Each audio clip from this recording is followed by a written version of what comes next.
Thank you.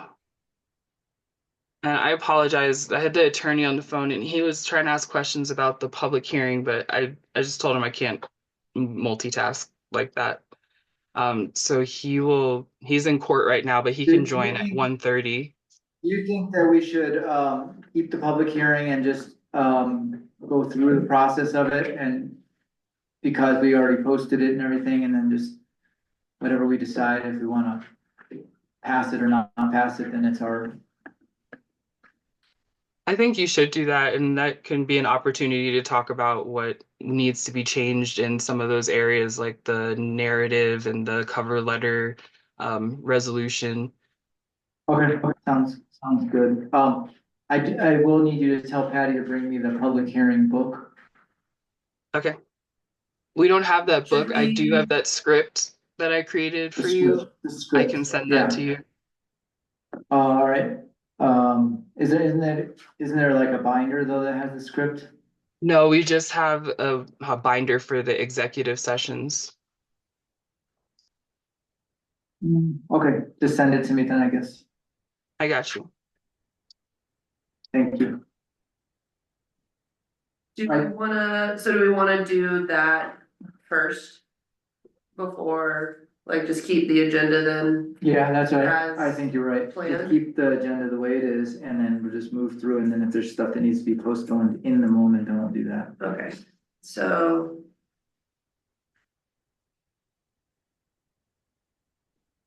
So the only things we're moving are the treasurer's report, Minutes, finance committee the report? minutes, The minutes, I think the attorney's showing up, so everything's gonna be almost the same. We just postpone what we need to in the moment. okay, So I would entertain a motion to approve the minutes or the agenda. I'll. Yeah, I would take You make that, no, I would make that motion. is there a second? I'll second Discussion? All in favor? it. Aye. Okay, Chelsea, do you have? minutes are gonna be given to us on the 24th. The Saturday market things, like, kind of more towards the end of the new business. Cool, yeah, If you don't wanna- get like a ballpark of the time, I'll just stay in town. Okay, cool, I can also shoot you a text. Ariel, what time did we say the public hearing was supposed to be? I originally set it for 2:30 because we were going to have a liquor license public hearing at 1:30.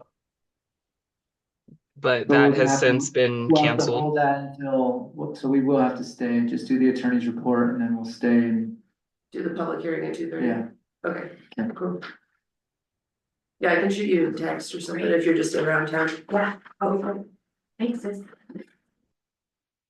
Minutes will be given to us on March 24th. Right? Yes, I'll Aaron? have them and the ones for this meeting done by then. Okay, great. Okay, next is citizens' comments.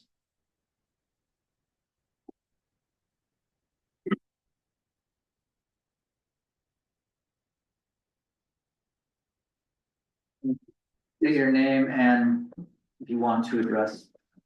Benjamin Omer, 485 East Carbonate. I've got three questions. The last is what I'm really here for, but Patty didn't know the answers to the first two, so she suggested that I ask you on here. In the past, I was told that there is a permanent ban on open fires in the town of Crestone. Is this still the case? And is there a noise ordinance in town? Regarding these first two questions, if yes, how would I go about obtaining enforcement of these rules? I came home Sunday night at 8:30 to my neighbors who are renting Diane's house, having a pretty raucous outdoor party with blaring music, multiple fires, and loud hooting, hollering, and carrying on. I called the sheriff to ask about the rules and enforcement, and while they were willing to send a deputy over, they said they didn't think that there was a fire ban or any noise ordinance in effect, so I didn't follow through and ask them to send somebody over. But the reason I'm here today is that I'm wondering if there's any hope for the problem of barking dogs being addressed, or should I just give up and move? The whole reason I live here is for peace and quiet and to get away from the noise and dissonance of more populated places. And ever since Simone moved in next door to me over 5 years ago, the incessant barking has been driving me crazy. And I haven't been able to get any relief from it despite filing multiple and ongoing complaints for years. And the problem is only getting worse.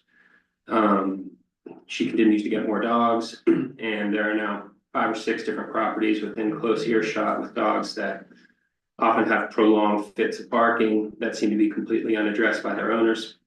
It seems like I'm the only one who cares, and I realize that if this is the case, then there can't be much chance of getting anything done about it, and I should kind of just give up. Thanks. Thank you, Benny. So we don't normally comment on citizens' comments, or respond during citizens' comments, but we could. We do need to address this because right now we don't have a code enforcement officer. So I would ask Ariel to put it on the agenda as a complaint, like as something that we discuss on how we're gonna deal with it. I can't say that we're gonna find a solution necessarily, but it's kind of like if you read our mission statement, self-reliance, it's unfortunate, but we've kind of put ourselves in that situation where we are somewhat self-reliant. And it sucks, but it's true. I mean, that doesn't suck, it's just part of our structure that we've created. We don't have police department, we don't have code enforcement's a really hard job in this town. So I'm gonna ask her to put it on the agenda and we'll just discuss it as we move forward and see what we can do to find a solution, but I can't guarantee anything. So, where did you say your address was? It's on Hemlock. 485 East Carbonate. Cause, the issue of open fires, the town really does take seriously. We've had several red flag warnings already. The next number of days are supposed to be very windy days. And so I want to thank you for bringing this to our attention. And, we will look at. And like he says, we don't have a code enforcement officer, but at the moment, but I still think that, these issues need to be addressed. So thanks for bringing it to our attention. I was speaking more in terms of the dogs, but the fires are definitely a big deal and need to be addressed. And I think, one thing would be to work with our Crestone Fire Department, and we do have a van in the town. Is that like all the time, fan? Yeah, it's a permanent ban. Okay, so they shouldn't have been having fires. And is there any way to get that enforced, like? Well, that's our biggest issue is enforcement, The sheriff recommended peace patrol, but I guess the dispatcher that I spoke to, she contacted the peace patrol, and the peace patrol said that there are no noise ordinances and there is no fire Well, ban. there is noise ordinances as well. The problem is enforcement. It's not so much that, again, self-reliance, people need to kind of follow the rules as best that we can, but so it's just tricky. I mean, But if the peace patrol is an option for enforcement, it'd be good if they knew what the rules were. It seems. the peace patrol is not really set up to enforce people's private properties. Okay. And so if there's like an issue with like in the moment, it's more like they can break up a fight, call the sheriff, try to calm down the situations and things like that. There, there's things like the sheriff calls for wellness checks a lot. That's like what Peace Patrol does a lot. They go and find up to old people's houses and see if they're okay. Yeah. It's not an enforcement organization at all. I mean, we really need a code enforcement officer. And we are, since we are in contact with the sheriff's office, and I'm trying to set up a meeting with them to come and speak with the board so that we can get more clear on. Cause if they if they don't know what our code is, or we're trying to figure out like what parts of our code they would enforce. Yeah. And what they might not enforce, and like getting in touch with the fire department as well to set up a meeting and try to figure out what enforcement of some of these codes looks like. From the sheriff and from the fire hall, and then what we need to handle here as the town. And so we are kind of like going through like a bit of a shakeup with that and trying to get the structure more like firmly in place so that there is a process and a procedure and people that people know they can call. And yeah, I mean, you being here is just another obvious example of like why that's an important function. And we are trying to like get all of that really hammered out. And I'm sorry that it's like, yeah, I'm just sorry that. And even you said you were dealing with the barking for 5 years. I mean, this is, I mean, I go to bed, I hear dogs barking, like, well, you know, Yeah, who's there, like, what can we do? We have to almost like self-enforce. I mean, it's really a problem. I mean, it's an ongoing problem, and I totally agree with you. We still having a struggle with how to handle it.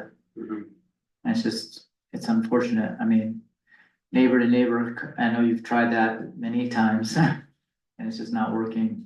yeah. So I don't know if we're gonna be able to solve it every, each neighbor's complaints the way we'd like to. But we will bring it up. So I would recommend that we put it on the agenda for the next meeting. In the meantime, I would ask, could he please fill out a complaint form? We have code complaints and complaint forms in the office, and those are easy for me to add to every agenda Do you mind doing I that? asked or to him try and address. I told him about Great, it and I thank asked you. him to stop by. Should he fill out the long form or the short form, Ariel? Have him fill out the long form because it is an actual code complaint. Okay, gotcha. Thank you. Citizens' comments, yes. Stephen? I believe last month executive session was held illegally. There was no privacy issue that you could have addressed with as many people as you had there. And you came out of that meeting and immediately passed 2 resolutions without having any discussion of those resolutions. So I'm assuming decisions were made in that meeting and discussions were held about those resolutions to spend money, both of which are not proper. The packets came out at 5:11 last night and without access, you needed to get permission to get into them. And I did not receive that information to get into those packets. I don't think that's the case. If it is the case, Nobody, I can pull up my computer and show you that's exactly what happened. It's the second time it's happened. I was granted permission in a timely way the last time with the packets coming out at 5 o'clock the night before the meeting. I don't see how any board member had access to this information to do anything in a sensible way. Which leads me to the next part is on the agenda, there are contracts. Without having information about the contracts to know what the dollar amounts are, I think this is the second time you're leaning in the direction of issuing contracts without properly advertising for those contracts.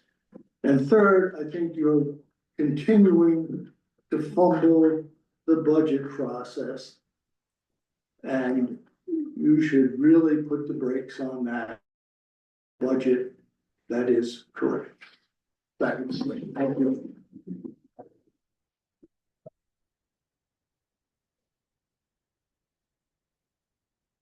more citizens' comments? Is anybody online that wants to speak? Put your hand up, please. Okay, we're gonna move on. Next is presentation of bills. Dennis went through the bills. There was one bill that was questionable, but it was not. Is it something that we'll bring up at a different point, or? It is, Bill, if you want to bring it up now, but there'll be more discussion later when. So should we, what other bills were that was just general, There didn't seem to be anything out of the ordinary with the bills except for one that I want to bring up. okay. So should we pass everything besides Yes. that one? Yes.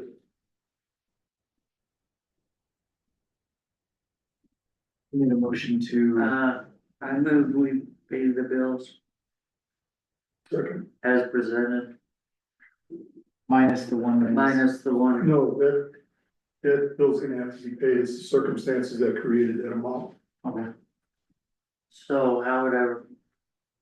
Okay, I move to accept and pay the presented bills. that's it. That's good. Okay, you got that, Ariel? Motion to pay the What? bills. Motion to pay the bills as presented. Yep, seconded by Dennis. All Got it. in favor? Aye. Next, we have the treasurer's report.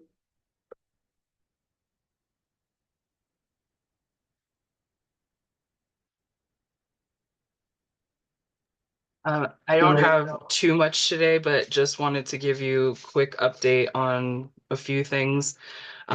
Still trying to get access to the UNB account.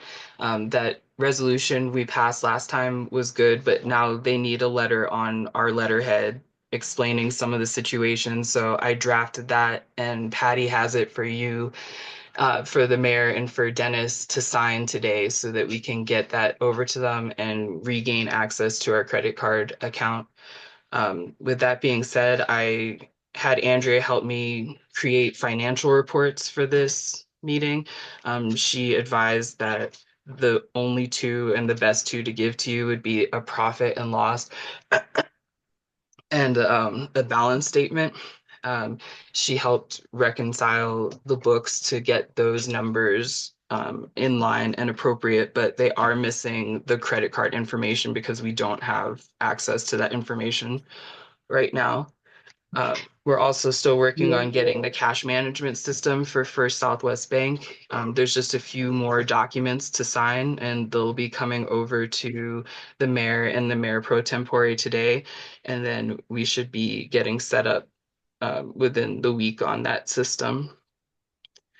We're still working with Andrea and Ronnie on the audit as well. They've requested more information yesterday that we will continue to provide them. And hopefully we should have that audit soon. I've been working with Trustee Pozlusny or Mayor Pro Tempore Pozlusny on the HUFT funds and trying to get in touch with someone who can help us with that. And then still haven't heard back from G Works on the water sewer billing. We're working on getting all the customers added into QuickBooks. There are quite a number to add, but I'm almost there. And now that I have the meter reads from Brent for February, I'm going to be sending out a billing to everybody with both the January and the February numbers on them. And ideally, I can have everyone's payments that have been made in the meantime on there, and we can be at least up to date on the water sewer billing. Can I ask you, one thing about having the balance sheet? I really appreciate the balance sheet and the profit and loss, and once we get the credit cards on there, I think it will be more accurate, because obviously profit and loss. Do you have like would we be able to get into it before the next meeting? The 24th? Have like another profit and loss and balance statement. Yeah, I mean, Yeah, I'd be happy like to just do that. I think we should be really close to getting access to the credit card again. So yeah, once I have that, I would be happy to have Andrea help me rerun the reports. And then maybe we try, like, for the next meeting, let's try to get these out early so that everybody has a chance to really, look at them. I know that I asked you for them a couple days ago, and, you worked hard at getting them, and they're actually, they seem good. I know that we have a profit showing, but with the credit card statements in there, it should go down a little bit. Yeah, no, I'd be happy to do that. I, you know, completely Okay, take so, accountability for, not getting things out in time for you guys. that's, I dropped the ball on that for sure, so well, I apologize to all of you. I understand. I feel like, this meeting is a little bit of a wash. I mean, we'll get some stuff done, but we'll have to really focus on the 24th for trying to get really back to the, you know, our standing with this stuff. And I think it's getting better. I mean, just having this is a big move, big thing. It's just, we really should, just have more time, obviously. Yeah, absolutely. So, But yes, Ariel, I'm on the State Treasury Department's website. Mhm. And I saw a couple of days ago, I don't know if it was Thursday or Friday, it had been updated to show payments up to from July to January. So what's missing is February and March, and they seem to be either posting every other month or every third month. I don't know if you've seen this, but it says that we've to date received $3,500 in some odd bucks.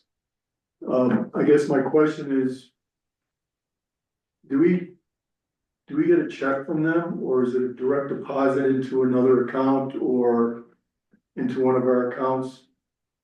And have you seen these last I can't, numbers here? I haven't seen those numbers. I haven't received a check from them. I can double check on the direct deposit if that's how it happened. That fellow that we've been I know our talking with, sales tax money gets direct deposited, so it's possible. okay. And so then that would just show up on our statement with the bank. Yeah, And then it would be coming from them? yes, it was.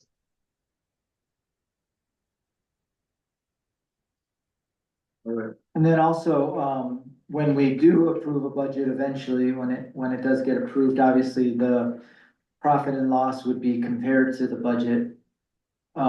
Which would be, is the most helpful thing because and I'm sure that Andrea will show you how to do that. So that would be the other report, would just be how our profit and loss compares to the budget that we're, up to date. And that will happen when we approve it. If you need help during the off time, with stuff,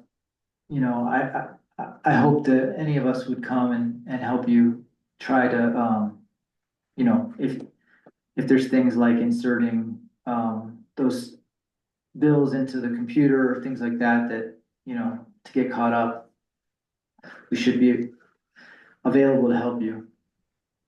Yeah, If it's, I'm open to any help that anyone's willing to give, like when Dennis came to help with the Huft situation. So, you okay. know, So, yeah, I'm hoping that in this next, month that we will try to get right back on track and be totally caught up for 25 with all of the bills inserted into the computer. If everything's in there, then the reports come out pretty much automatically. Is that right?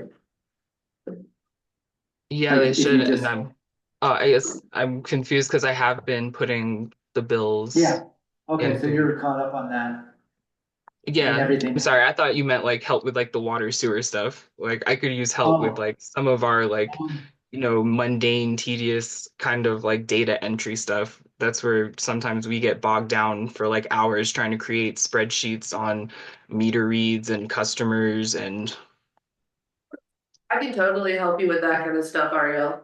Like that sort of like data entry into a spreadsheet, blah, blah, blah. I would be happy to.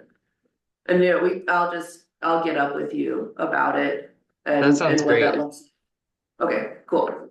Thank If you you. don't mind, Ariel, I'm gonna get a hold of that person we've been talking to and follow up a little bit some more with him. Not at all. Are you referring to Eric?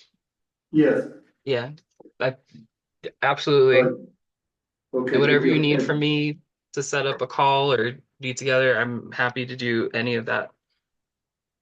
All right.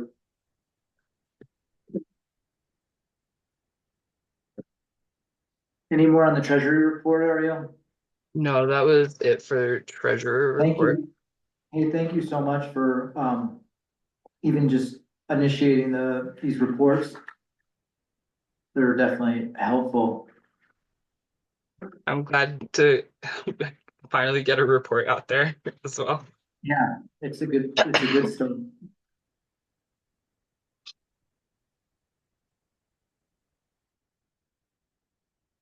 Next, we have a finance committee report, which, we didn't meet, but it would be good if we did meet. Yeah, I feel like we should set up, I feel like we should get together.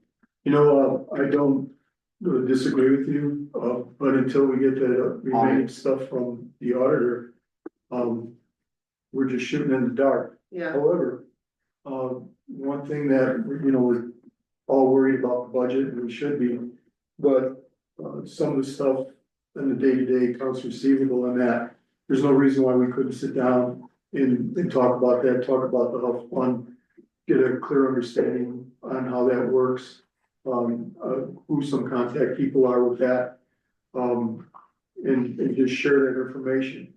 So it's, you know, it's more than just the budget, right. Yeah. Totally. so we can sure do that. So I'm available on Friday afternoons, evenings. We can- Evenings are definitely better for me. I've got like a bunch. I don't know, weather's warming up, people are, lots of jobs are happening. So yeah, evenings, like, I mean, evenings after dark are always better for me. Okay. Or Mondays, I'm available evenings. We could do. This coming Monday, I've got a meeting in the evening. I could, but The other option is the 24th. You know, we could meet after, like, if that's, depending on how long that meeting is, we could meet after that meeting. I would be down for that. I've already got that whole day Yeah. slated for, Monday, the 24th. yeah, And hopefully we'll have some more information by then. We'll just stay after. yeah, And already. you, Ariel, you have to notice that separate. Oh, yes. Would it be a work session because you wouldn't be making formal decisions? I guess I would would be just a work notice it as a work session. session. And what time? Just, How about 4 o'clock? yeah,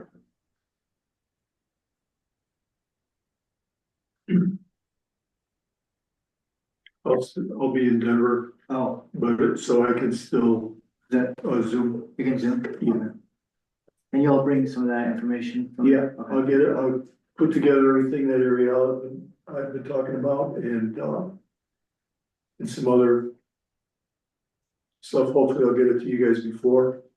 And Ariel, anything else that you might wanna add? Even if Okay. you duplicate. That sounds good. Okay.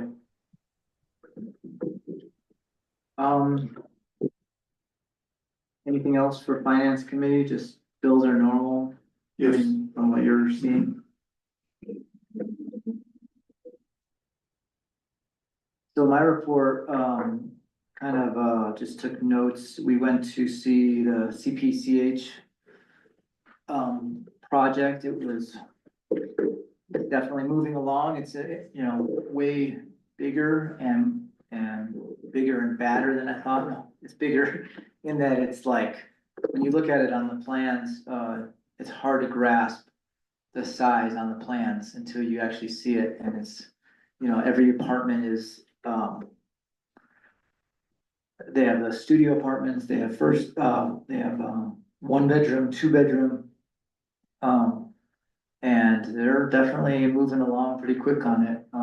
It's, Kizim was there, Dennis was there, Sean was there, and then so Dana and Kim was There there. was no one there. Oh, We're, I went up there twice, oh, really? and no one this. We might have been all the way down. Were you there at the time? Yeah, right at 4. I'm sorry. Well, we were there, we were standing there waiting for a little while and then we went down to the. I looked around anyway, but I was working on a project till like 7 o'clock that Yeah, you had to. night, so.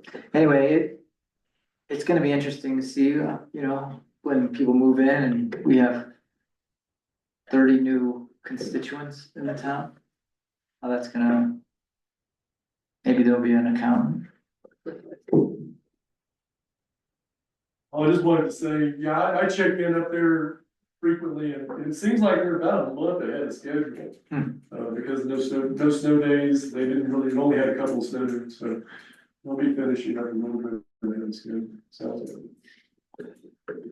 Obviously, we're dealing with a lot of, I'd say somewhat chaos and uncertainty on the bigger macro level of our government and things like that, and I think it is trickling down all the way down to us, so we are getting affected by it, in a lot of ways.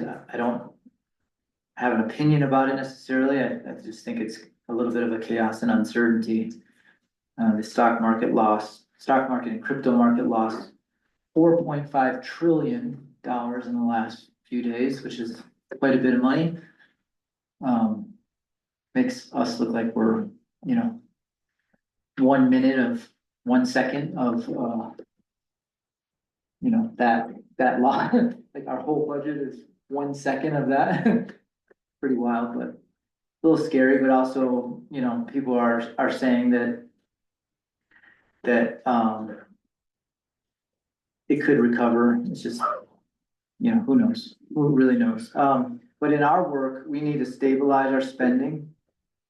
We need to figure out how to not go outside of our basics right now. We have to really just stay really conservative with our spending. Because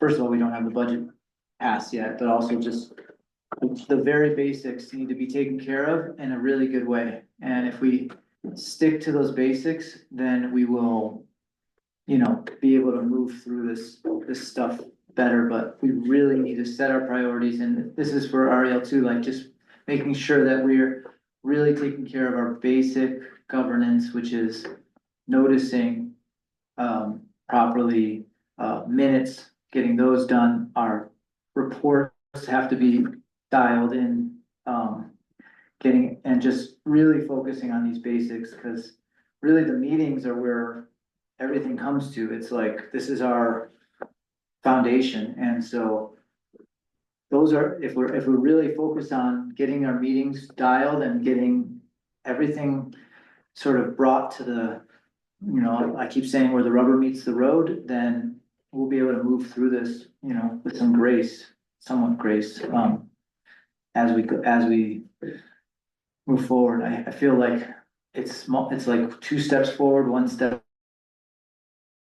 So I'm just emphasizing basics, stability. I'm gonna keep saying that. So I would like to make sure that the office, that you guys are getting what you need. I know that it's a lot of work, but a lot of it is just spending the time, and not focusing, trying to, if you can, Ariel, just keep postponing whatever, is not super important. Just keep putting stuff off as best you can, that stuff that just doesn't have a lot of priority. The word, everybody knows the word triage. It's triage. You understand? You understand, Ariel? I completely understand what you're saying, and I have been triaging a lot. I've been I know you have. triaging everything, but at some point I still have to go back and focus on things, or they won't be answered for months. Yeah, no, I know, and I really appreciate all that you're doing, and I feel like you're the, leader of this organization in some ways. I mean, I feel like you're really doing a great job. So don't think that I'm criticizing you at all. I'm just trying to emphasize something. I hear you. We're on the same page, basics and stability. Great.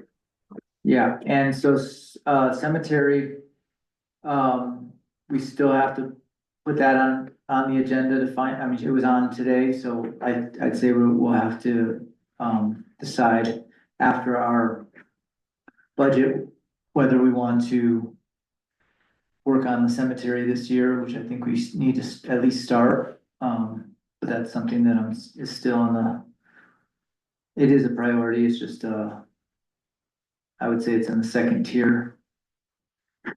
Maybe, what do you think, Art? No, first tier?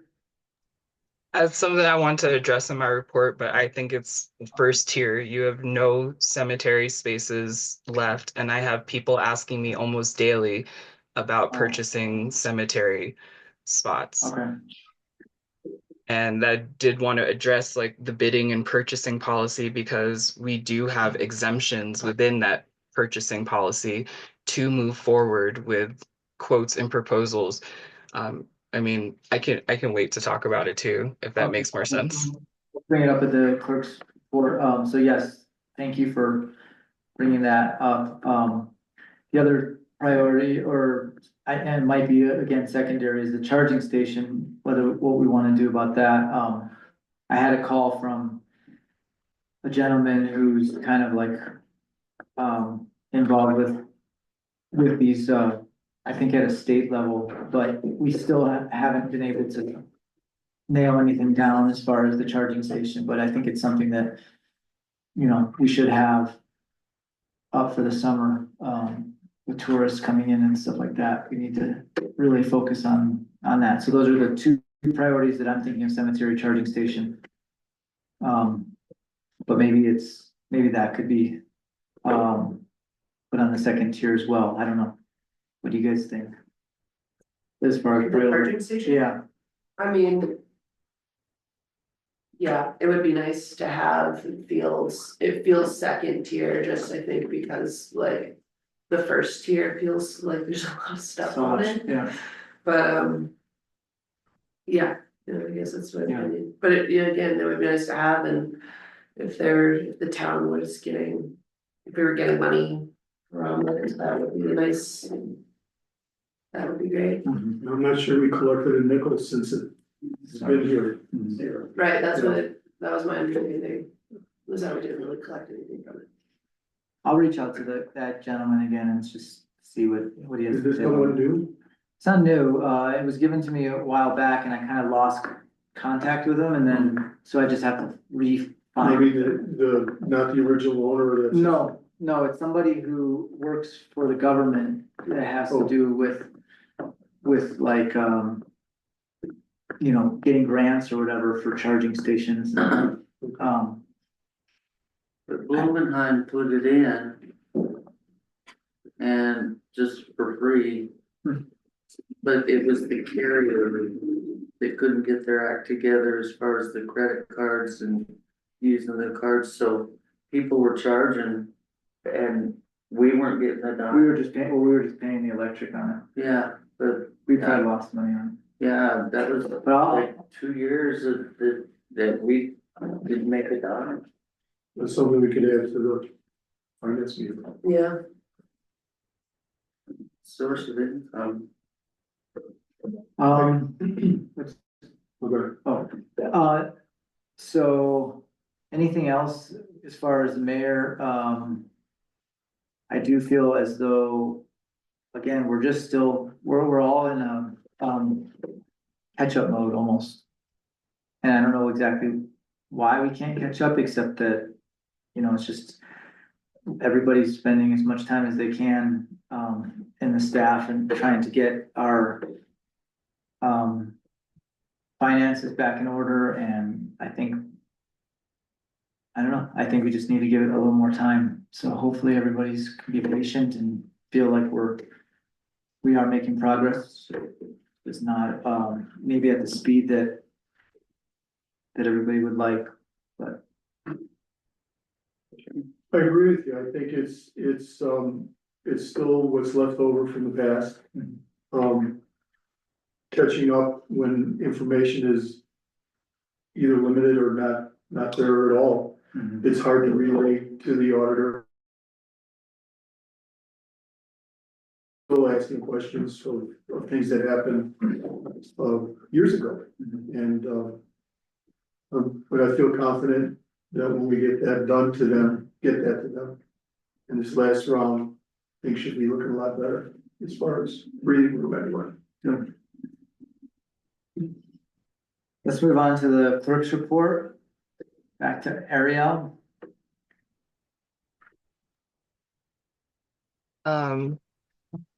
Just a few things again for the clerk's report. I won't take up too much time.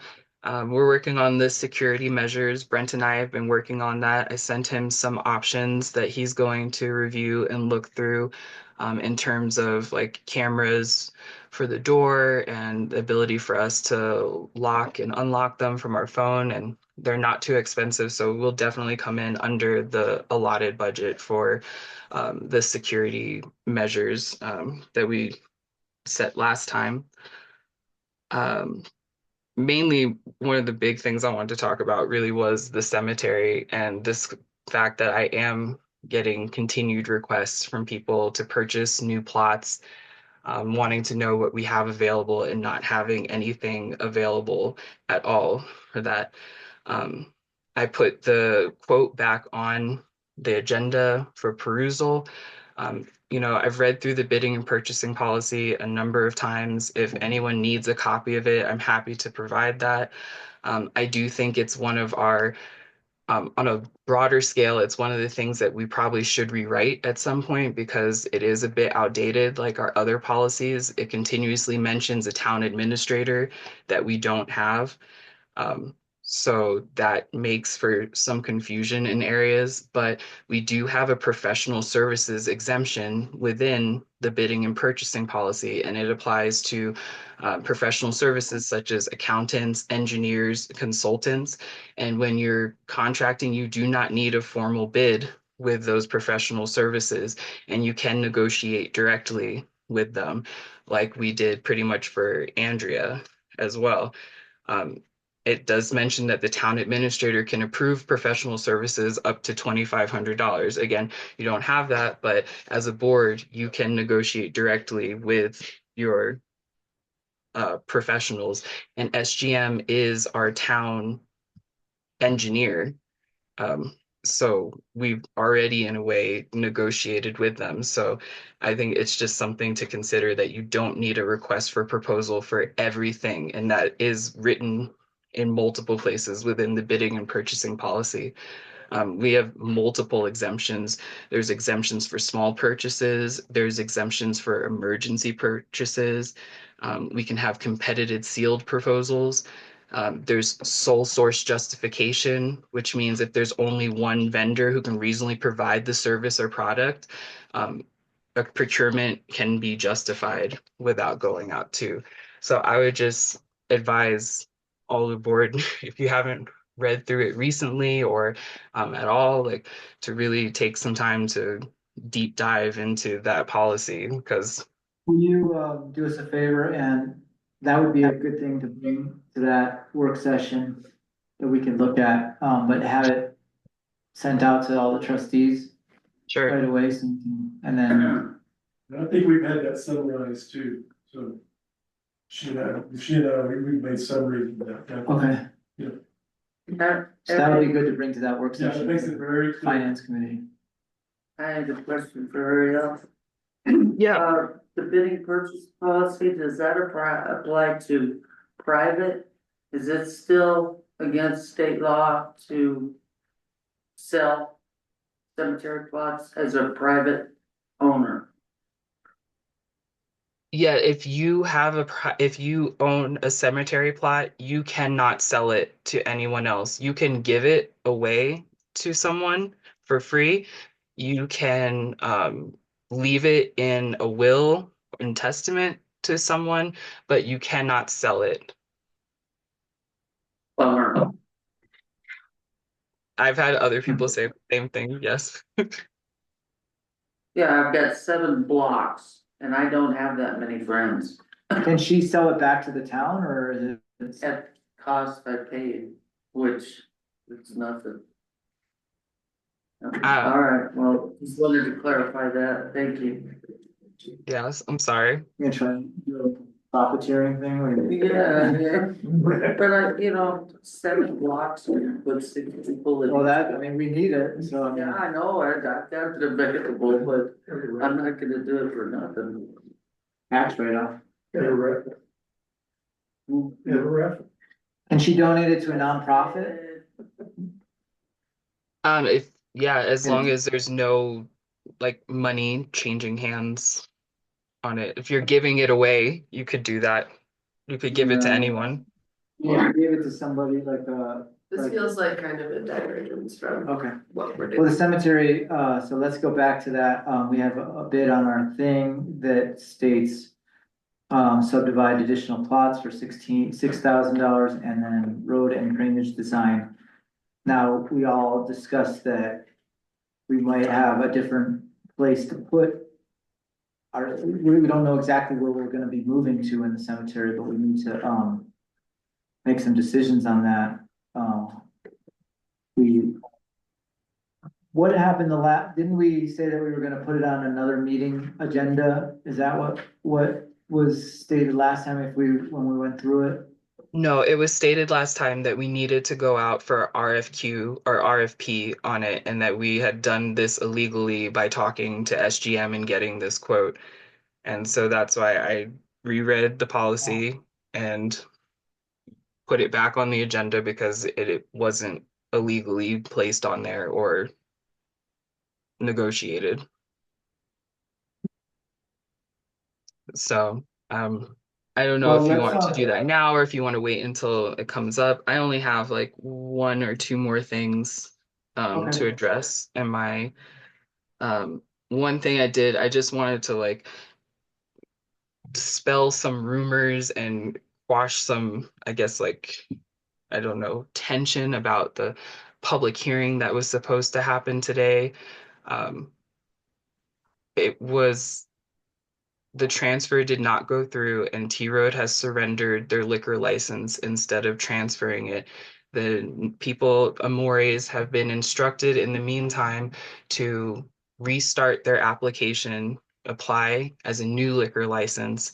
And once I have received their application and their fees and their background checks are done, then we can move forward with a public hearing. So that will come in the future when those things are received from that business entity. So far, I haven't heard anything from them, but I just wanted to address that because I heard that a lot of people thought it was happening today, and it will not be. Okay, that's good, yeah, and, from our point of view, we are, quasi judicial, so we should not be discussing it with anybody, talking about it, nothing, we should, be totally open and neutral when it comes to our, public hearing, right? Is that right? Absolutely, it should be 100% open and neutral to the new application when it comes in. There was a rumor that I had been talking to the guy and I have no idea who the guy is. I might have saw him at the bar standing out in front and wasn't sure if that was him, but it's just kind of interesting that the rumor mill when it comes to liquor That was some of licenses. what I wanted to dispel as well, was some of those rumors that board members had been talking to the applicants or anything of that nature, because I don't believe that you have, and I'm the only one that should be working with them on their licensing. And I have been, to my knowledge, so far. Great, thank you. And yeah, that's all for me. That was it. Okay, do you guys wanna, what do you guys wanna do about the cemetery? Is it actually on our, agenda? The SGM, Oh, SGM proposed. yeah, Okay. their contract is on All here. right, let's wait till then. Let's move on to, the defense grant, the community wildfire defense grant. So this is something that I was approached by what's his name? What's his name? He's on the POA board. Not Marvin, Leroy. Leroy. I don't know his last name, but Leroy basically called me and asked if we would be interested in doing like just a letter of support for this grant that will include the town of Crestone, but they will write it, they will do all the management, administration of it. And it's basically to kind of get a wider overview of emergency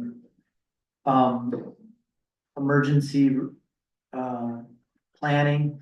So it includes us, but doesn't necessarily, we don't have to contribute anything.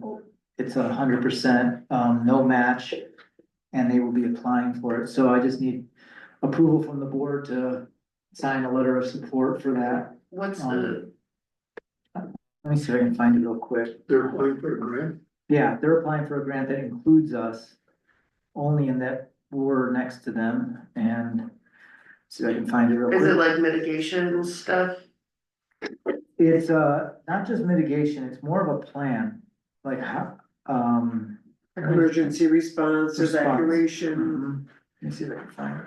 I think that anything that's being done in our greater communities to deal with possible wildfires, I think we should support. So I would be in favor of writing a letter of support from the town of Crestone for their wildfire defense grant. Okay, Are they writing the letter and they just want us to we, sign it? no, we write the letter, we would have to direct our clerk to write it. I'd like to see the plan first. Okay, let's find this email so I can read it out loud. Is it? Maybe he sent it to my.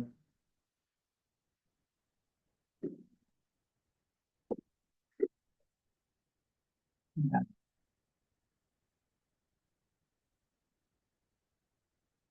Fully prepared, if it's fine.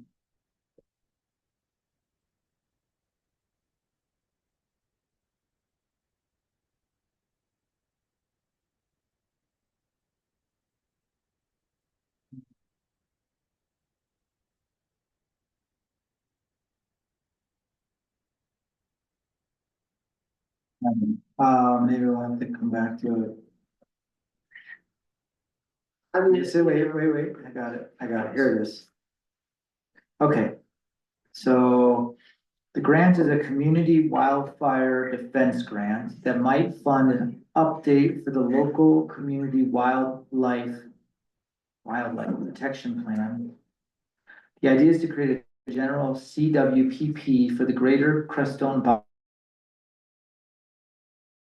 Grande community and the community Crestone spiritual centers. The grant requires a 501c3 that Ember Alliance is willing to receive the grant, hire a local consultant to write it and administer the grant.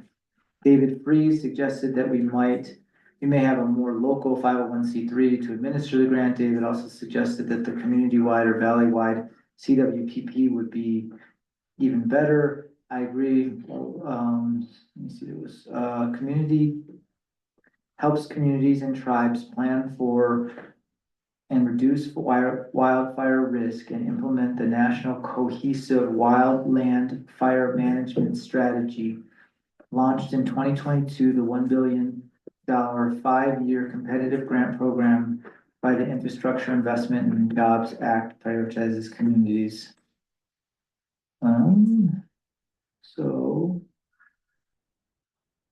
they asked if we put it on the agenda, which it is.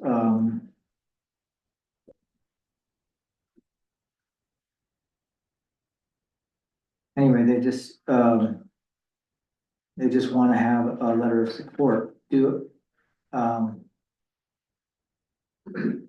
that's all. It's just a letter of support from the town to join into that, it's not like we have to do much more than that. I would like to see us write a letter of support for the grant. Let's see what the plan is. Application is due March 14th. from what I understand of that email, they're going to hire somebody to just make a plan, to make a community wildfire protection plan. Like, it doesn't sound like there's gonna actually be much action oriented in from what I can hear of that email, that it's just like. Somebody's gonna come in and make some sort of plan. Yeah, Roy, he just basically said, do we wanna be included? If we do, then we should write a letter of support. I mean, I wanna support them, you know, but I see where Dennis is coming from too. Yeah, I about don't even know, supporting. I'm trying to find it, more information about it, but there, Are volunteer, this, are fire protection people involved in this? You didn't mention David Freeze is part of the OEM. it. What's that? Office of Emergency Management. Yeah. And in the letter he read, it mentions David Freeze, so it sounds like the county's involved. Okay, and then it says the Ember Alliance is an organization. I don't understand where this comes in, but it's a nonprofit devoted to change. The Ember Alliance is a nonprofit based in northern Colorado. Team works with partners across the country to restore people's relationship with fire and restore ecosystem processes with fire. People focused. Our ops team works with partners to plan and implement fuels projects and prescribed fire around the country. Our RCE team supports communities, counties, fire protection districts in planning and preparing for wildfire.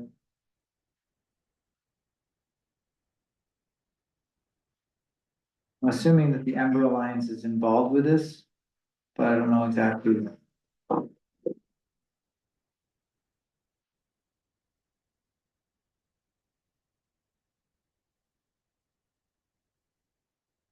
It's due on the it's 14th. due like in a couple days, so they probably can't.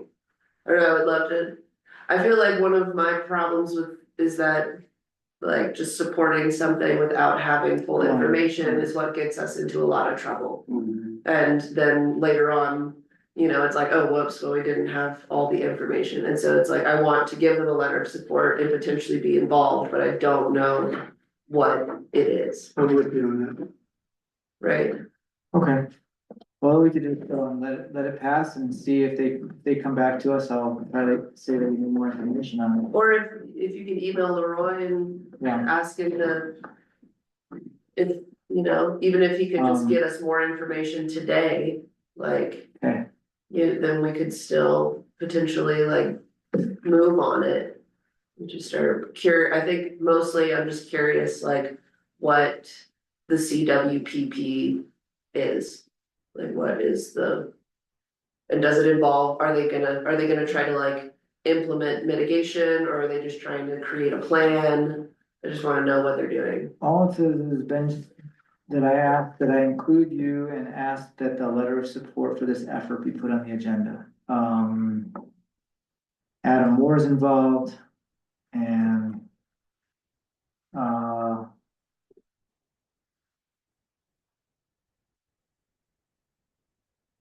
yeah, what I'll do is I'll reach out to Leroy right now and just say if there's any way that you can give us more information.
All right, let's move on to the landscaping and irrigation quote. What are you talking about? It's D, new business D, 13. D. So we received a quote in our packet. you wanna talk about that? Sure.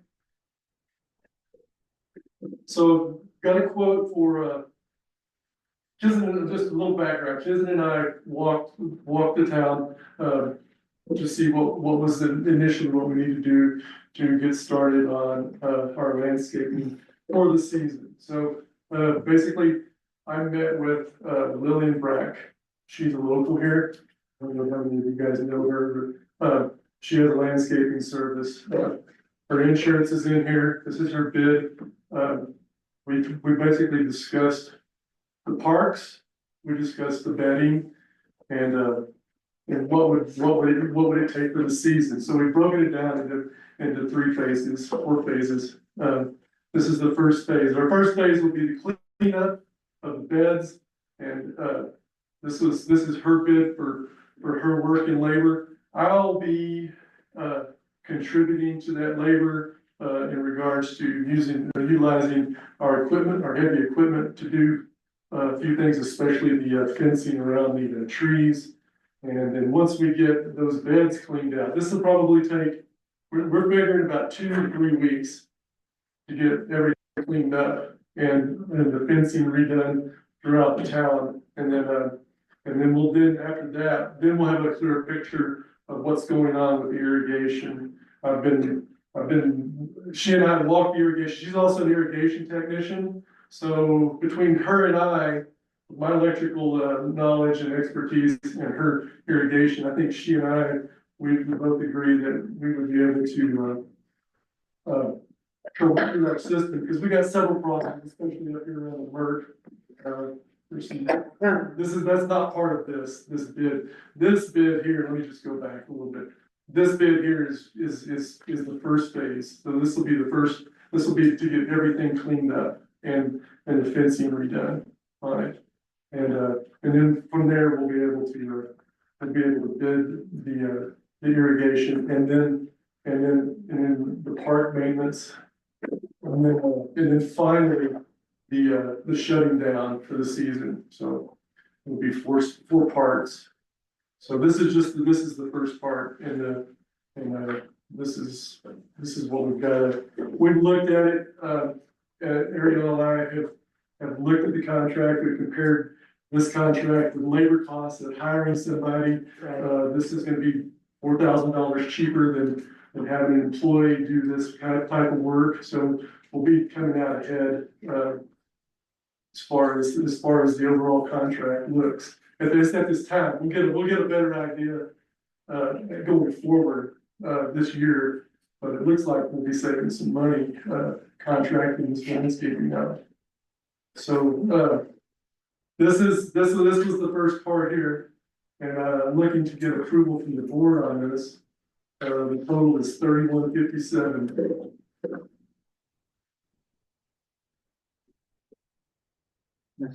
I have issues.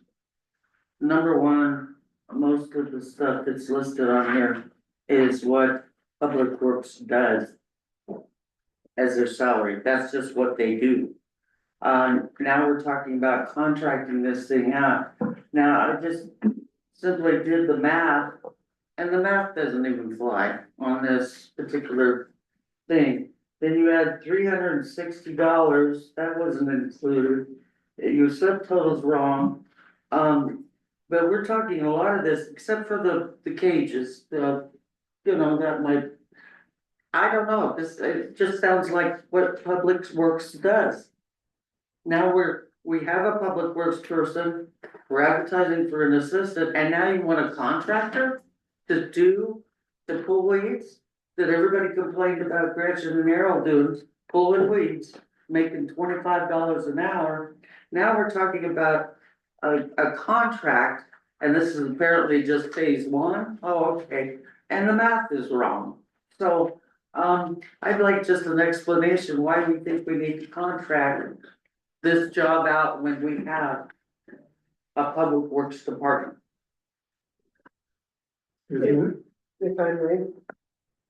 Jump in on that. So I walked around, with Brent and looking at the work that needs to be done.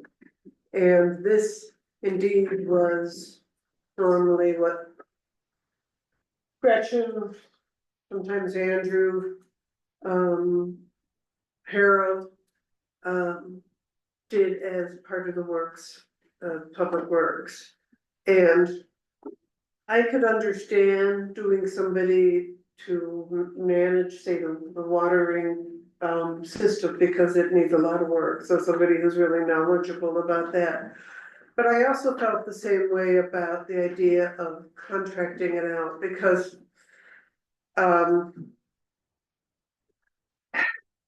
there's this batch of work, phase one, that needs to be done, and it really needs to be done. These fences, the deer have decimated, the deer are getting into these trees that we got paid like $500 each for, and they're causing a lot of damage.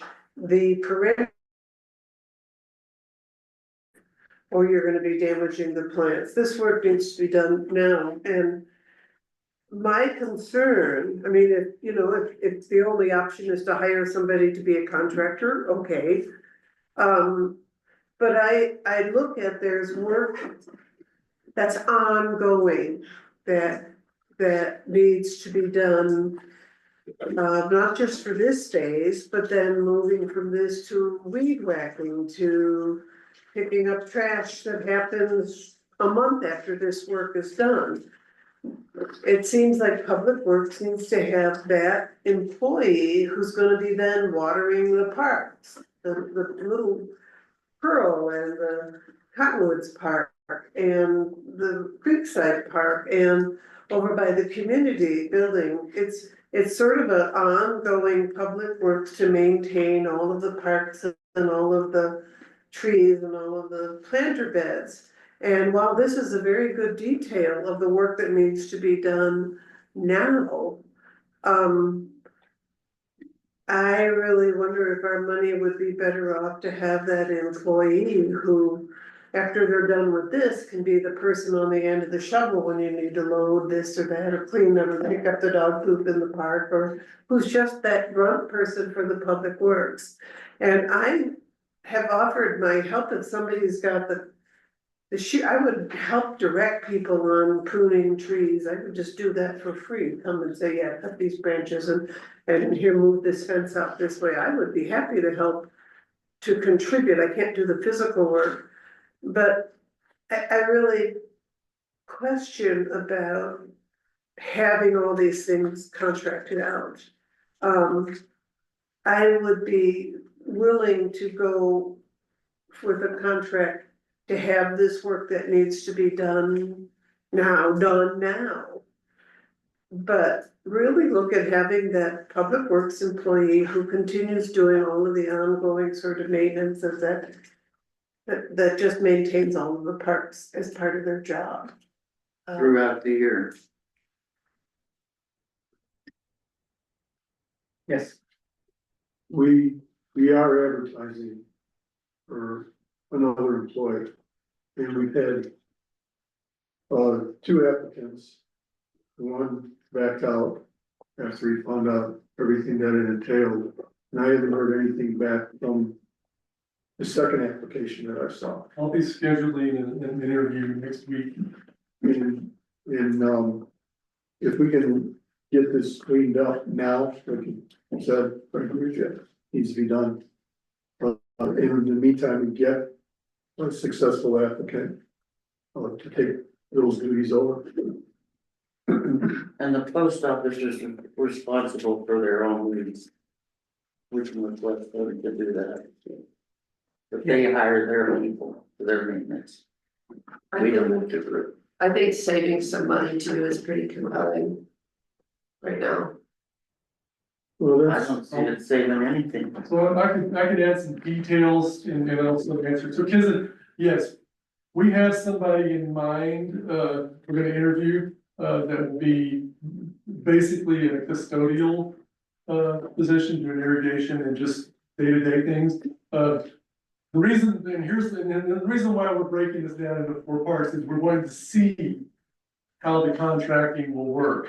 So this is our test, is the cleanup. So what we'll do is, that's why we're doing it in parts, so that we can see if this contract is going to be something that we can work with, and it's gonna save us money, and it's gonna be efficient, but to have somebody on a day-to-day basis, we've got plenty of things to do, even here in the office and the buildings around here, that, yes, we need an employee, so that's something we're looking at, and I think we have somebody that, we'll see how it goes next week, but, this will be our trial, so what I'll do is I'll, if you guys approve this, I will evaluate how this contract works and having a landscape contractor taking care of the town, and then we can go back and we can tweak whatever we need to do or decide how we want to go from there. Is basically, that's the plan.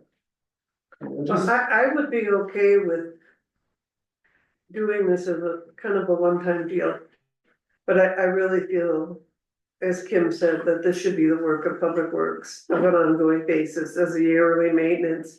And knowing plants, it's not a one-time deal, you're always having to deal with the plants. And you're always having to deal with the parks and the planter beds. So having a person who's, there's all kinds of things that need to be done, as you know. Putting the food plant spikes and repairing the fences, picking up litter, watering, all of that. There needs to be that person who is not the high dollar person who can do all of the grunt work, maintaining the parks, reseeding on, all of this sort of stuff that needs to be done as part of Public Works. But to get this is staring us in the face right now, that needs to be done, it needs to be done right now. And so I would be in support of this as a one-time deal, see how that works. To have somebody who's maybe more knowledgeable about perennials and trees to tackle this project so that they're not cutting the wrong thing. That's good. You know, the people who don't know what they're doing can cause a lot of damage. So I would be in support of doing this as a trial basis and then really looking at having that Public Works employee does all of this sort of maintenance kind of work. It needs to be done. But there was one thing that I saw in the proposal in, which to me would be unusual in that she's asking for what she refers to as upfront money. And I'm assuming that's to buy materials. That she did. I'll admit, I had a problem with that. That's something that maybe we would be able to purchase as a municipality instead of paying upfront money for this person to get those materials. I think, yeah, It's on the bottom of the last sheet. it's, I'm confused, cause she says she wants half up front, half upon completion, compost and fencing will need to be purchased up front, and so, yeah. That was something that we were gonna purchase. Like, we will purchase, Yeah. and then, The town will purchase that, yeah. okay. Yeah. But we would that's still give money her- from her proposal, or that her proposal stands as it is, and then we have the additional of the. We'll have the composting and the fencing, yeah, and we have some of the fencing already in stock. I will have to get some more, we don't have enough to do the whole job, but yeah. And then I did add it I'll up. have to buy a little bit more fencing. But the question that needs answered is the bid following with the town purchasing this fencing and this, compost. And this compost, yeah. Now, It's is that that included wholesale in that? price, yeah. What was her, Oh, 85 a yard. what was her, yeah, and that, 50% upfront for that? she said it's double dipping because the To install, it's landscaping, half up That's front and half, 360. and half on Hang on. completion. and then it Hang on, costs hang on. 85 per yards, and that's. It's. And also, So no, she's not adding that in at all. so I had a question about the cost when I walked around it. And this doesn't include like Creekside Park. And it did not include over by the community building. And then I looked at how many hours and I was thinking, well, 60 to 80 hours, but let's say if we went with 80 hours worth of work. And if we paid somebody $22 an hour for 80 hours worth of work, that comes out to $1,760. So there again, I'm looking at, all right, if we took $25 an hour times 80 hours, that's $2,000. So and then what's being said here is Brent's looking at also helping to do this work. I question the total of, or what is it, 57. It just seems to me like an awful lot, 3,157. It just seems to me like a high dollar amount for the work that needs to be done. Most contracts appear to be that way. If you're just going to take into account the employee's hourly rate. But the hourly rate does not represent the total cost of our employees. Correct. And the other thing is, we really don't have a lot of people knocking at our door. I don't know how long you wanna postpone this. But, one of the advantages that I see is that when the work is done and the contract's over, there's no more employee expense. They're gone. Well, But I that's also true. agree with what Fran was saying, we are missing an employee. We thought we had that employee with Eddie. Something went haywire there. I can only guess why, but something happened with him. And, as helpful as he was in the beginning, that faded out. Well, and that's a good point. With an employee, you have social security and taxes and insurance and all of this that goes on top of it, and a contractor carries its own, and I would, like I say, I would be in favor, and let's give this one a shot. And then let's just evaluate again, and let's see that we have that person who can do this kind of work. And right now, the tree trimming, fence building, dealing with the perennials is a step up of skill level of people need to know what they're doing. So, I'd be in favor of going with this, and then, but let's not make this, let's really evaluate how the money shakes out in the amount of work that gets done. Okay. It is not correct as far as the totals. She added another 360.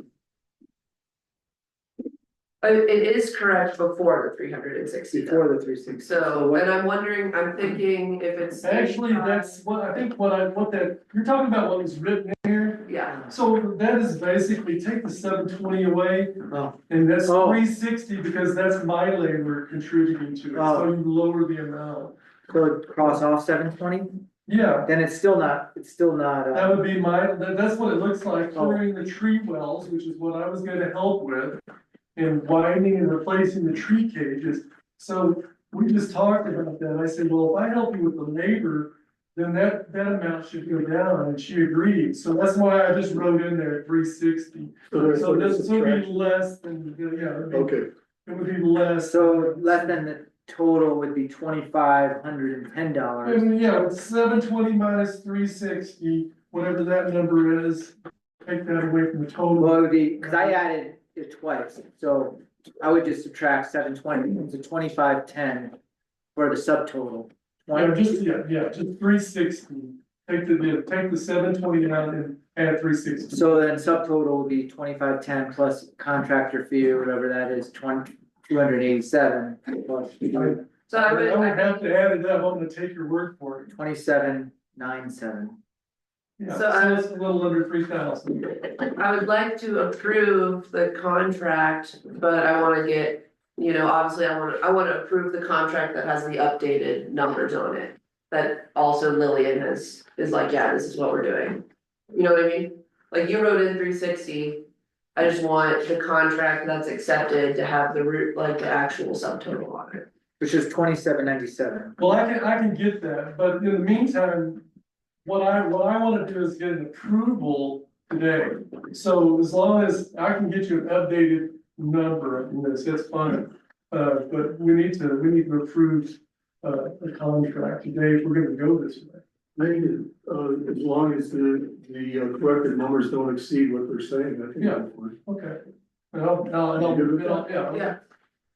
They won't go above the 3,100. No. Okay, so Right. we know that, so if I can get something lower, if we can approve the 3,100, then I'll see if I can, I'll see what I can do to get that lower down, because I think pretty sure that's what that number was, I wrote that in there. Yeah, I didn't see that proposal until yesterday, so. Yeah, we didn't get a and this has been sitting a while, yeah, we did this on the 20th of February, so it's been a little bit. So, I mean, I make a motion to approve the contract with Terra Aqua With the corrected amount, with the corrected subtotal. I'll second that. More discussion? What's the corrected, is this the corrected amount then? 2797. 2,800, 2,797. And as part of the discussion, I'd like to know how soon they can go to work.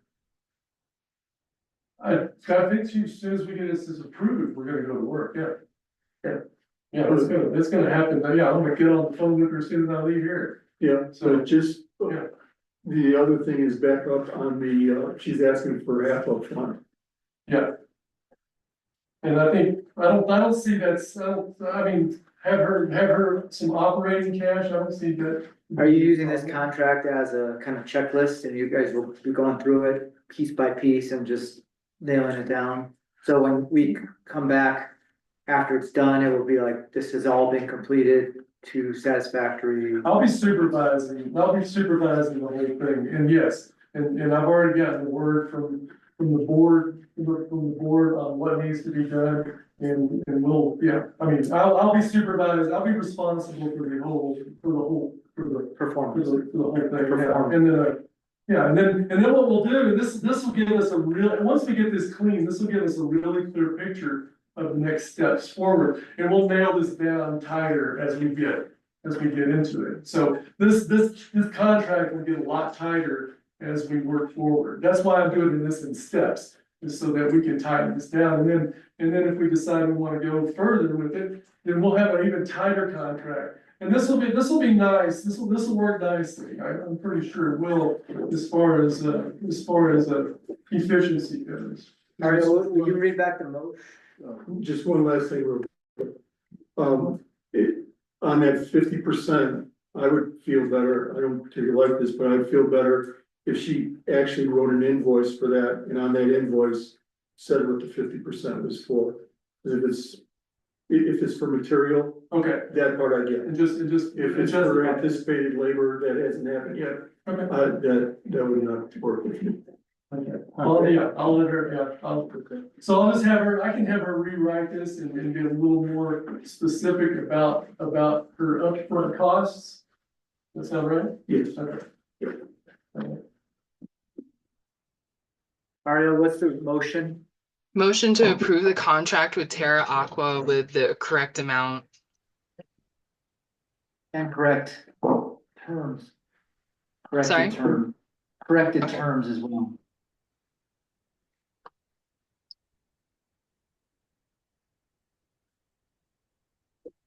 You all in favor? Aye. Opposed, Okay.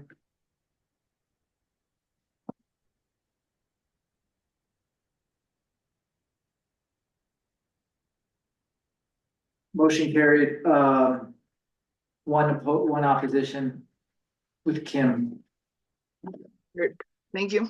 Trustee Martinez opposed it. I got that. Okay.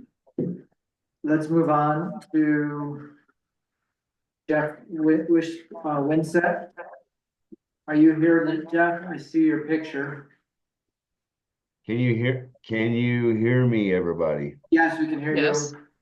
Yes, Jeff Winsett here at 11:05, month 3, day 11 on the good Lord of 2025. Good morning, everybody. Good morning. Good morning. Good morning. So I have some questions here for all of you. As I called in and I talked when I came in and I talked to Ariel and I filed the complaint on the slippage and foliage, she replied to me that it was the San Diego Cristo Inn's property, the whole 9 yards. So I asked if I can get that paperwork of the contract that that they signed and agreed for them to clean that out, that parking stall out. Is that physically possible? Arkansas. Did they, say it one more time, the question, sorry. Hello, can you hear me? We can hear you, but so like, we don't Okay. have all the details, and you have more details than we have.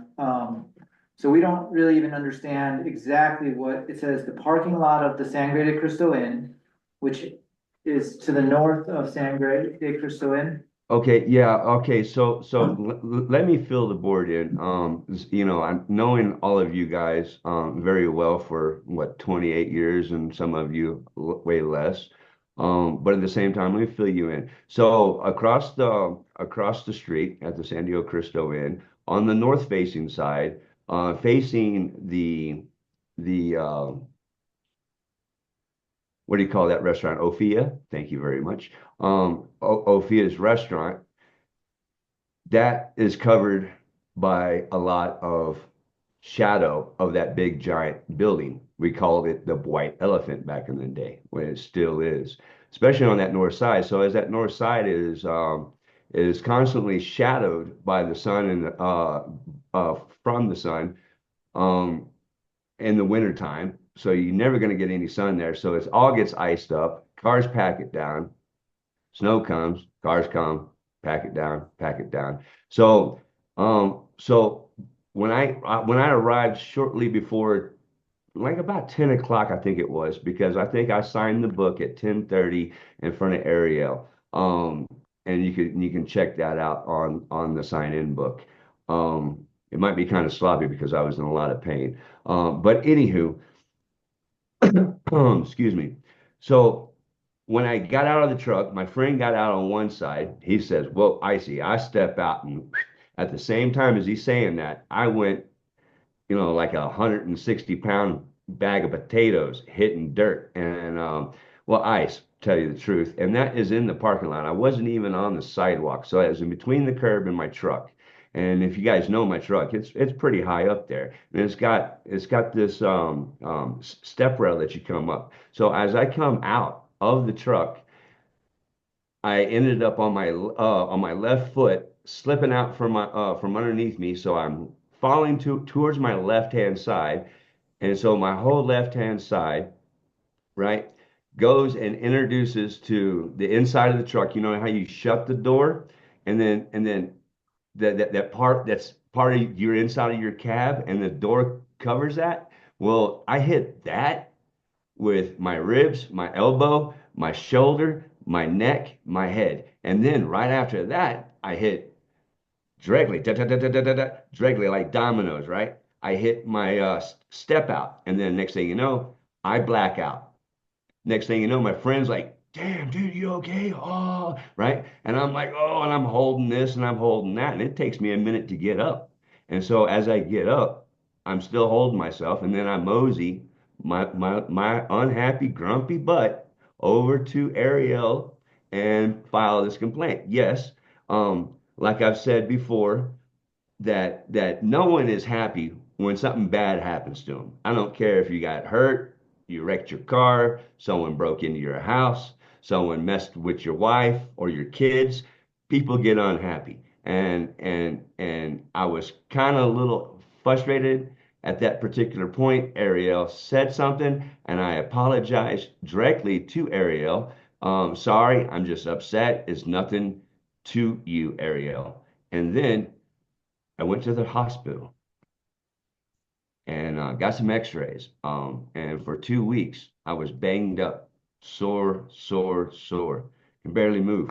And So I've been calling around. I found some representatives as well. So, but I have the right to be able to represent myself as well. Um, so I am asking for an application that, I mean, not the application, not an application, a piece of paperwork saying that it is Sandio Cristo's responsibility to clear that parking stall out because it's a parking stall. It wasn't the sidewalk. And then I got videotape of the accident, right after the accident, and then through periodically throughout the week and into the next week, and how the ice was still always remained. There was never no there was no signs, no parking cones, slippery, icy. There was no tape. There was no salt. There was no sand. At any given point in time, no one touched it. It seems like Public Works probably just wants to kick down the work to someone else. It seems like within the job. And I want you guys as a board to look at what has actually happened from last year's experience to this year's, because this is not the first time that we had problems with snow removal by town or a business. Okay.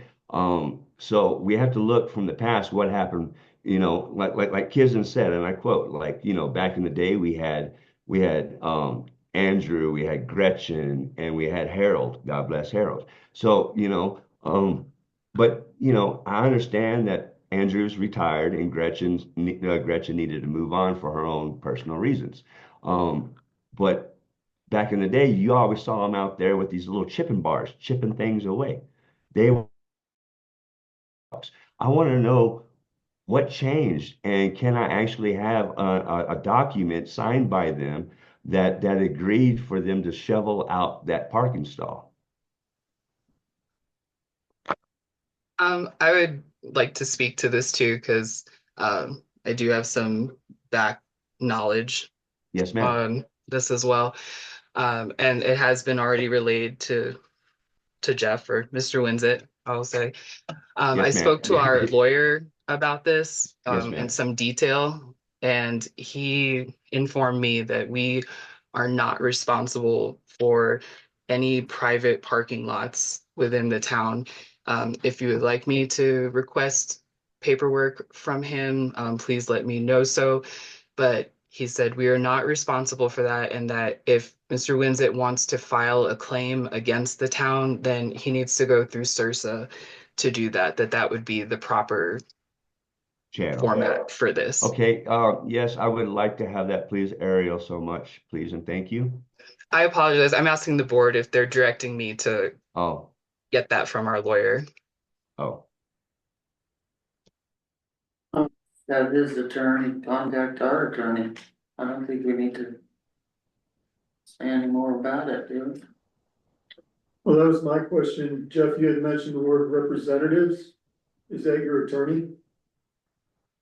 Well, a representative is you can be taken in multiple terms, myself or an attorney. Yes. And One more thing I would like to document on the record. I don't know if Brent's in there right now, but he did address that area. He put down multiple layers of like de-icer. I don't have the right terms because I don't do it myself, but he went out days before and put things down. He went out that day. He went out after Mr. Winsett's fall, and that was all without it being our responsibility. He has gone out and gone and done extra to de-ice areas that aren't under our purview. Thank you very much. So a next thing that I would like to address here. Um, so I guess I'll just talk to your attorney. If I can actually get your attorney information, you can email that to me instead of just blurt it out across the uh, the broadcast here. So the other thing is that I noticed that you guys didn't have a code enforcer at the time, and I've caught the earlier statement from earlier as well that you guys recognize that you have no code enforcer, but you guys did call the Swash County Sheriffs to be able to report this and to report me of me coming in on slip and fall. That's all fine and dandy. I can call the police, the police and get that report, no problem. Um, but at the same time, was there any fines or fees that were placed against these people for not doing their due diligence on the ice removal? Any fines? Because I know you guys don't have a code enforcer, but you call the cops. But the cops are not going to come over here and write a ticket out for these guys because they didn't remove the snow. Was there any penalization on these people already put in place? I apologize. Who informed you that we called the authorities? Because I did not call the cops. Well, one little birdie on the board. To my knowledge, I did not call the cops. I don't know that anyone from town called the cops on this particular event. I know they've Okay, been talking to the sheriff's department about how to handle code compliance in general, but not to like this specific event. okay. Um, so has there been any penalization on these people for not doing that? I mean, Brent even had to go and do extra work, so it's not even his responsibility from what I'm gathering. Has there been anything There hasn't done? been any penalization on the San Cristobal Inn at this time. What's No, that? there's no one to write tickets right now. I can't write tickets. Okay. There's Excuse been me, no ticket written. And I think we might be at a point where, this should maybe be more discussed between the attorneys. Let's just give Jeff, the information that he requested and pass it on to his attorney to ours and, let them go from there. Well, will do. thank you. Thank you.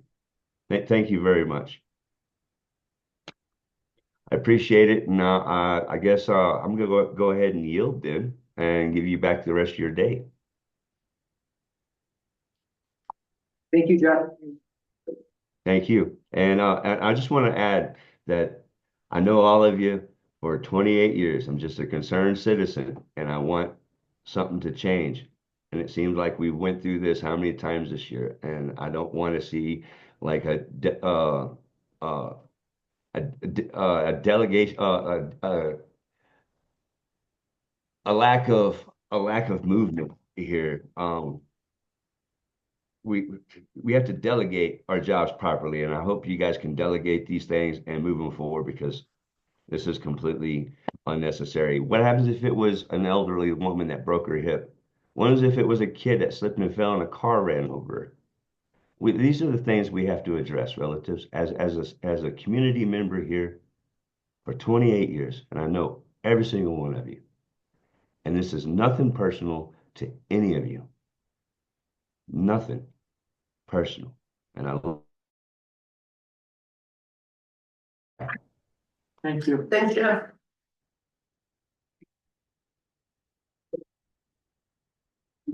So Ariel, you'll figure out how to get him the email for the attorney so that they can combine the attorney to the attorney Yeah. to attorney. I Okay, will send him our Chinese information. thank you. Okay, Chelsea, you came just in time. Please come up.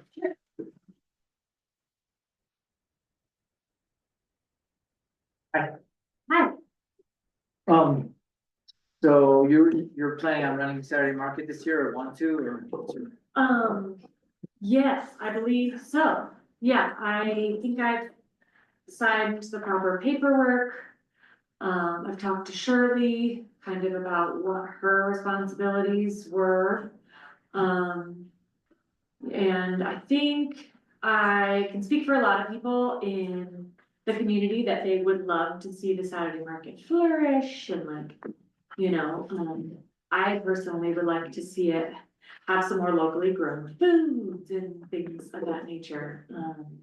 So hoping to do that. I was also just here to ask, like, I don't know, there's nowhere that has any kind of like rules for this kind of thing. Do you guys have any rules, regulations, things that need to be abided by? Like, it'd be nice to be able to have regular music. on the Saturday markets to kind of bring more people out, into town and like, I was curious about if the town has any rules or any. I think, Ariel, do you wanna speak on that? I was gonna say, Chelsea, I wish you'd come talk to me because there are like rules and procedures for it. You will need vendor permits for all of the vendors that come through. I don't know if Shirley told you that. Yeah, There's a she said, $10 fee, an application that they'll need to fill out as well. I'll need to Yeah. have all that information. I'll need to know if you need electric and or water. For Yeah. each of the Saturday events. And then I can't speak to the music because that's not been done in the past. That would be by code and, by town direction. But I imagine that you would have to maintain music at the decibel level that's currently set by town, which I believe on the top of my head is 65. Cool. Is it 65 decibels? 65 decibels during the day, I yeah. believe that doesn't allow for like amplified music, but that would probably allow for like acoustic. Okay, is that the same for events or is there a special event? Amplified music agreement? It's the same for events, Oh, okay, but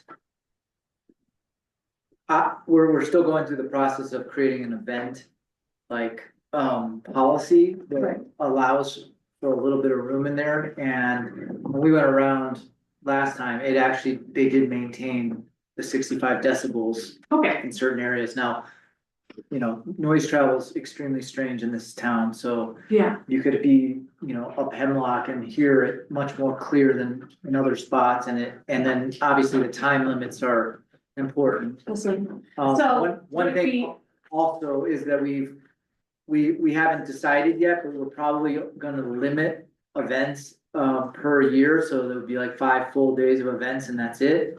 oh, So even though So that's not Saturday written market into wouldn't our count. code yet, huh?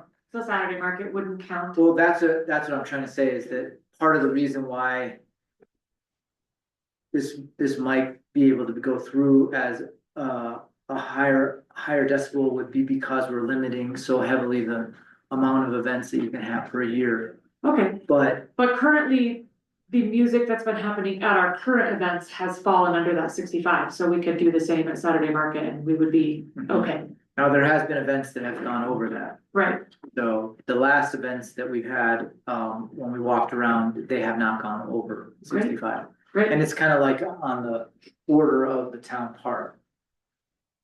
Around the edges and stuff, but great, again, I mean, I hate to say it, but I think there is kind of a special, and we have to kind of come up with a little bit more of a organized policy around it, but usually there's a little bit more room for the special events because they've been announced. Like some of the coordinators are kind of gonna be required to go around and talk to all of the neighbors and, make them aware of it a couple months in advance and things like that. So that helps with sort of preventing complaints and various things like that. What we're trying to do is really limit the complaints, right, because a lot of people want music, but there's some people that are, working in their gardens on Saturdays and don't want to hear blasting music coming from the park every week. right. So it's, So as long as it stays under the decibels, we're good. yeah, and it might be that if you're gonna amplify, that doesn't mean that it still doesn't stay acoustic. You see what I'm saying? It doesn't have to be electric guitars per se. Right, Um, yeah, and I mean, this is all very dependent on who right. wants to come play a Saturday We market. do have I a- don't think we're gonna be getting like big acts. to And we come do have a up. request to allow the use of town stage in the park for open mic amplified during the Saturday market. Has nobody talked to you about that? No one has talked to me Okay, about yeah, that, no. but I don't think anybody knows that I have Okay, taken over the Saturday market. well, y'all should Only definitely talk. a direct select few, cause I was thinking it would be nice to start the morning off with yoga in the park. where like the yoga teacher's on the stage and being able to have the yoga teacher have Yeah. like a little bit of amplification so we could hear their voices. So that was my main question was like, it's just gotta be within that, Yeah, you know? And I'm happy to go around to the neighbors, and talk to them about the Saturday markets. Also, that's something that I would be willing to do, if that would help. Or if you think it would not help, I don't know, you know, sometimes. I it's think better one, to- one of the issues that I see in what Dennis talked about, I mean, is just like setting times and then ending on that time. What was happening before was that people were continuing, you know, even though Saturday market was cleaned up, they were still like, oh, this is the day I get a drum. So then they go out there and at 5 o'clock at night, they're still drumming Right, and there's no like, yeah, you know, event's over, you know, time to clean up and that's it. Right. And then there's, you know, people are aware of those times and then you just kind of keep to them. keep going. Yeah, So that's another question I had, do we have a code enforcer, like, do I have somebody who can back me when it's like time for people to go, and like, I realize that as the, you know, the event coordinator, the market coordinator is kind of my job to be kind of the policing Mhm. presence, Yeah. but like, having a code enforcer would be really helpful for those people who maybe, you know, Are stoked. are just on and on, are too stoked on people. Dennis, did you want to speak? Sorry. You know, we don't have code enforcement officers quick, but just this morning, we listened to a neighbor here. I don't know exactly where his home is in relation to the park, complained about, noise and fires and a couple other things. So, people's, you know, having fires in their backyards, not that you would do that, but the noise part, I know, but- no, I'm not suggesting that, that's not what he complained about. And it was noise, music, and so it's been barking. So it's gonna be an issue again this year. I mean, it's already started and the season's not here, so I would just be, if I were in your position, very careful and cautious with the amplified mic. I would say that his complaint was about music happening at night Okay, and it like into the evening while, so you know, yeah, just for my own personal schedule, you know, before sunset would be when, you know, things would be packed up, you know, that's a long day, I don't think. I think originally they were doing it from 10 to 2, and I know that the code enforcer wasn't involved with getting people to leave or like policing the market at all. Just from having done this last year. So, you know, I think having some live music at the Saturday market would be a nice feature to the market. Every year it seems like it's getting a little bit better.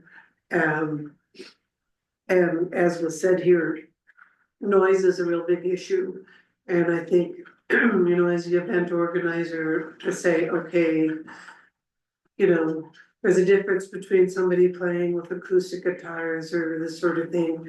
But if it's amplified, to set times that are like from 11 to 3 or the event, so that it ends plenty early. Right. You know, if you're ending at 4, make sure that the music is ending before the event ends. Right, And keeping it low key, this isn't yeah, a concert, you know? yeah, this is- I'm a little concerned about the open mic, happening in the park based on that, Yeah, just based on the. You so know, I think from that, from what I've seen in the open mic, but you know, the Cosmos and those bands tend to be on the louder side, and so there's a difference between, you know, when you're having the 4th of July or you're having the music festival or the energy fair, that's an event. Now, I have found if I'm at the Saturday market, I'm trying to talk to a vendor about their product and I can't hear a word they're saying because the music is the dominant feature. So this isn't about being a musical festival. This is about a Saturday market with vendors and people using the park, selling their wares. And music should not be the dominant scene. Because you can't carry on business.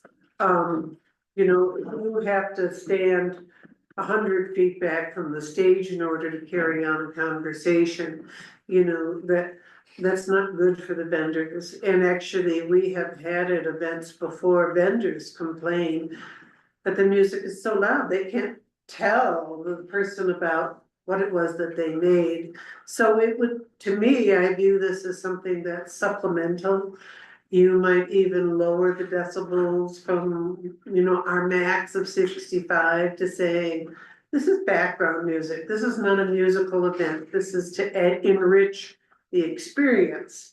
But it's not about being a concert in the park, it's adding an enrichment. And it could be spoken word poetry, it could be any number of things that are going on the stage.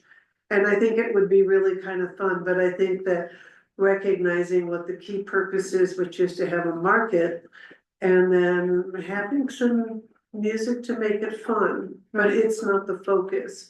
And because this is such a small town, if it gets too loud, we are just gonna be inundated with complaints. So we're always walking this balance between, this is a downtown, we wanna see fun things happening, and when is it too much? Having music, but I think it will take really setting some ground rules that first come from the town, but then also from the event coordinator who said they recognize that the sales conversations are the priority. Right. And yeah, you're dealing with musicians and half of them are deaf, so you gotta reel them in, you know? Yeah. Does the town have that device that reads the decibel level, or is that Nick, does Nick have that? Nick Namura is the We have it. producer, you guys have it? So I would suggest that our event committee maybe work with our town clerk and issue some guidelines to your event. So you, as an organizer, has something on what is expected of you, and the town, there's just clear communication makes everything better. Yeah, So I'm I all think about it. that, Well, the event committee is, you know, we've worked pretty hard in the past to kind of come up with some criteria. But we are getting to the point where there's only a couple of us on the committee because, as you can see, like, just like there hasn't been a lot of contribution from citizens towards everything from planning commission, board of adjustment, all these committees are lacking people, we need more people. Okay, So- do you have so- to be on the town board to join these committees, No. or, okay? No, Well, I would like to be on the event committee. yeah, I mean, Allison Wonderland has been the chair of that. Yeah. And so, and we kind of needed some motivation and help getting through on the next phase of that, which is basically taking all of the stuff and bringing it to the board and then going through each of the criterias and then creating like a event policy or event resolution that kind of just sets the standard again. And I mean, from what I can say is that there's been a limit on how many events we can have. And so what we're balancing is like citizens that really don't want any events, and then citizens that are like want some events, and citizens that want a lot of events. So we're trying to find like a nice compromise and a middle balance in there. Now, the Saturday market has been going on for, Yeah, and I wouldn't consider Saturday market an event. You know, it's there and then it's gone. so, I mean, it is in that, like, that we have been blocking the street or half the street for the Saturday market, which, you know, causes a little bit of a disturbance in the, Yeah, do we need to do that? no. I No. don't see why. It was just, It's right there, I mean, I could see why blocking the street over there by the cloud would have been, but it's over here, I don't see any reason. I think the reason they were doing that was because there was some people that were coming in with giant, RV type things, and they wanted a place to be able to park, and it was kind of causing a block anyways. Right, So they were blocking off half the road yeah, on, well, Galena. I'll probably move not to block the road Okay, personally. yeah, if as you do the block the coordinator. road, it's a whole nother kind of. I don't think it's necessary, I think it's bad for traffic. and the other thing I would say is not to allow drumming. that just. The gets drum people- circles? The drumming, because it's repetitive, and we have part of our noise ordinances is repetitive noise. And the drumming is the one that will get people calling in like crazy. Because from a distance, all you're hearing is that sharp and it goes on forever. And like you say, you got somebody working in their garden or their house or whatever, and that's where people will show up with the pitchforks. Yeah, So like, just don't, that's why the drumming takes place up at the campground. The drumming is one of the ones we've had some of the biggest complaints about, was drumming. okay, Yeah, So if you go through the process of getting the vendor permits, right, and getting that worked out with Ariel, and she might have some other information, right. setting the times, setting the location. And I also was Regulate, wondering and then- about my drink trailer. Can I have that in town? I know that there's a rule against food trucks. well, what we were doing was, when you get the vendor permit, we were limiting, it's a temporary vendor permit, so it's basically allows for the time that you set, which is. What is it, 2 to, or sorry, 8, what was It used to be 10 10 to 2. It was 10 to 2 in the past. That was like kind of an opening for allowing stuff to come in. Right, So that was the idea, was that it was like kind of a special event okay, thing, but it's basically Saturday market is exempt from having to have a full business license. It would be like a vendor license, okay. and so it's temporary, But I can't get a business license for my trailer to have it permanent. not permanent. Okay, unless it's on somebody's private property. Yeah, and even then you would, I think there's some requirements, but you'd have to talk to Okay, I'll Ariel. talk to Ariel. then. Yeah. Okay, The main thing, is just maybe working it out. I actually think Saturday market should continue. I think that, if you do it really well, I used to run it back in the day, and I had like a sheet and I labeled everything and I actually numbered out the spaces so that, and then had a sign-in sheet and the only other thing was like a fee, and does that fee come to the town or does it go to you, or who does it go to? Because, it does take, there's cleanup that has to happen, and if you're doing the cleanup, then that's one thing. right, If we're doing the cleanup, that's another thing, and then not to mention the kind of like the abuse of the. You end up having a lot of people trampling the grass and stuff out there, which. Is okay, part of the deal, but it also does require us to have. Watering during the week, seeding, things like that to keep it maintained, so so. you guys are at the $10 for vendors, right? That's like, I don't remember, how did that work? Did it go to the town? The $10 per vendor comes to the town. Yes. Okay. And generally Well, is what's the paid by the one-time? vendor. The one-time thing? Or is it every week? No, it was $10 for the entire season, and they could set up as many times at the Saturday market as they saw fit with that $10. And then the one other thing is, we don't have anything to do with sales tax as far as collections. But if, say, a state representative or somebody did come to our Saturday market and start walking around saying, show me your tax license, that could happen. right, And then but people, that's on them, right? Not on. it's on us, but I mean, you might wanna make people aware that they should probably be paying sales tax. It's not. Yeah. Something that we can enforce or you can really enforce, No, but it can be enforced. Yeah. for sure. Right. I know that.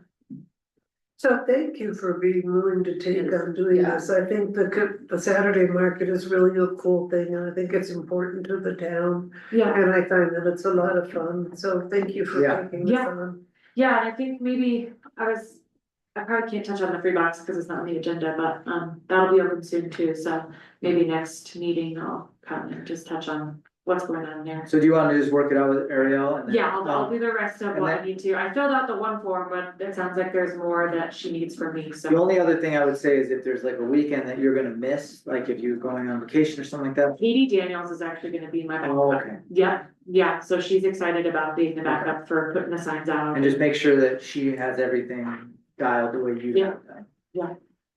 Okay, so do we need an Yeah. approval? I mean, yeah, I just wanted to say I'm stoked, Chelsea. Yeah. And I know you, like, you're such a capable, awesome person, I think you're gonna make the Saturday market better than ever. Let's make it cool. Yeah. Yeah, I think yoga in the park would be fun. Yeah. So, yeah, okay. One more? What kind of drinks do you serve? It's the elixirs. So I have the trailer. It's at every event. I think yellow trailer that's at every I event. was just gonna suggest if Ariel wants to look it up, and you can park it in my driveway, Oh, really? right across the street. Yeah, I would Yeah. happily pay a fee or however. I mean, yeah, if there's problems doing it somewhere else, you can always do that. Yeah, that would be great. Alrighty. I would love that. Yeah, I'm really hoping to be able to employ some young adults. I think it would be a great first job for some of our high school students during the summer. So it'd be cool. Just let me know. Yay, that would be great. Thank you. Thanks, Okay. Chelsea. Let's set up a time to meet and talk about this next week. We can sit down and talk through Yeah. everything. Yeah, I'll bring you your green recycling bin. You bring me my what? The green recycling bin I grabbed your recycling from the town office, so I'll bring your bin. Sounds perfect. Do we get a motion for this at all? To approve like times and make it set?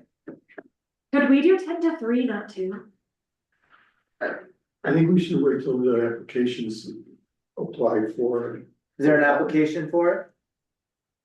I've never had anyone fill out an application. They usually just come tell me what their general did plan that. is. But maybe, Chelsea, maybe what would help is if you wrote out like what do you call it? Like a proposal of sorts Okay. of what you're looking to do here. And it was just like typed, written out. The board could look at it. We had it on file. That way there's just no confusion or.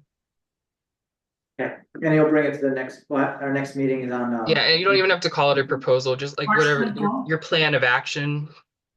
Okay, yeah, and then maybe I'll try to get the pre-box on the agenda for that too. But give it to us way before, like a Yeah. week before. And if like you can't make it, if you just send it in, then we can get it on the agenda and look at it. Okay. Okay. Great.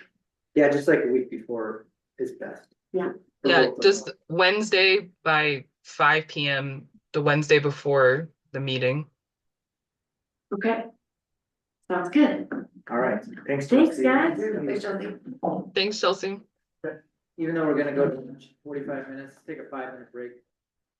Okay. So what are we doing, what's the rest of today? We're gonna come back after lunch with the attorney's report, and then at 2:30, we still need to do the public hearing. What are we doing? 2:30 is the public hearing, we're still gonna have it Public hearing for, for the budget. we're gonna hold on to public hearing. after- We are, but yeah, we have to still Okay. hold it. And what's the attorney's report gonna be? Just, Attorney's report, well, we have a letter that, I don't know, he Okay. has his own stuff, maybe we we should should take a break. Yeah. take a 5-minute break. Okay. Coming back. All right, let's come back from our quick break, and we have 35 minutes to finish some stuff. One thing was, I got a text back from Leroy. He said we decided not to pursue the CWPP grant because it was risked the interfering with a bigger grant from the Forest Service for fire mitigation. We decided to prioritize labor and equipment over a revised CWPP. Sorry that I haven't followed up. This is all happening in real time now. David Freeze at the county suggests we pursue countywide CWPP, so the subject will come up again. Again, I apologize for not keeping you informed. This has been very active in the last few days. I was planning on writing you an email today. So that's good. We're gonna think about that. Great. The only thing, the G, let's see, new business G allowing, request to allow the use of the town stage and open mic amplified during Saturday market. I think we should kind of move with Chelsea to get her stuff, and she could maybe deal with that, as we get further along in her. I We think, haven't even made a motion yet to approve the Saturday market, so. yeah, and I think if somebody if Chelsea's gonna be the organizer, like. Yeah, we'll probably need to have some involvement with what music is going to be allowed or whatever, but they should probably be talking with her first. And making, like she's the filter. Mhm. Yeah, so let's start with that. What? Is that recording? Yeah. Yes.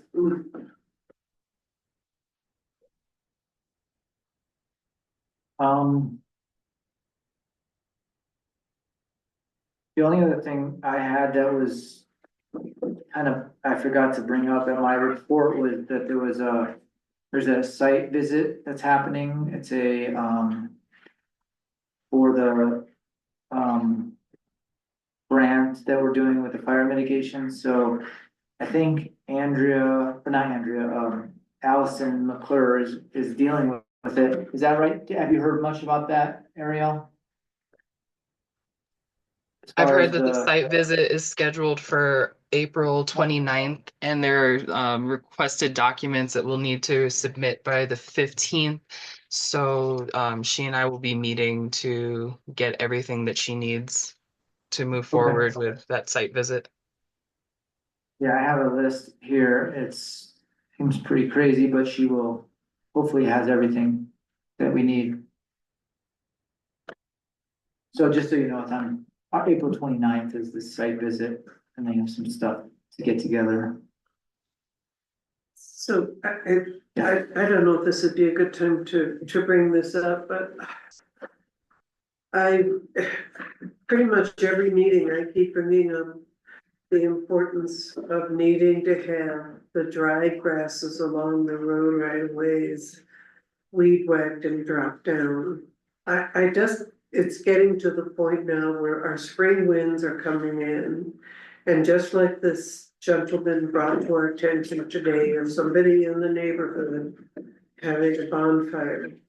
And if that fire got sparks or the wind picked it up and blew sparks, what was gonna create a fire in the middle of town is gonna be grasses carrying fire into wood piles and scrap lumber piles. That's what happened in Monte Vista a couple of years ago when they had that fire right through the middle of town. And the grasses that are alongside the road right of ways, I think are a real danger, and I think having them weed whacked down, it should be a real priority. So right now, let me just say one thing, with this grant,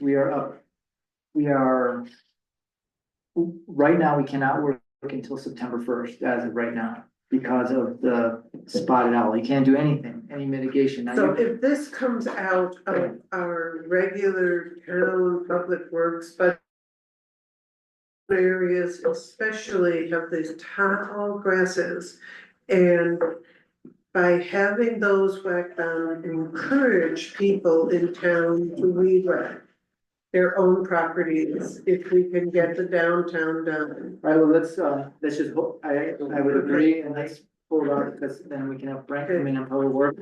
We have one other thing to do before then, it's the cemetery proposal. How do you guys wanna go forward with that? Okay. And then we'll talk to Brent about it, Okay, because I think that he needs to know. We need to go forward with it to finish off what we started. Mhm. With the SGM contract? Yes. There are, what's they refer to as what we refer to as our town engineers. I don't know when they were hired, years ago. I've seen proposals from them, or not proposals, but reports from them years ago. And they started this project with the cemetery. They did, they were the initial, I mean, this round, this go okay, round. I see. Do you want them to do the first part of the project first and then move to the second, or or do it together, how do we wanna move forward with that? Did they share with you, anything on this sequence that they have right now? I guess what I'm leading up to is if we just let them go and finish it off, and let's get this so we can start selling these pieces. Those that are asking for them. So the idea was to kind of, I think the only thing that hasn't been dialed is exactly which way we're moving on the cemetery. We had talked about moving west because of the existing road and that whole thing, and then last time we met, we talked about moving north, and that was, another reason. And maybe we have to go both directions, actually, at some point, we're gonna have to expand moving, from Well, the if we can complete this project and get it done. And sell what we can where we have access. And then us work on resolving the access problem going west. Mhm. But we have everything divided. Mhm. And we just don't put anything where we might put a roadway. Mhm. And get this thing off our plate and just get it done. Well, that's the thing, is they're basically creating, sellable, plots that Right. we would be able to start selling. I echo what you're stating, but we have paid SGM a lot of money. I just wanna make sure there's no redundancy here, that we're paying them for something that they did 3 years ago, because these are one of our biggest checks. that When we originally had our Something cemetery, like the survey map, the pictures, we paid for this, we paid that for was an that. SGM though. We hired, Russell Engineering to do this, to do that. Cause, we've got a lot of feasibility studies done, but no. This is totally different. Not on the cemetery. Well, I just like to see. SGM did this. Double did the work. dip. STM did the work for when we were gonna get the grant, $14,000. for the, For both. How much is a cemetery plot? How much does it cost? area, how much does they, They're all different, but I can say like the most recent ones I've been selling are green burial plots, and it's $500 for a resident, anyone in 81131 or 81143, and it's $900 for anybody else.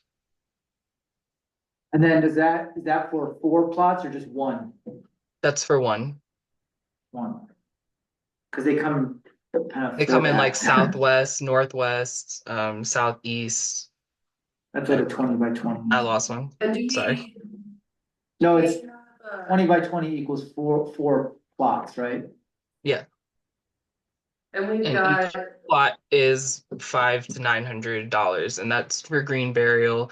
I've never sold one for a regular plot because we've only had green burial since I've been here, so I don't know that pricing off the top of my head. But actually, I have a binder here. and how many plots do we have? Do we have 300 plots? It's a little under 300. I want to say it's like 250 or 60.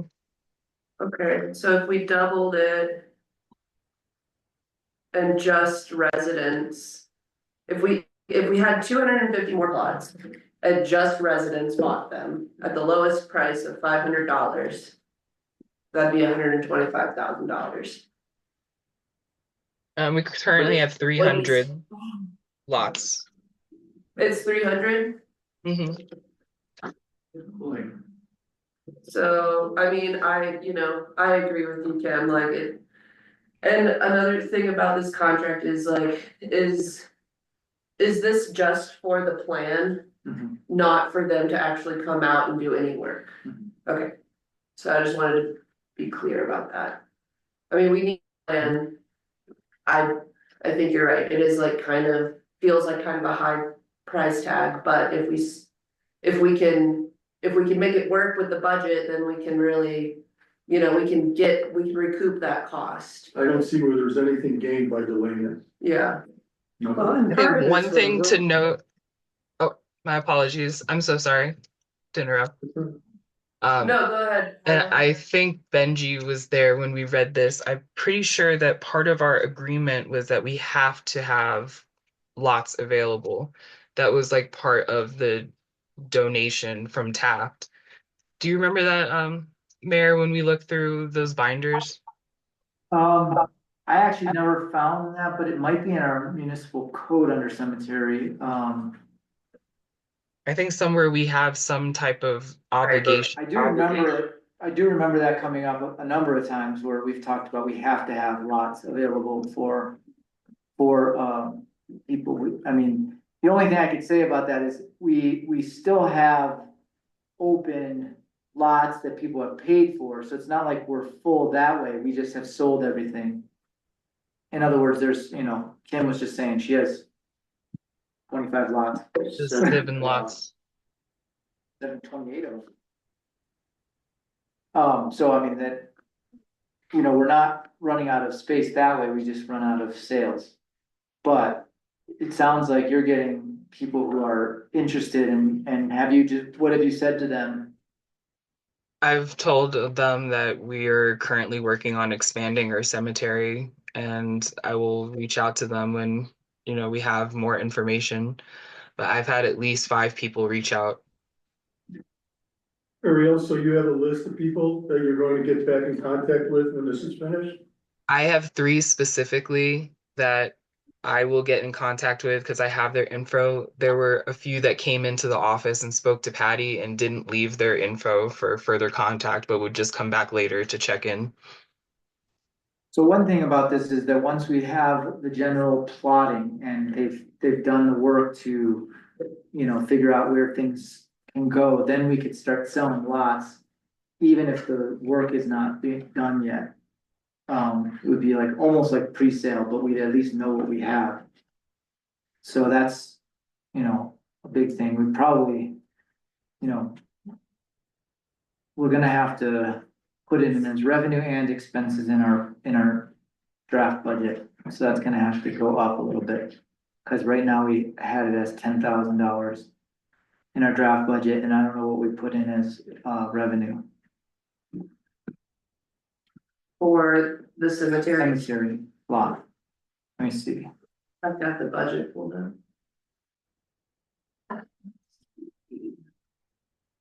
I'm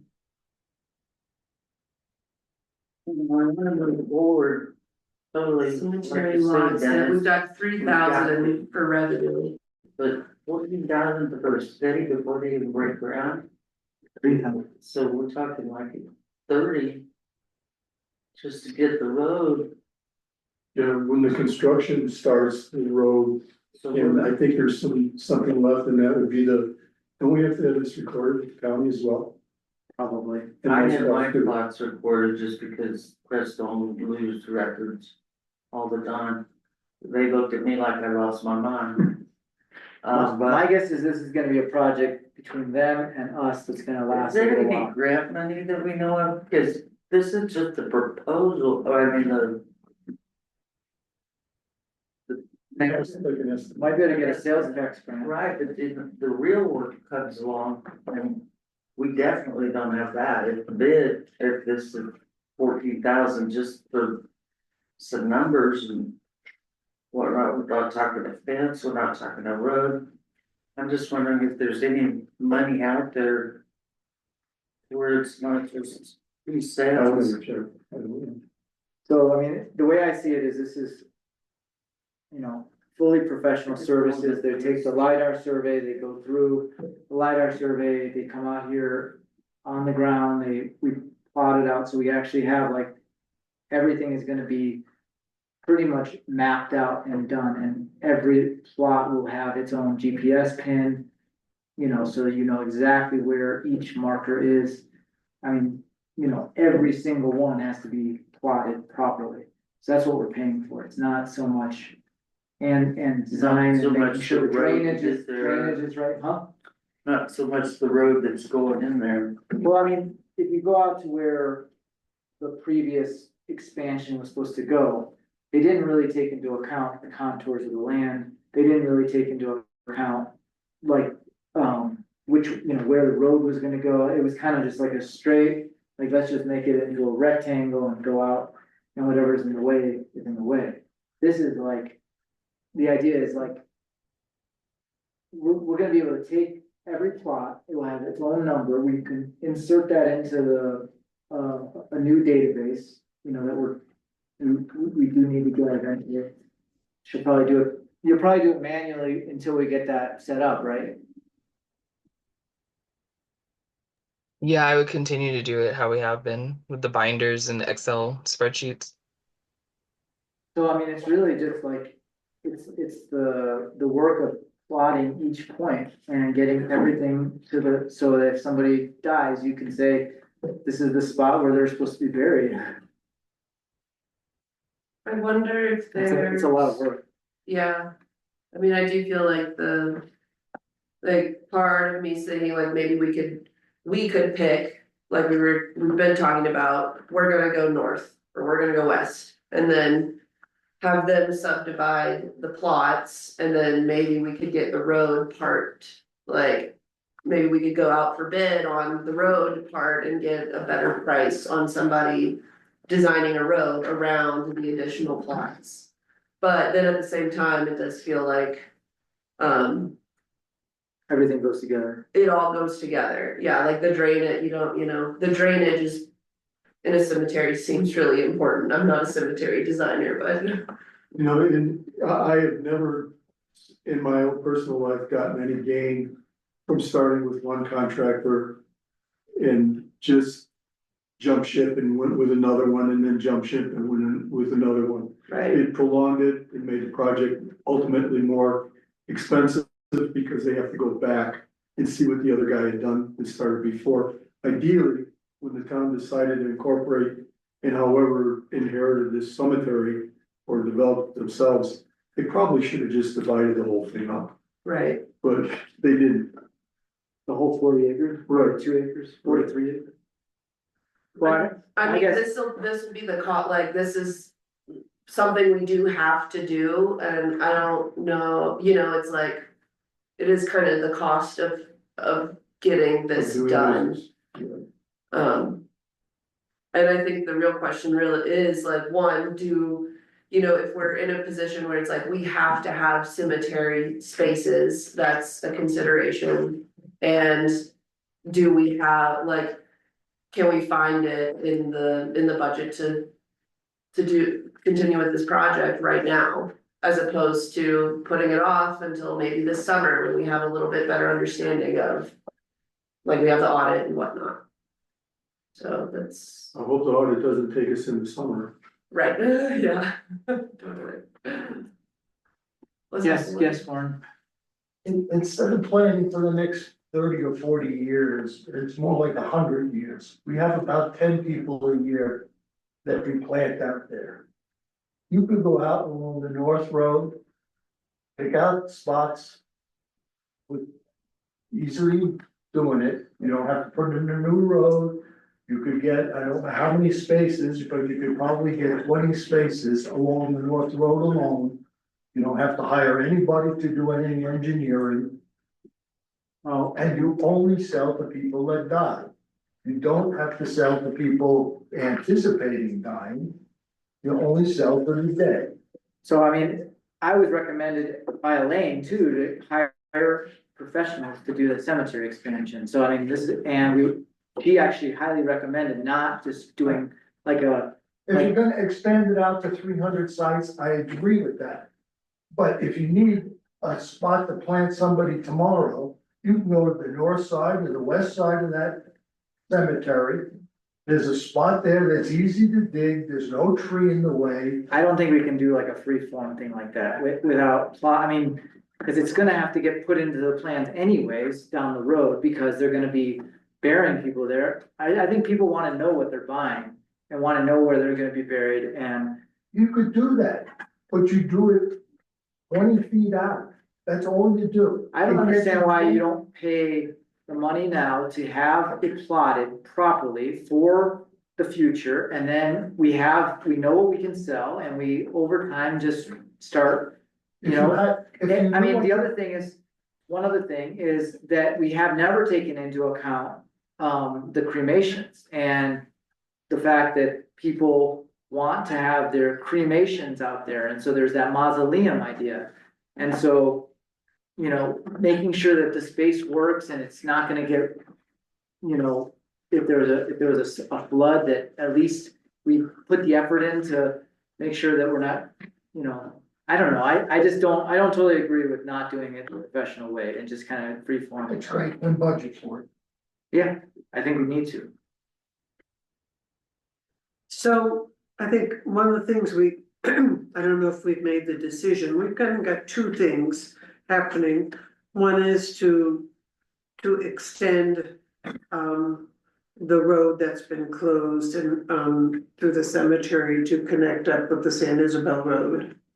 Okay, there's no real urgency on us doing that other than maybe accessing the pet cemetery, but and then we have talked about the future expansion of the cemetery actually being to the north. And when you look, I haven't walked the whole thing, but when you look directly to the north of the existing cemetery, it seems like it's maybe not as gullied, yeah, as the western is. So if we're looking to the north, and I think the idea,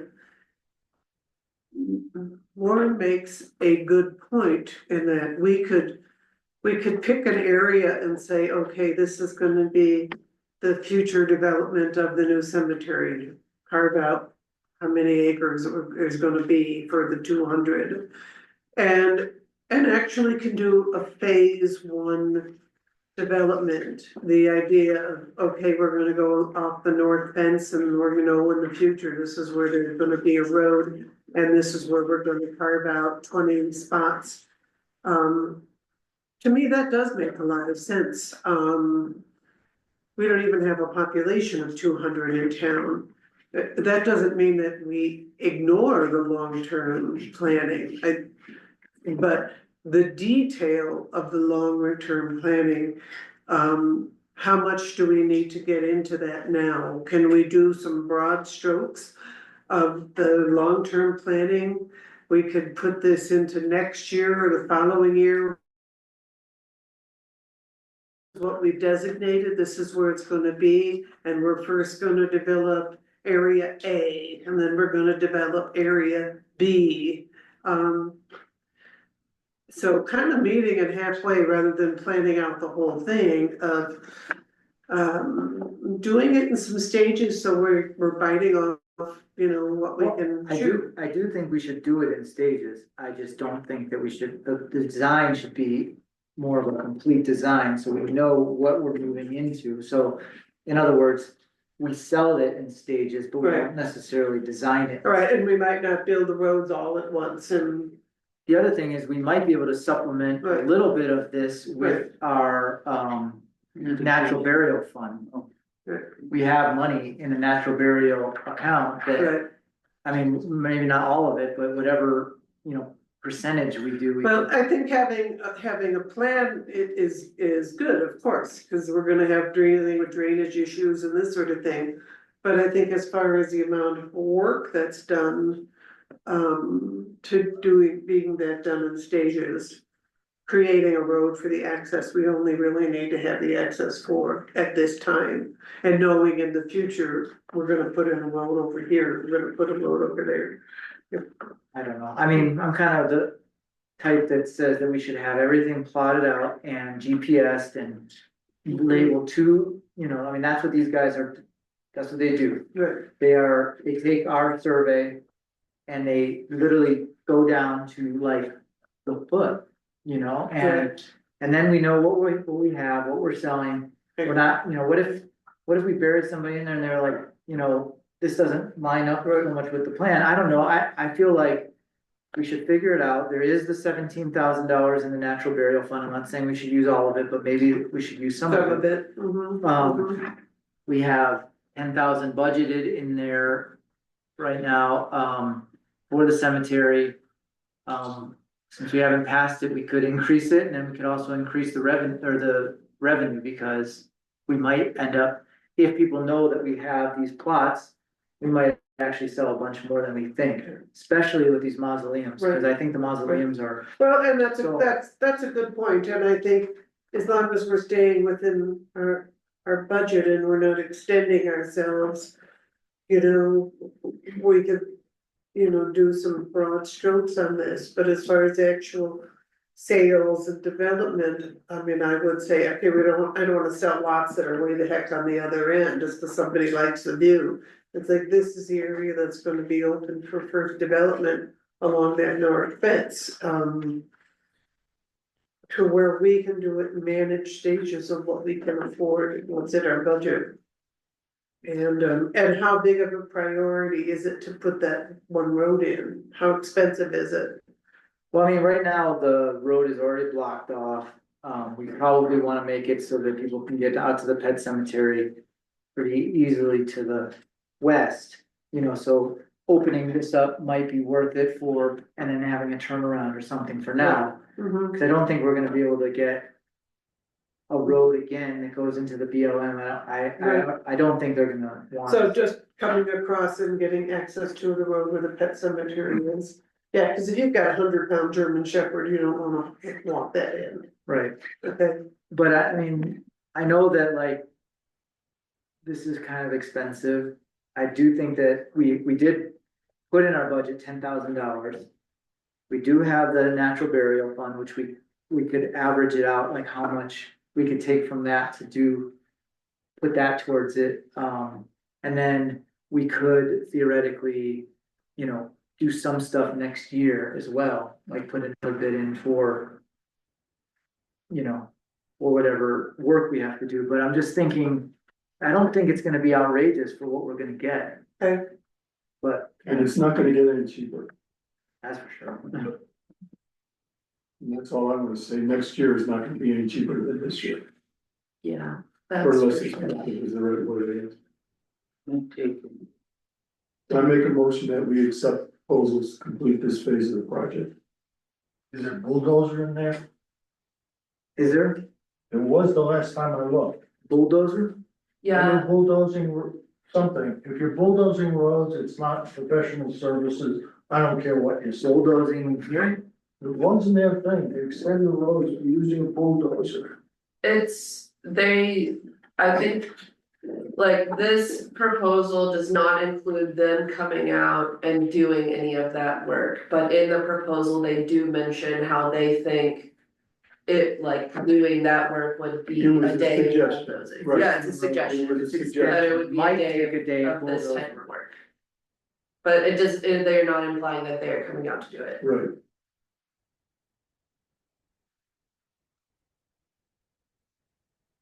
Is there a second? Who seconded? I will second. Oh, did you second? Okay, so discussion, more discussion? I do think that we need to like. You know, like, are we gonna take this out of natural burial funds and make that, you know, how are we going to make this work in our budget? Cause we only put the 10,000 in initially for the cemetery, We make the adjustment in the budget. It doesn't have to be part of the motion. okay, Any more discussion? All in favor? Aye. And we'll be able to get a documentation on when they're here and. Yeah, I mean, they're probably gonna use their computer for a lot of it. I mean, that's why we paid for that. So we're going to lunch? Let's see if we can do one more thing, we have 5 minutes, the only thing was, did you wanna talk to, Brent? About, About what? about that. About the mitigation, the grasses? Mhm. Yeah, I really wanna see this be a priority, especially to start working in the whole downtown area along the road right of ways. And then extending into the neighborhood, So, can we get a work order maybe? Maybe we just have a work order on that. so I just feel like it's really important, cause in the residential areas, our roads offer a fire break. But at the sides of the roads, we got 15 foot of dead grasses and tumbleweeds and everything else. That is a pathway to carry fire into neighborhoods. agree. And, I feel a great deal sense of urgency that this happened. And I think the first place is for the town to really start in its whole downtown area.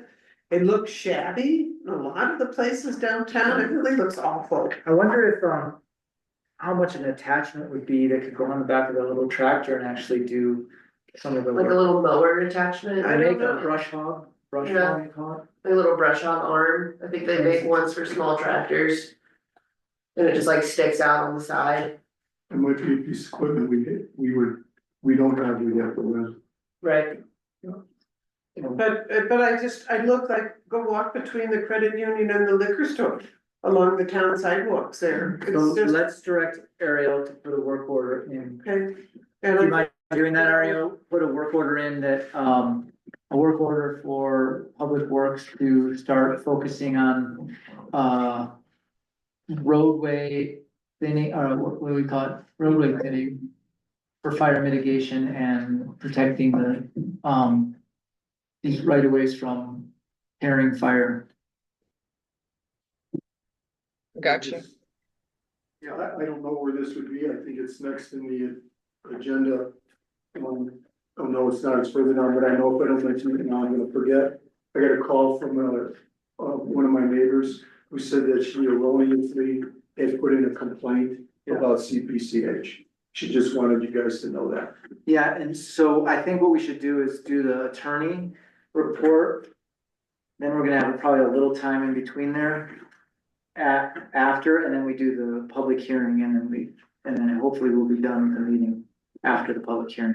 Well, she just wanted you to know that. No, I know, it's in and here. and I think saw it. before we get the code enforcement officer done, I would suggest we have somebody from the town, I would suggest the mayor. To talk to whoever it was that had the fire and just say, this is absolutely not forbidden, and I mean, this is not allowed at all. This is what the fine on this would be, and, this is your warning, and if it happens again, you will be fined for doing this. But I think we have to So- take a strong approach. The sheriff's office is pretty much dictates policy as far as open fires or controlled burns, let's say controlled burns. But if you The have town has a its semi, own. if you have 3 sources of containment, sand, water, and an extinguisher, you should be able to have your little s'mores in your front yard if you want, but you have to call the sheriff's department and get their permission, their fire chiefs. When the district isn't around. We don't allow open fires, so if At you all. were gonna have like a little bonfire, you have to have one of those screens over the top of it. So we don't allow trash burning, we don't. I know who it was, I do think that the property owner should be aware, and it is. Well, Diane that's for Parsons. sure, yeah. Diane, Property owners need to be known that open bonfires in your yard are so not. they're renting, she has 2 units that she's renting right now, Diane. And I think they had a collective party, is what I'm.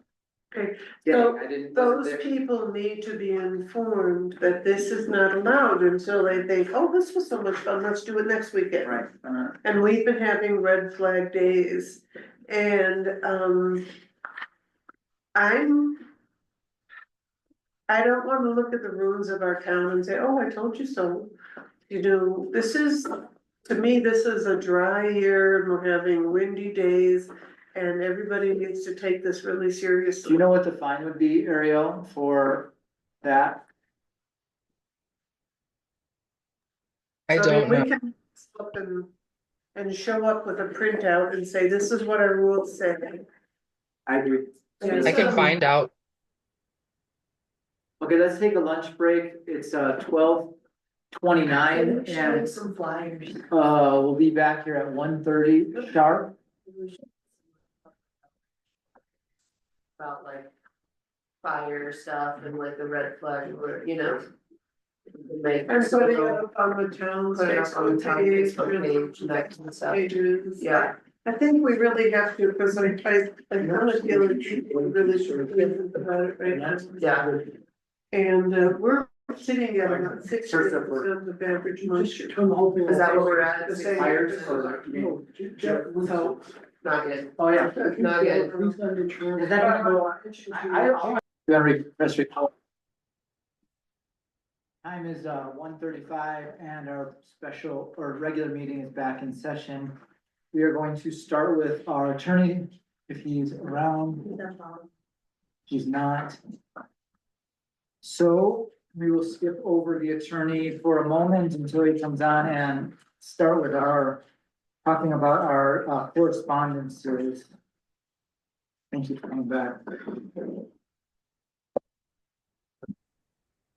And I did make one mistake. I put the dog at large dog barking documentation under correspondence, but I honestly meant that to be under code compliance. But Okay. whatever you Well, I want guess, to, it's fine. Because well, Ben Ummer was a correspondence. are we going to have Public Works and Water Department reports, or is that gonna be postponed? He did not give me a written report, but I imagine that he has a verbal one. Yes. I don't necessarily want to jump ahead without Brent being here, but well, I'm sure you have something else to add, but, this last reading of VODs was more than double of what they were in the previous month. Really? Yes, we went from 41 points to 98. What's going on? Yeah, it was a shocker. The one thing that I think we both noticed without even talking with each other until we did, is that it appears to be on every other month cycle where there's a huge spike. This one, of course, was outrageous. And it's very expensive. And we talked a great deal about it, and knowing that in this current new agreement we have with Baca, that if this were to continue again, because they average it out over a period of time, it would put us in the fine category. So In the what category? fine, as far as paying, because they are fine for if you go over the volatiles. I know, Kism, you had stressed your need for a priority. I did too, and this was it. We're developing a plan on how to, let me phrase this the correct way, to identify to the property owners that, we're aware that it's coming from their property and that, they're in violation of the municipal code and state statute as well. And give them a letter as to a specific deadline when this problem has to be rectified, and also be identified, the compliance will be, or not, will be identified through a series of inspections. Do you think you know where it's coming from? Pretty close, yeah. Unless I was 100% positive, I really wouldn't wanna Right, put someone on the spot and be Definitely. wrong. definitely. But it's pretty obvious. What Brent will do is, this will be done in a letter form. He's already got some face-to-face dialogue, and it'll be done in a formal letter form. What he's asking for is that, number one, the board is aware of it, and support, because it could probably get very uncomfortable. And I'm not sure exactly what that means, but it could. So I know he was gonna mention that. If he's got anything else he wants to add, I'd let him do that, but since he's not here, I guess not. Okay, Any questions? Is he gonna start doing the monitoring like he has that special? Yes, what I had asked or suggested is that, the monitoring device that we have to show that we are not prejudiced or biased in any way, that we also use whatever samples we collect and take them to the lab for clarification that the readings that we've got are correct. And identify what manhole it's coming out of. I see. Now, the BOD's this month cost of treatment almost exceeded the regular effluent. So, yeah, I mean, it was like $2,600 additional to our bill. Is this the bill that you were mentioning earlier? Yes, it's the one that I mentioned at the beginning of the meeting. The question that comes in my mind, and we didn't, I guess we talked about it a little bit, is the what if factor, and if we needed to go further, would we pursue them to pay us? If this, and I don't know how it could be proven to be malicious or intentional, but if it could, you might be coming to the board with the idea that we try to capture some of our money on this, and I don't know if that's reasonable or acceptable or possible. I don't know. But it's a lot. That wouldn't be even, that would be what we're paying for, and then if we were fined, it would be a whole nother thing, right? It would be a whole nother deal. Yeah, I don't remember offhand what the charge would be if we were fined for it. It's like $1,000, there's like a time limit on payment, and then it was like $1,000 a day for until it was fixed. Right, and I think that if I remember right, the way that was written is we have to show, if we don't show our best effort, Yeah, then that's when it immediately talked about getting a hold of the guys on the other side of the wall there and letting them know what we were doing so that we wouldn't be accused of not acting on this. okay, good. Do we have any kind of regulations on, the amount of, BODs that a person or business or whatever can reasonably release into the system? Like a standard, state standard or something like that? No. I mean, if you got online, you could probably research stuff that will give you examples, but most all of those examples are according to the type of business as well. Processing plants versus restaurants, versus other, food distributors that don't process foods or don't have cooking and things like that. So it's all over the board. To me, it's an individual item for our community. We don't have that much business in town, at least the ones that we're aware of, that would send volatiles down the sewer. And we should be able to have quite a bit of a higher standard. We only got, I think it's 85 or 89 customers on the system. Our numbers should be very, very low. The 41, I call them points, or pounds or whatever they measure them by, is just a skosh above, into the high mark. You know, if we were in the 20s, teens, let's see, 0, I don't think that's possible. 0 would be if we had our own pre-treatment plant. Yeah, maybe it would, something is always gonna get in. You know, and not everyone is aware that you can't dump everything down the store. I remember a time when people used to do motor oil on storm sewers. It ended up in detention ponds and stuff, this is skin cook. You know, just because they weren't aware.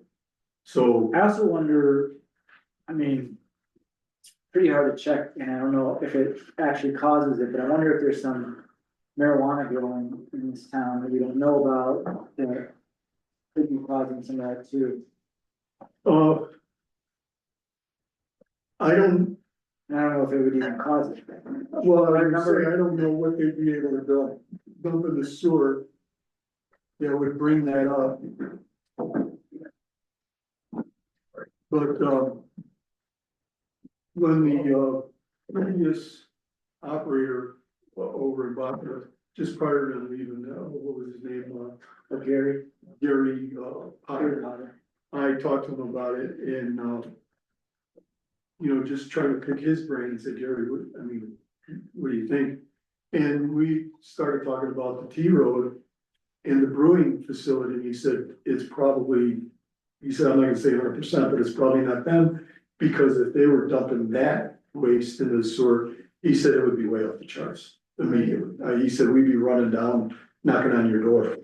That's how bad it would be. So I imagine any marijuana or hemp or anything like that might be the same, but I'm not really an expert on that. I can read what I read and understand it, but all of the different types of vegetation and stuff that go in there, they feel it, but I don't think anyone thinks that it's that.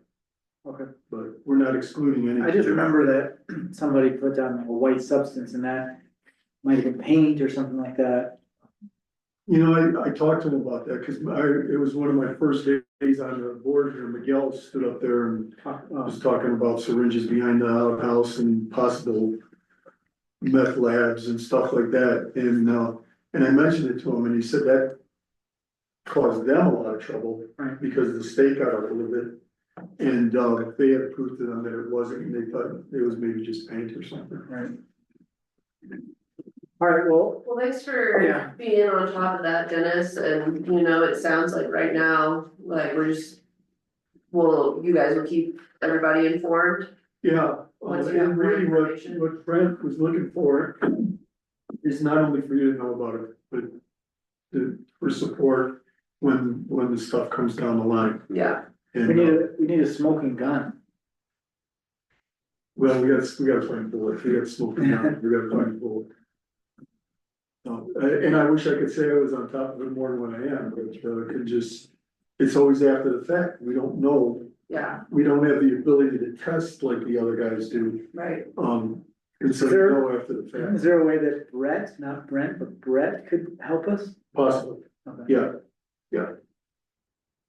Yeah, Let's move on, our attorney's online and we'll come back to the other stuff. Is that okay? Yeah, absolutely. Brent shows up. Yeah, Hi Seth. Hello, all.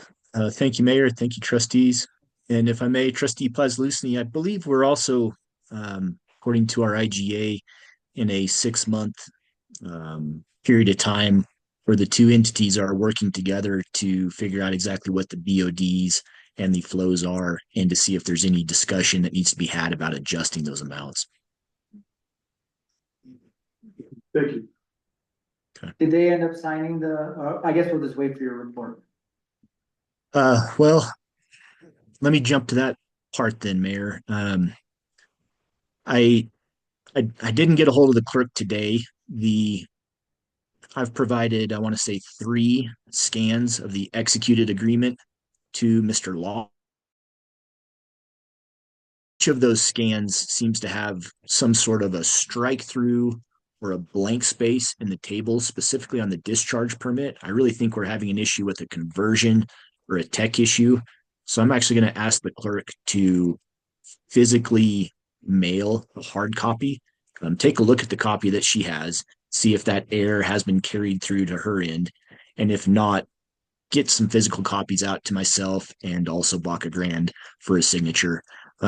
We've done this 3 different times. It seems like that error kind of just carries through to a different spot. I know we had you sign it again due to one error on the IGA, a conversion error, and that's all. And then it came up again on the Exhibit A, the discharge permit, in one of the charts where we had made those changes. It was just not clear. And so we're working on that. Okay. Okay. My next item is I was looking through our packet and it has a proposal from SGM related to the cemetery expansion. Yep. I was just hoping to clarify, am I reading these plot sizes correctly of a 20-foot by 20-foot regular plot? Yeah, that has 4 sites on it, so it's each one of those 20 by 20 would have 4. Okay, thank you for clarifying that. Let me just make those notes. So each plot has 4 sites on it.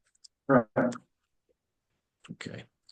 I just thought those were some interesting numbers, and that makes sense now. Thank you very much. My next point is really my March schedule. And I anticipate most of my time being spent on kind of updating and amending our policy due to the adoption of this IGA. We will have some different billing procedures.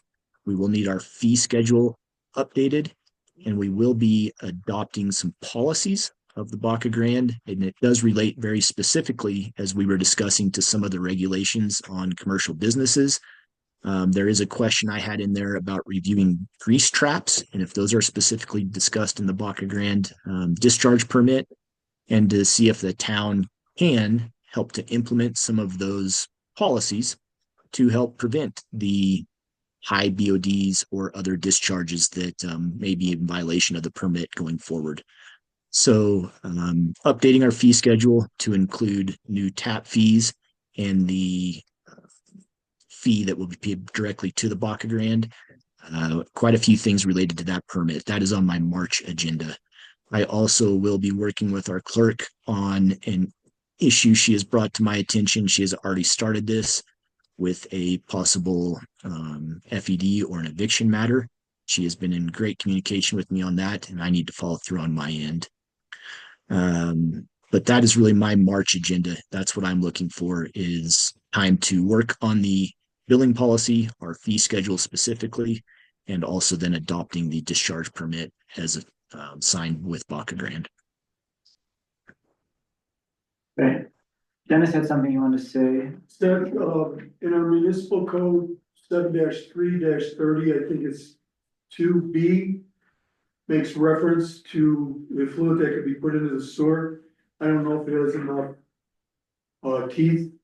And if we may need to increase the severity of the wording in it. I don't know if the severity is the right word.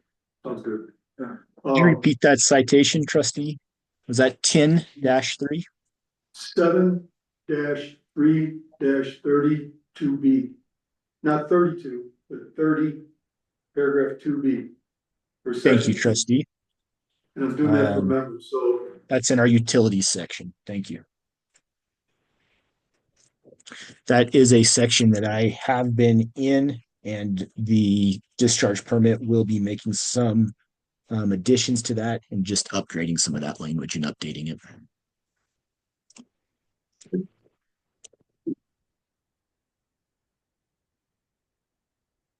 Seth, can we ask you a couple questions? Yes. And I did miss one point, and I do think this is kind of important. So if I may, Mayor, before we move on to your questions, I have been in a few meetings, some local aimed meetings, and then also some meetings that have been attended by maybe some state representatives, Colorado Municipal League representatives, really relating to what I guess I would just call some uncertainty, especially with the federal funding of certain programs. There's just a lot of uncertainty, and I think some people are feeling uncomfortable in the situation they're at. Do we have grants that are outstanding? Will these grants be funded? Do we have any projects that we're looking at doing? Will we be able to secure funding and grants going forward? I do not have an answer to this program, but I really just want to again state that Colorado Municipal League is very active in this realm. They are attending quite a few different town hall meetings and trying to gain as much information, and hopefully that if anything does change or is directly affecting a municipality, they are going to be very active in publicizing that information, making sure that those towns, counties, et cetera, those local agencies really have information as quick as possible. So I do know the town has some federal grants that they're working with, and that's small things, even from the COVID funding for town hall to some of these wildfire mitigations, and also possibly some street or infrastructure work. But we're definitely trying to keep an eye on that, and we'll let you know if there's any changes.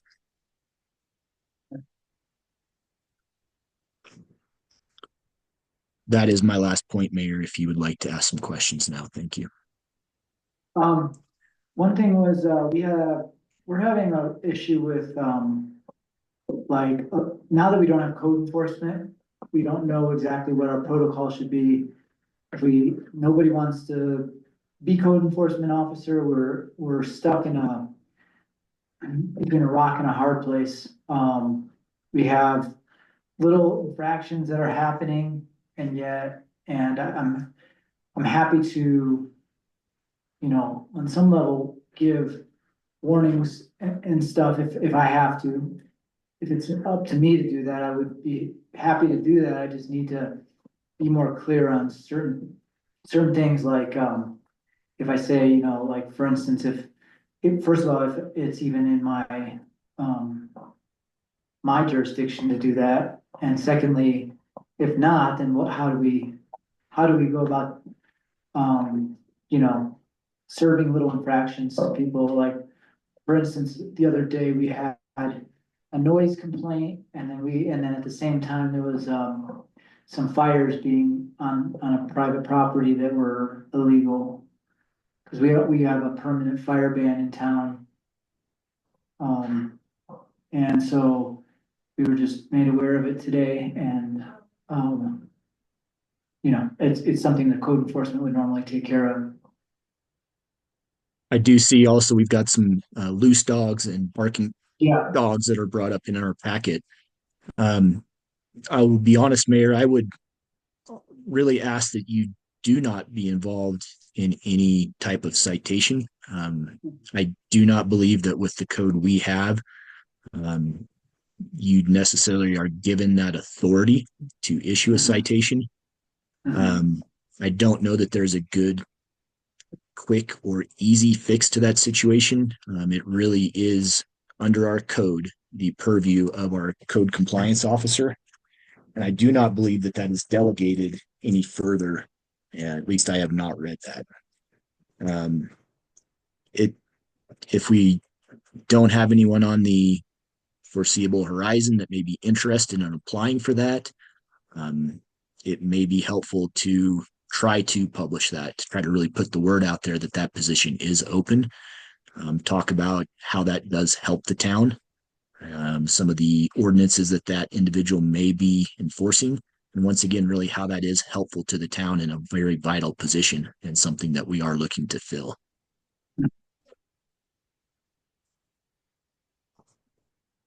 Okay, well, I guess should we just direct our clerk to refine the advertisement, and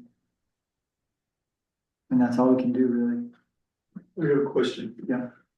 Seth, can we as a board, I don't mean sign it all in our individual signatures, but issue a complaint to the party that has been found not in compliance with our municipal code, and then have that complaint, if it's not corrected, take it right to the judge? In other words, use us not as the officer, but as a complainant as well as the neighbor that might be complaining.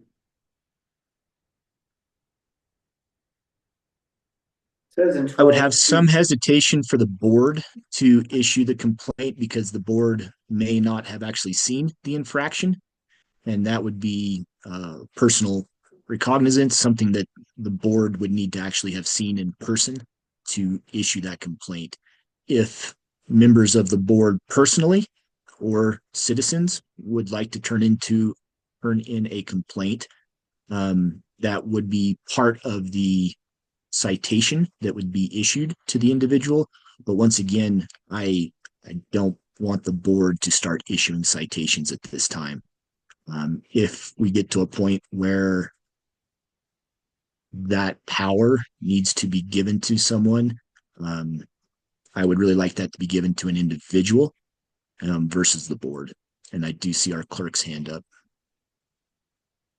I had the same questions, but is that something that I could do? Like issue citations and issue letters to people, or letters of complaint, as Dennis called them? Um, a letter of complaint, yes, for the citation to come from the clerk's office. I do think that we would need some action or would want some action from the board that delegates that power from our code compliance officer to the clerk or in addition to the clerk. And that is kind of a necessary step to get this in front of our municipal court. There's I'm looking in our nuisance code and it says complaints of nuisances may be made to the town clerk, mayor, or town code law enforcement whenever possible. Any complaint shall state the nature of the nuisance, the location, including street address, blah, blah, blah, but it says, and then there's like right of entry stuff. In the case of any nuisance involving serious threat to public safety or order after the expiration of the 24-hour designated 24-hour period designated in the section from the giving or leaving of the notice, the town clerk, mayor, or town code law enforcement, or any of them may appear. I don't know, there's some stuff that's stating that the mayor has some powers to do, maybe just, like leave notices or whatever. Yes, notices, some information.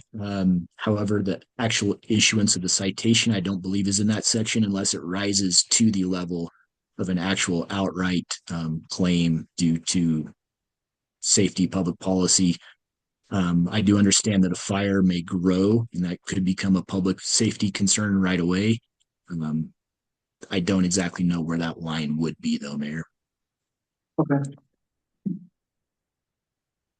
Seth, on this same topic, do you have any sense for, so what, in talking about this, we've discussed how, the sheriff's office is, to what extent they will, uphold our personal code, like our town code, and do you have any sense for that? If they have any responsibility to like enforce our, the town of Crestone's municipal code? Mayor and clerk, maybe you can make sure I'm on the right page here. I believe that an IGA was had with the sheriff, but that IGA has expired for law enforcement activities within the town. There is kind of an informal agreement that the sheriff will respond. Is that my understanding? Is that correct?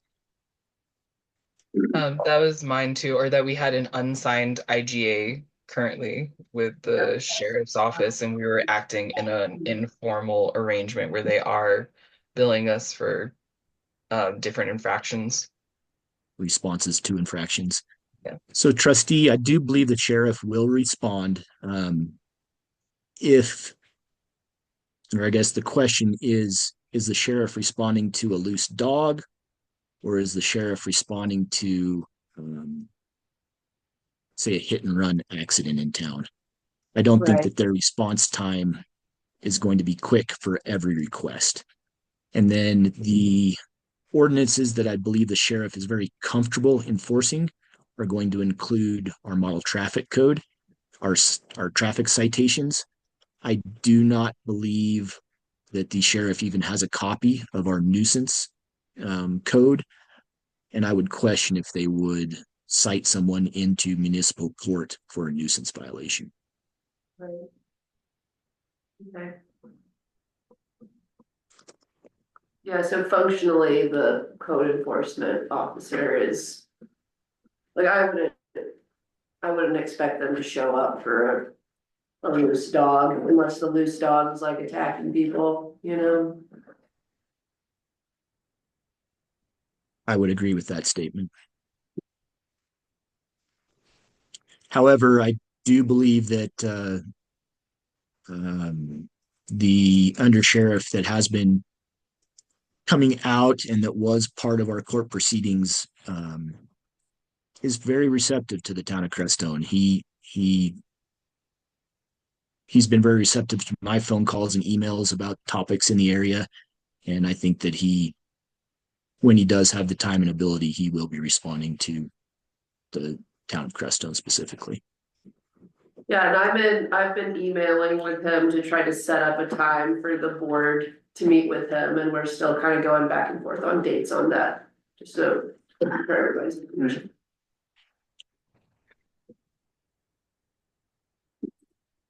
So Mayor, I guess to try to succinctly answer your question, I think that the code compliance officer should be the one actually writing these citations. If the board as a whole or the board members as individuals are witnesses, they can definitely provide a statement of a violation or what they believe is a violation in town. And that could be provided to the municipal court, the prosecutor, when that violation is heard. Will you, talk a little bit more on executive sessions? We had an executive session last, meeting and, there was some complaints about it, that we, had too many people, maybe too many employees in the room. That was one of the things that it should have been separated into, each employee giving their, everybody wanted an executive session because they didn't wanna talk about the particular items in public. Then when we came out of executive session, we made some motions that had to do with the executive sessions, but were told that they were decisions that were made in the executive session, which I'm not sure how that works. If you come out and you make a motion, that you still are in public, making the motion still are in public, basically stating what you want to do, but the decision is made after the executive session. I mean, anybody could say no.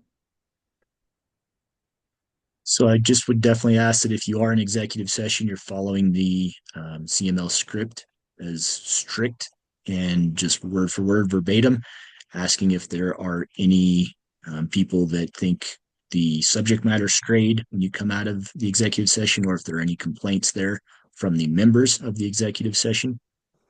When you do come out of executive session, if you have the opportunity to have any discussion for information that is not confidential or was only solely attained during that executive session, that you have that discussion.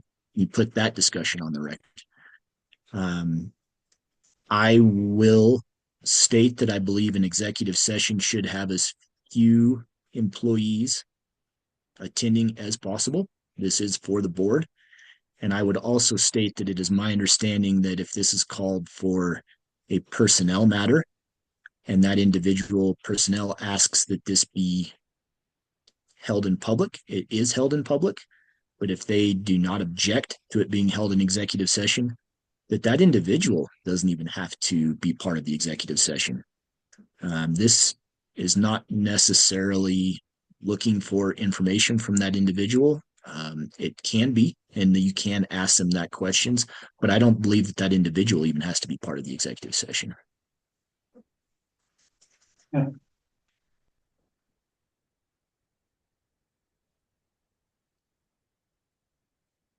Is there anything that you wanted to state with that so that you can get clarity It's on my it? feeling that the whole thing was not held properly and that discussions took place within the executive session that should have been held in public.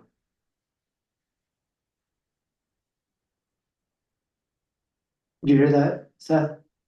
I did. I was not part of that executive session. I do believe that you had your CML workbook with the executive session script in place. And I put a lot of faith in the mayor and the clerk to run the executive session if I am not there in a very professional and legal manner. And if he wants to challenge it, then he would have to, I mean, we still have the recording, so it would have to brought to court.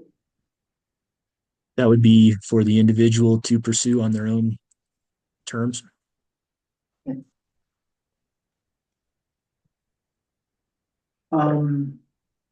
This eviction thing, are you gonna just work with the clerk on that? And figure out how to, we should probably do that pretty soon.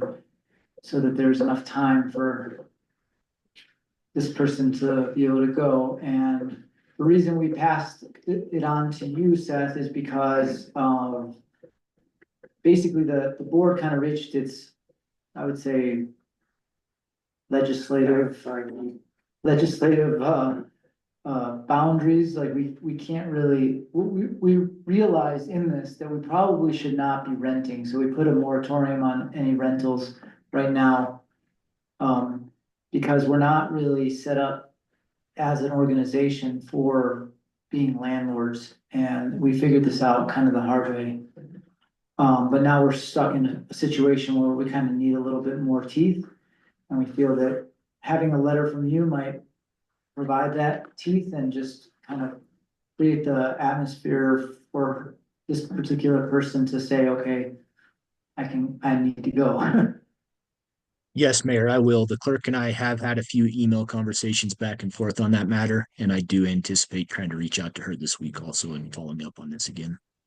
Okay, thank you. She has already taken a few of the initial steps and done a bit of that work. So thank you, clerk. What else? Hmm.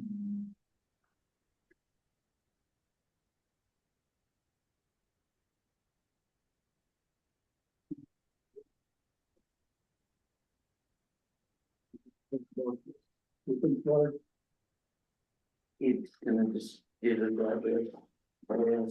Yeah, just so you know, we passed your email over to a particular person that wants to file maybe some kind of lawsuit or something with the town, so we have to just, we didn't wanna do anything more than just pass on so that their lawyer and you could dialogue and see what's best for the next step. And that is just email contact information, not a specific email. Your email contact information, just so that, yeah.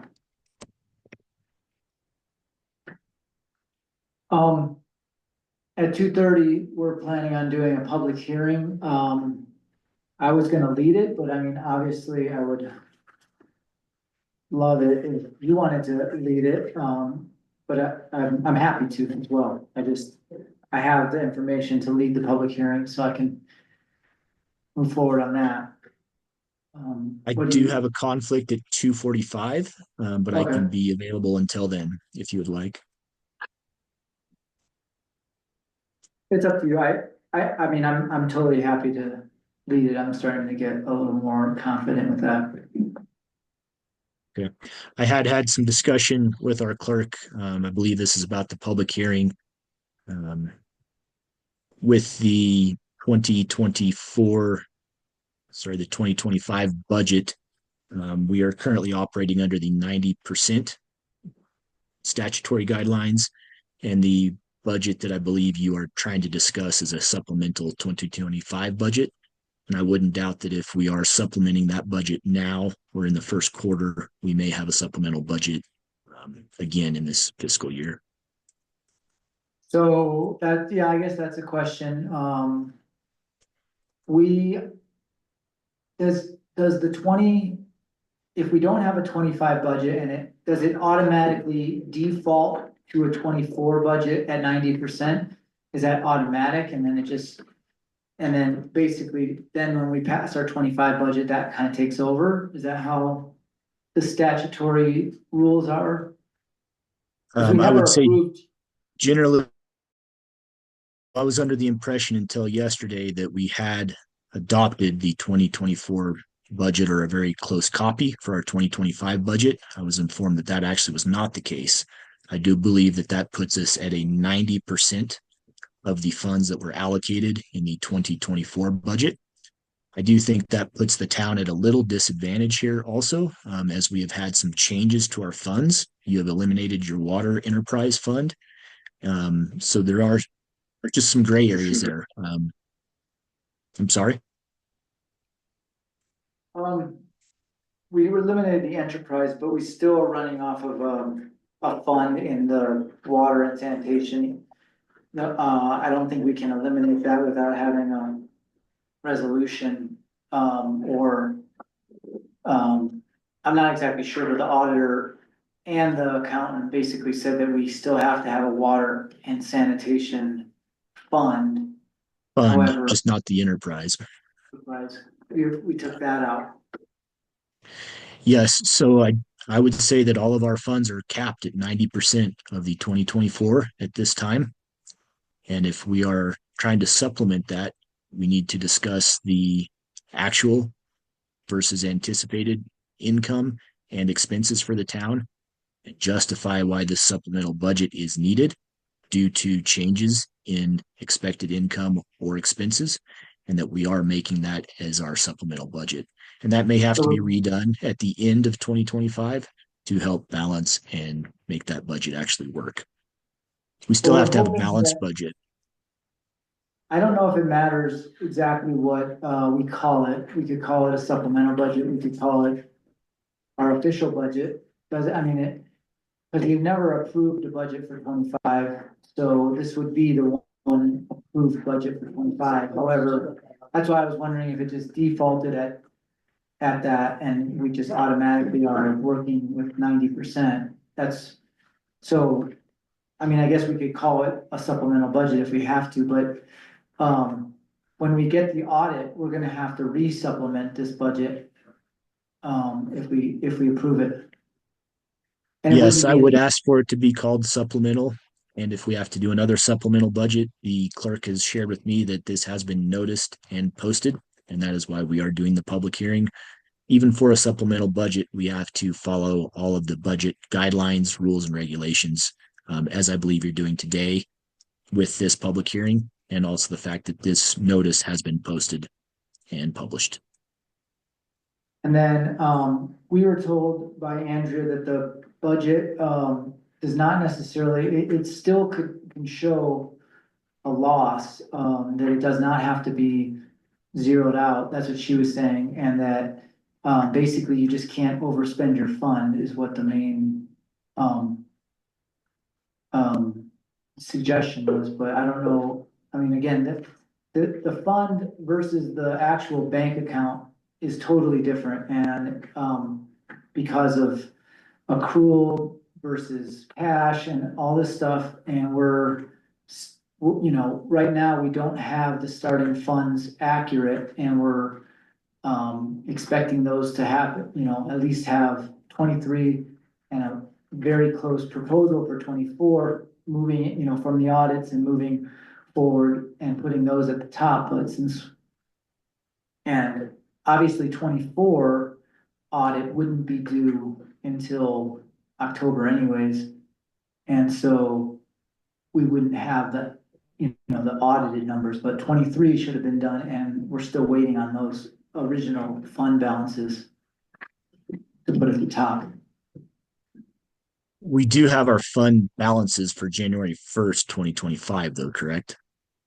Well, we have them, but they're not necessarily accurate or based on the audits, is what I'm trying to say, because we don't have the audits yet. So our professional bookkeeper has given us some numbers, but that doesn't necessarily, she said that we would have to come back and actually supplement those numbers as soon as we have them. So once again, we may, or it sounds like we will need an additional supplemental budget within the fiscal year 2025 as that information is provided and it's more accurate.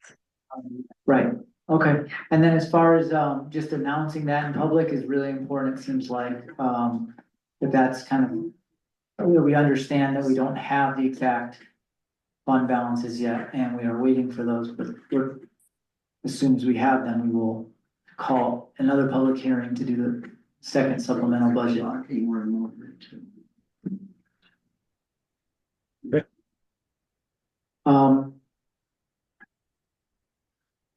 And then as far as changing things in the budget after the public hearing, are we able to, so again, Andrea, our professional bookkeeper, said that, even though we've already posted or just gave out we had a 10-day notice and we given out the budget to the public that we can still change up until we approve it. Anything on the budget that we need to. So that is the ability of the board, and that is part of why you are having some public comment in case any of those numbers do need to be amended or changed up or down. Okay. Good. We still have 10 minutes before the public hearing. It's our attorney.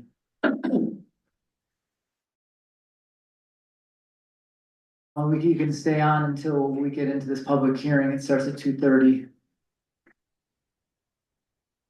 I think my next actions are just to definitely work with our clerk on two items, being the FED or the eviction, and then also making sure that Baca Grande has a hard copy of the executed IGA. Just trying to eliminate that conversion error, I keep calling it, with a hard copy. Make sure that if she's printing it off, that error does not come up as I am seeing on the electronic copy on my side. So those are really my two next steps. And then any resolutions or anything that we have to do in order to amend our fee schedule, adopt some of these discharge permits. Yes, I will be working on that for the month of March. and then I have one more question. So we've been coming up against, we have the event committee, we've met a few times again and had basically all of the information that we had came up with in the past 2 years of dealing with this is kind of coming to a head where we need some kind of policy or something written in that allows for us to start acting on these particular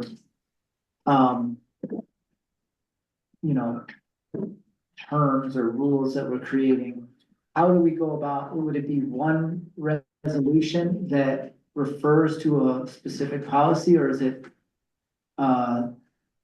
actually like, what would it be that would make that work for us? Because it's got to come to the board for approval.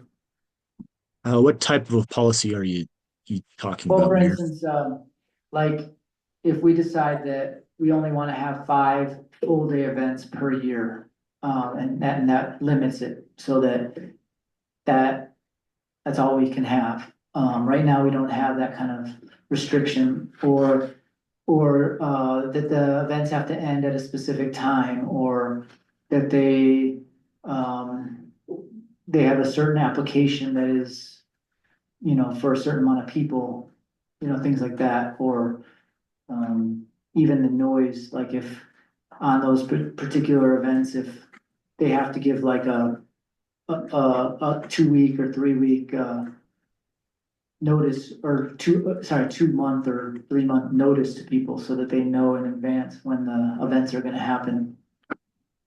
Or parking, or I have not seen a special event permit. We've not processed one since I've been here.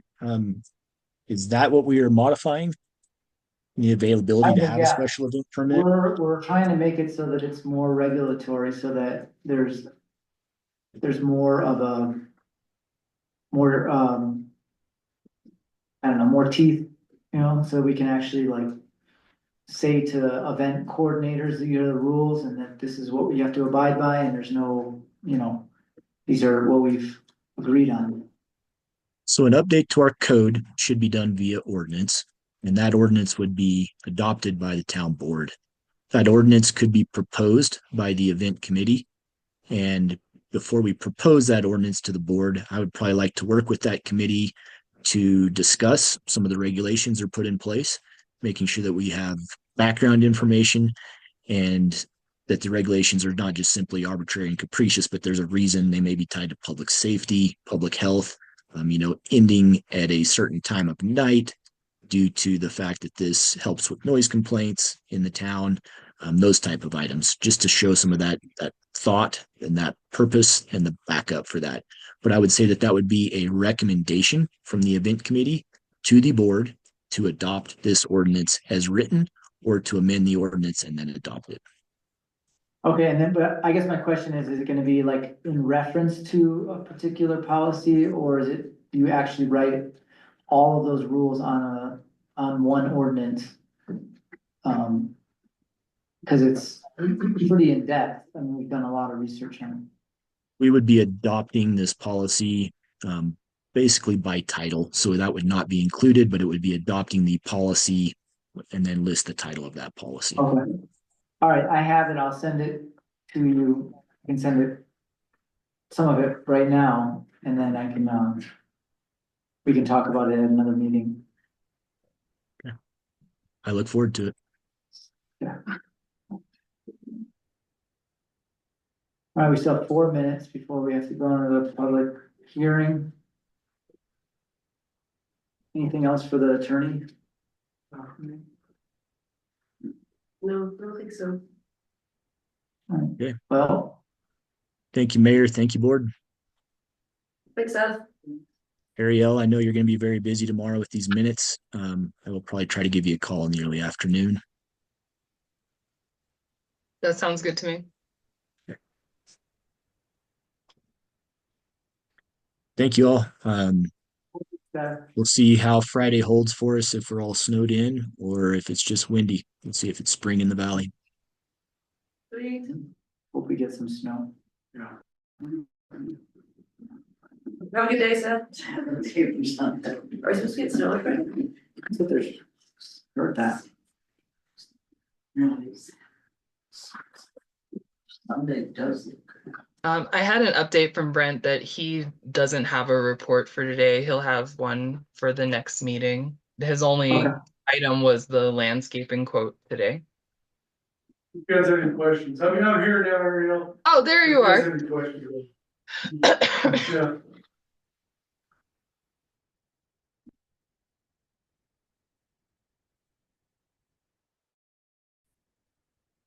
Brent? Yeah. I let the board know about the conversation we had with VODs That's VODs, yeah. and tracking down the person. Yeah. Persons that we think, and they're in support of what we need to do. Okay. Yeah. We'll go forward with that and see what we can come up with, yeah. Yeah. Okay, thanks.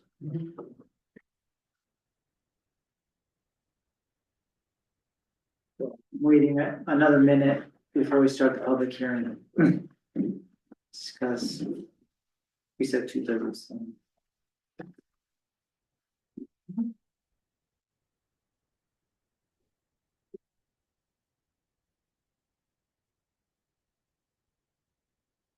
Well, as long as we have a minute and all you guys are here, we're doing a 2-day yard sale for neighbors in my yard, Saturday and Sunday between 9 and 4. And Lori and Mike gave us a bunch of the leftover food from the bar. So me and Red Air John are making pizza. We have their pizza oven. We're making pastas, salad and burgers, and yes, banana pudding made with lady fingers. So y'all should come by and hang out. We'll have picnic tables in the yard.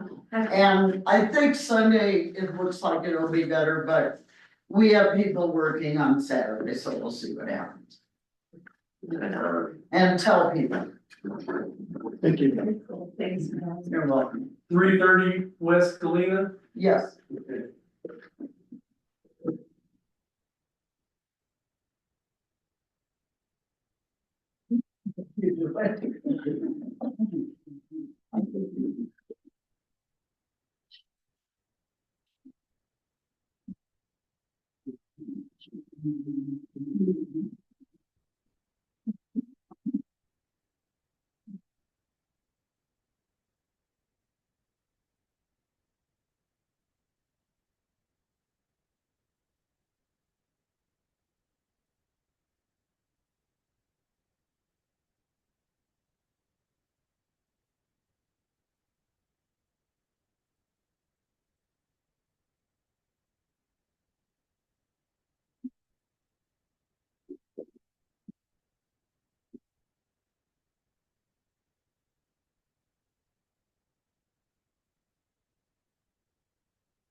No, we're gonna do live votes. All right.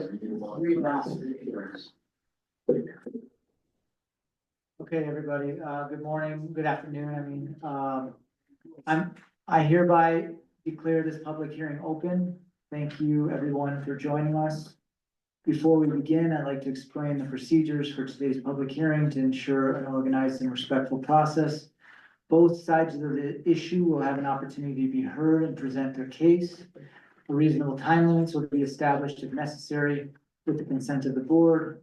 Witnesses providing testimony will be sworn in. Following presentations, there will be an opportunity for rebuttal, and the board may ask questions. Questions and testimony should remain relevant, respectful, and non-repetitive. I may limit harassing or irrelevant questions or testimony to maintain the hearing's focus. In the interest of fairness and efficiency, we will allocate 10 minutes for each side. But no, I'll make it 20 minutes for each side. Since it's, if additional time is required, we will address that with the board's consent. Before I proceed, I will now swear in all witnesses who intend to testify during this hearing. Please stand and raise your right hand and repeat after me. Anybody else want to testify? Well, what if we're not sure? Do you want to swear us in anyway? I can swear you in. Just in case. Just in case. Anybody else? No, hang on. I'm not as young as I was, but there we go. Just repeat after me after I say, I solemnly swear that the testimony I am about to give is the truth, the whole truth, and nothing but the truth. I solemnly swear that the testimony I'm about to give is the whole truth. The truth, the whole truth, and Nothing nothing but the truth. Thank you. You may be seated. Nothing but the truth. Oh, you wanna, okay, say it one more time, Daniel, sorry. Well, I swear to tell the whole truth and nothing but the truth. Thank you. Okay, we will begin with introductory presentation by the clerk. Or me as well, I can actually read it since she's online, it's a little harder to hear. I'm gonna I'll read the budget narrative. You want me to do that, Ariel? Or do you Yeah, wanna do it? either way, I don't know if everyone can hear me, so you're probably right about that. Okay, Town of Crestone's 2025, and this is gonna be called supplemental budget. The Town of Crestone's 2025 supplemental budget comes after extensive efforts to rebuild financial clarity and accountability. Initially, the budget was set to be passed in January, but concerns from both internal staff and public prompted us to deliver further review and refinement. By the way, this is a different one than you received. We updated it, so I'm reading it. We didn't see it. I know you didn't receive it. It's changed. I asked Patty to print out a copy for everyone who's there. Did she give you multiple copies? I did. Did I not give you multiples? I have one. I'll bring some more in. I'm coming. Yeah, that one. No. We can change stuff right up until, and you're gonna receive it. We're gonna say it in public. This is out in the open, wide open. I will wait until I'm testifying. Good. I wanted to let you know that I'm reading. One of the things about a public hearing is that this is a way of stating in public that we are, what our intentions are. And then you have the opportunity to do either be a petitioner or an opposition. You can oppose it or you can go either way. So this is your opportunity. So if you're not happy with what I'm saying, we can change it and we can adjust it. That was what I just checked on by the attorney here. Right, but like, My point is, it was never issued. When I filed the coroner request for a copy of the approved budget, the narrative was not included with that information. You didn't get the narrative. The You original didn't narrative, ask for wasn't that in, okay, can I speak to this since this is Yes. my testimony? You core requested specifically the budget, Warren, and if you had come in any time during those 10 days between March 1st, which your core request was before March 1st, if you had come in any time between March 1st and today and asked for these things, they were open and ready to the public, and they were also on the website per the public notice that was also put in all the boxes. Right. There it is. Yes.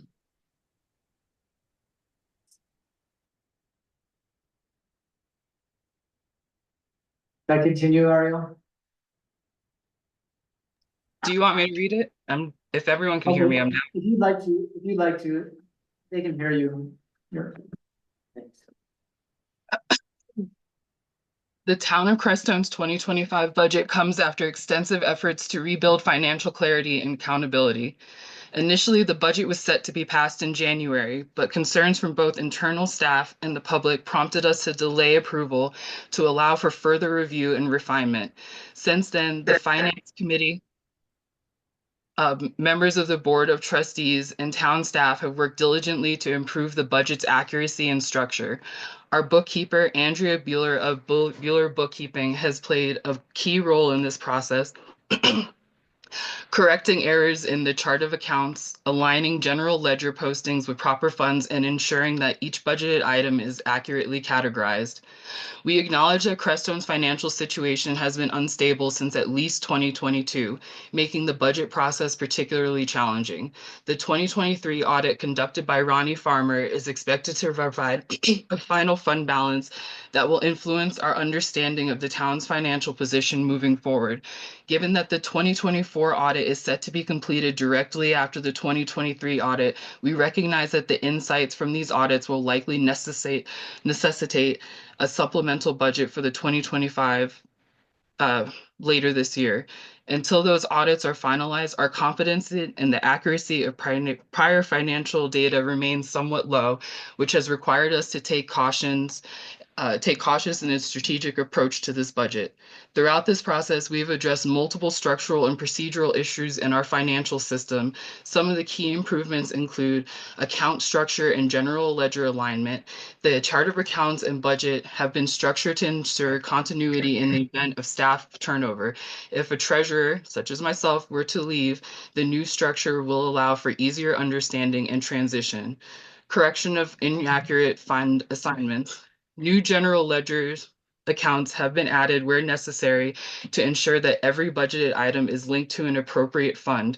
Previously, some budget items lacked corresponding accounts, making tracking and reconciliation difficult. Understanding modified accrual accounting. There has been a continued effort to reinforce that the fund balances and the bank balances are not the same. The town operates under a modified accrual accounting system. Meaning revenue is recognized when it is earned, not when it is received, and expenditures are recognized when incurred and not when paid. This has been a significant point of clarification as we restructure financial reporting. Compliance with state budgeting rules. The town must comply with state laws governing fund usage and transfers. Certain funds are restricted, and we are working closely with our auditor to ensure compliance with these legal requirements. Clarifying fund accounting versus cash accounting. Bank accounts serve as an organizational tool but do not determine fund restrictions. This budget has been developed with Crestone's 4 primary funds in mind, ensuring proper allocation of resources. Moving forward, we remain committed to refining our financial processes and strengthening budgetary oversight. The upcoming audits will provide essential information that will guide necessary supplemental adjustments to the 2025 budget. While this budget reflects the best data available, we recognize that it will require amendments as we gain more insight into the town's true financial position. The town of Crestone is dedicated to financial accountability, transparency, and long-term stability. We appreciate the patience and collaboration of the public and all involved in this process, and will continue to provide updates as new financial information becomes available. Thank you so much, Ariana.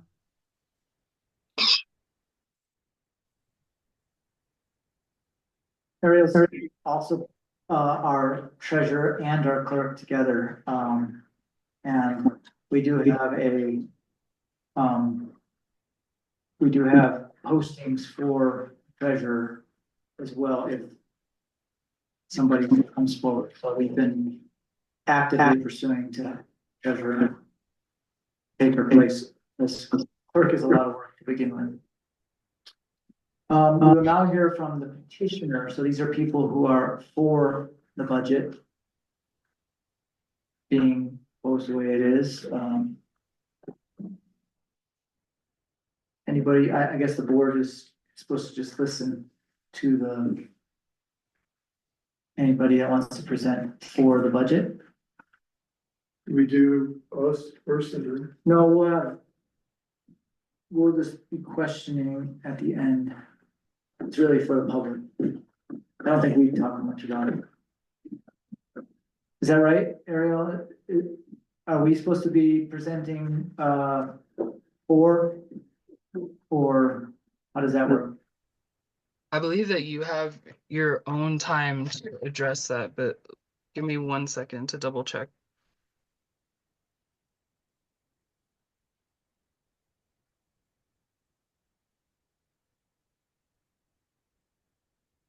I believe during this time you can present any information that you want, and this could be your opportunity if there's any changes that you want to make to the budget to address them publicly now before everyone, any line items that you're looking to change, anything that needs to be adjusted, and anything from the staff, which say as a staff member, we have been receiving notices from the state about our budget and that it's late. It was due in January 31st. And now we're out of compliance with the state by not having a budget filed with them.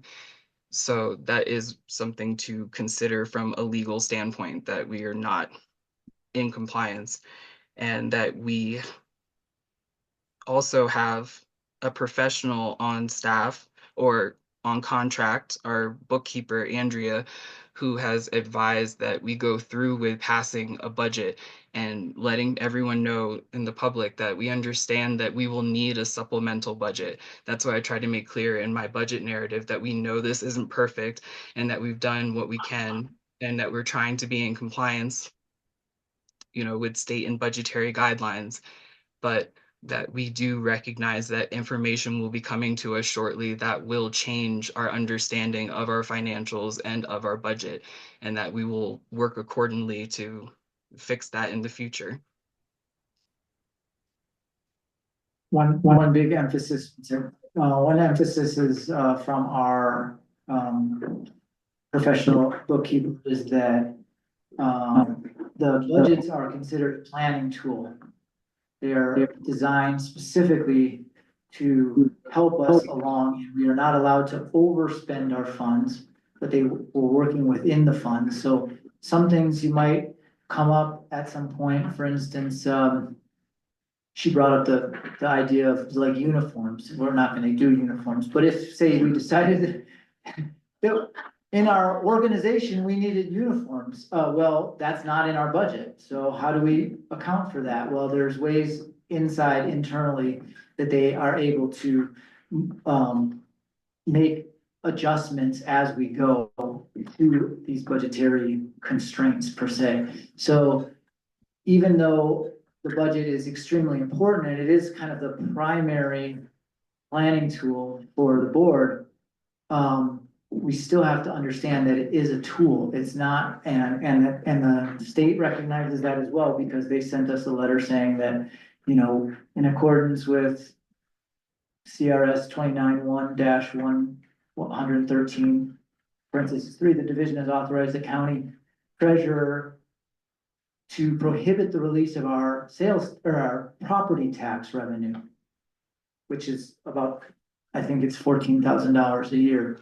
So they're withholding that until we turn in our budget. So there is a movement in the state to but that's the consequences of our actions. And when we turn in our budget, hopefully they say, upon receiving the completed copy of adopted budget, the division will authorize the county treasurer to release any monies being held. So these are the consequences of our not having this budget, and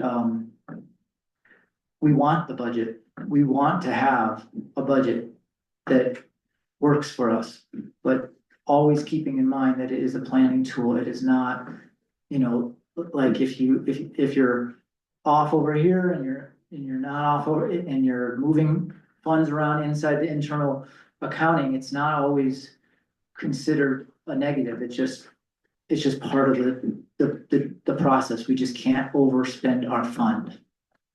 So be clear about that. Anybody else want to say anything about the budget as far as, Question. yeah, okay, I'm just trying to see questioning of witnesses, This is a fact question, okay, not like, it shouldn't light anybody's fire. okay. If the state doesn't accept the budget Mhm. and it comes back, will those funds be released? The property tax funds? Correct. Probably not, but that doesn't, those I property. mean, that's just, Yeah, my guess is probably not. I don't think they're gonna send back the budget. I mean, I don't think they, to tell you the truth, I don't think they looked that deeply. They just want it filed and online, and then, Yeah, their letter says upon receiving a complete copy of the adopted budget. So I don't know, yeah. I guess I don't know. because I know the state has to accept the budget at some point in time. Yeah, So one thing also to keep in mind is that we do feel in most cases and we're gonna change a couple line items, but we feel like we've spent a lot of time and energy refining this budget down to a fairly conservative point. And, obviously we're gonna have some opposing points in there, but we feel like compared to the past couple of years, it's actually more conservatively, fiscally conservative than it's been in a long time, and that each item has been scrutinized. When Adam was here, we had meetings at his house and we went through line by line, looked at the electricity of each meter, trying to figure out exactly what the cost would be. And we're not trying to spend more money than there's things like the cemetery, which is something that we are totally required to have plots for. We just got a quote for $14,000, which we have in our budget at $10,000. However, we do have, because we're gonna be including natural burial into that, we can use our natural burial funds that are a separate reserve fund specifically to supplement that. So there's things like that where we're trying to stay, and that's our project for this year is the cemetery. We're not going outrageous and trying to do anything that's outside of basic governance. I mean, I brought up today in my report that our governance has to stay very basic.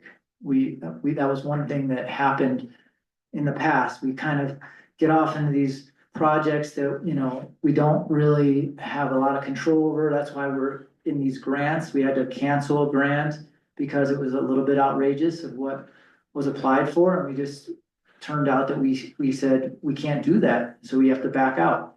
And there's a consequence to that. And then we have a fire mitigation grant that we have to finish, and we're gonna get reimbursed for that.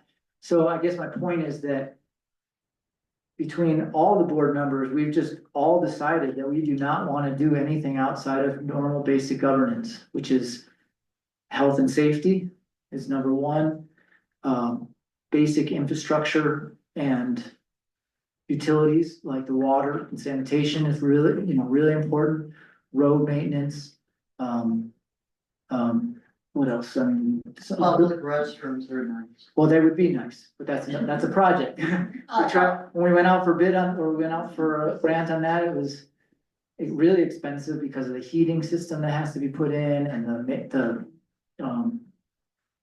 our bathrooms got ruined over there, unfortunately.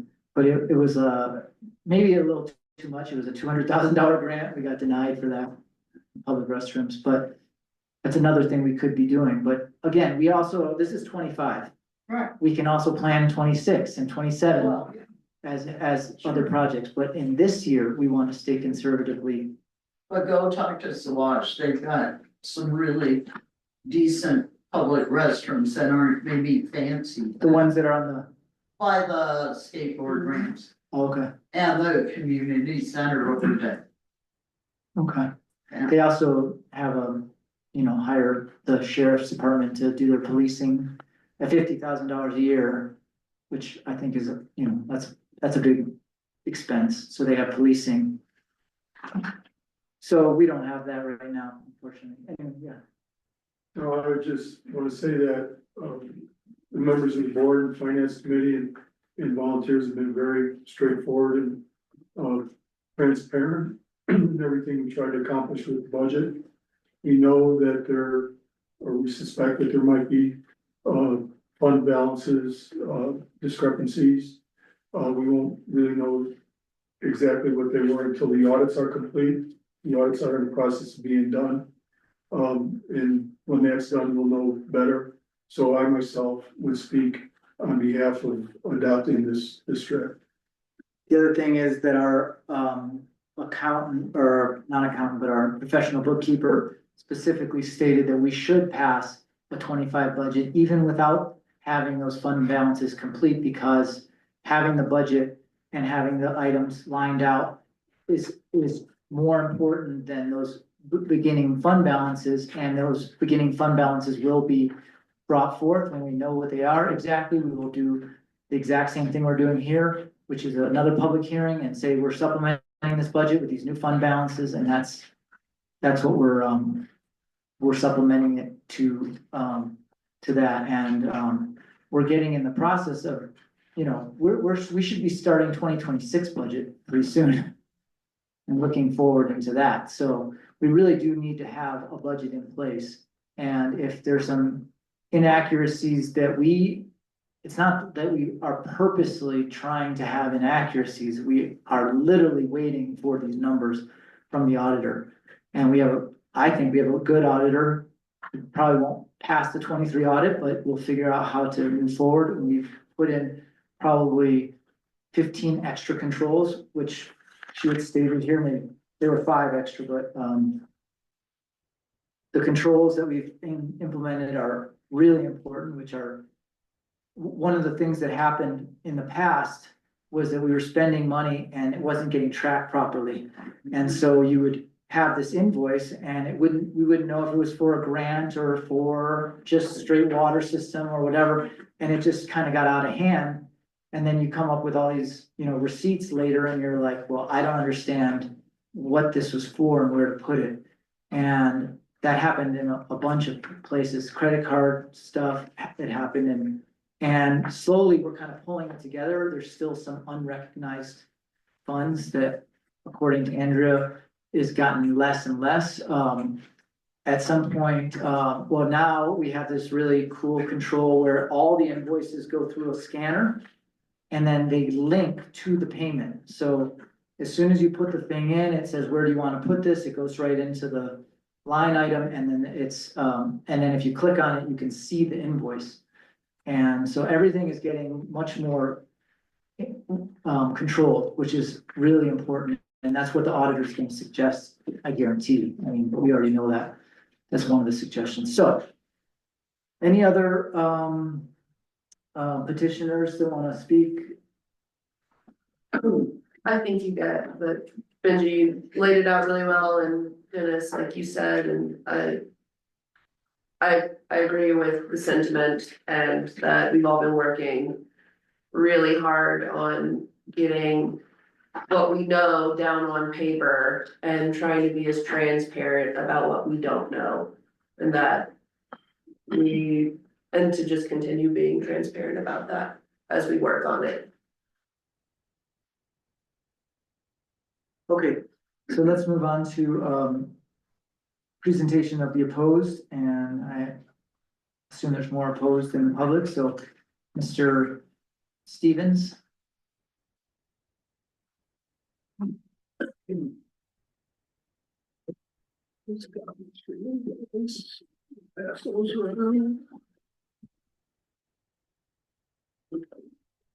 going the wrong way around. Maybe, but I just get it before.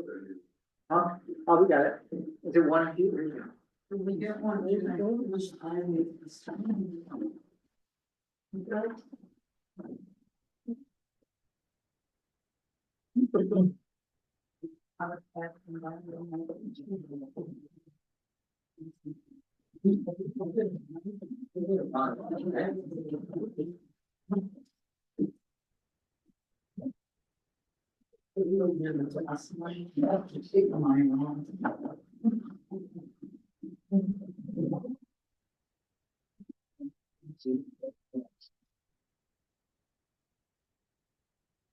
Stephen is speaking out against this budget.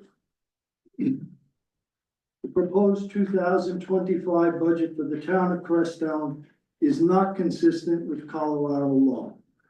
Beginning balance row is inaccurate for all years, and we've never had $1,900,000 for use for the budget. The format is inconsistent with every other Crestone budget. Internally inconsistent, confusing, misleading, multiple listings for the same category, figures posted in the wrong columns and rows, very difficult to assess the true expense amounts, i.e. personnel and professional services. Prior years and the 2024 budget, an actual amount and actual amounts have errors. The grants are in the wrong categories, have multiple years mixed into 2025. Matching amounts the town must contribute are incorrect. The budget is deficient by more than $168,000. We are spending monies collected over years and saved for, we are spending monies collected over years and years for 1 year's operating expenses. We were told last year if we kept it up, we had about 2 years before we're bankrupt. With this budget, make it 1 year. There are at least over 50 issues of incorrect numbers and things in the wrong columns and amounts that are off by over $60,000 in one instance. I think that the board needs to look at every line in this budget. I know you said that you went through it line by line, but you're spending more money than you're taking in. Yes, you have the ability to do that, but it's not good financial. I'm gonna revert. Good financial practice. If you just take a look at your income over the last few years has dropped by $200,000, and your expenses have gone up by $200,000.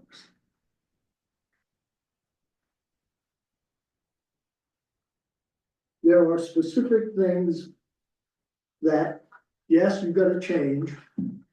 You've got a grant in here for $25,000 you already knew you've lost. Just as one example.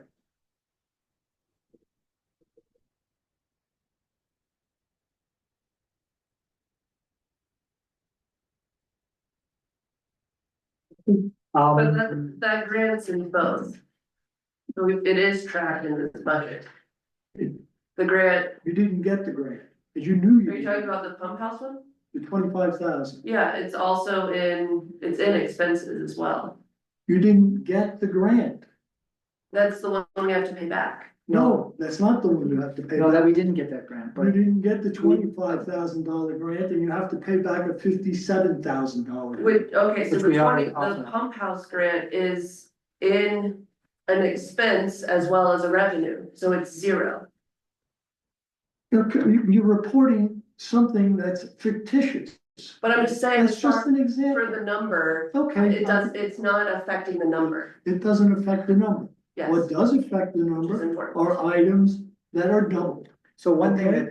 absolutely. that we were told by our accountant is we can adjust the sales tax by as much as we want. So we can actually say that we're bringing in more money. It's basically a projection. Why? Because it's a projection. We're on so in this case, it says that we are bringing in 400, and if you take 407,000 plus another 67,000, okay? But if we actually take what the sales tax was this year and we multiply it by 12, you'll see that it comes out to about 560,000. So we can make that number another $100,000 over if we want to. She said it all depends on how you want to present. If you want to be more conservative, you keep it low. If you want to be more, it's a projection. And we could figure it out, and we could make it the sales tax number be higher because we are bringing in more money. That's great. So it's not $168,000 behind, and we haven't even spent it. So these are projections. Last year, we actually supposedly had a profit. So You didn't have a profit. that's what our bookkeeper said. She said we actually came out with a profit. You've got $903,000 in all of your checking accounts combined right now, okay? That's the maximum amount you can spend, plus the income that you're taking. If we were on a cash basis, yes. That's right, and you We're not. can't spend We're not gonna, even, look, I'm trying to be as nice as I can be. You can't spend funds when the funds are considered sewer pipes in the ground. And that's what she's considering under her fund balances. we will find that You can out. go to the audit and you We will see. already said that these fund balances are not correct. We will find out what they are when we get the information. We're trying to pass a budget that we know we don't have all the information for. But we have enough information that we can use this as a planning tool. You can't use this. Yes, we can. We can use this as a planning tool. How can we? You can't plan what you don't have, okay? You don't have the fact that you're But not we're not including planning that. $172,000 of your 3-month reserves. It's not in the budget. Yes, it is. It's not. It's at the bottom. It's not. 129,000 in reserves at the very bottom. I'm talking about the 3-month reserve is $172,000 by itself. Okay? The chamber is $22,529. The cemetery is $17,430.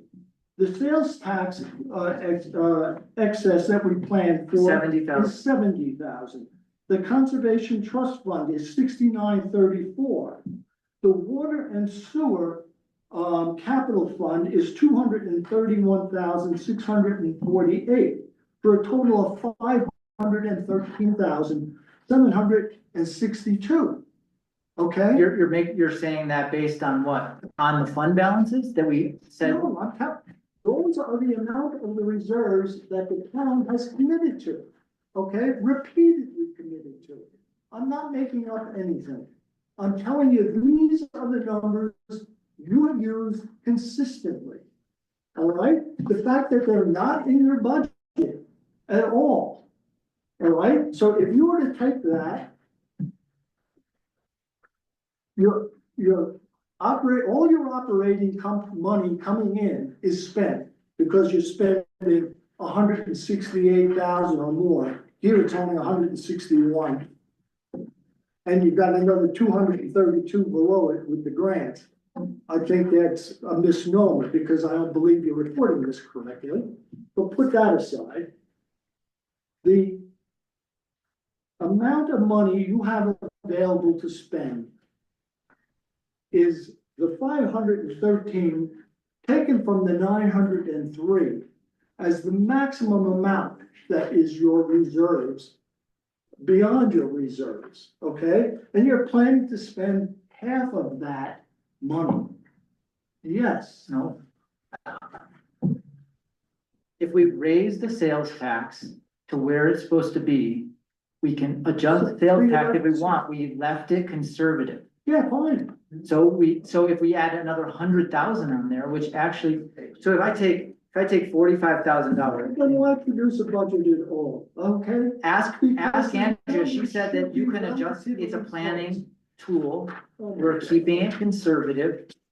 There's nothing conservative about this budget. Yes, there is. Okay, you've got 64,000, which will give you more money, that's duplicated. I'm sure. Where is it duplicated? What? Where is it duplicated?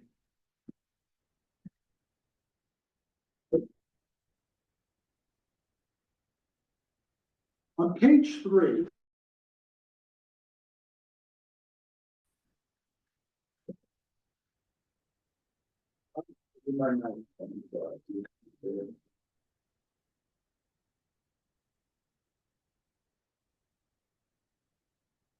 $65,316 and 65, I think it's 65,400. You've got $64,000. 316 Baca Grande, okay, 58, oh, okay, and then which one? That's in North 60, which Bay. one? 64? The one below.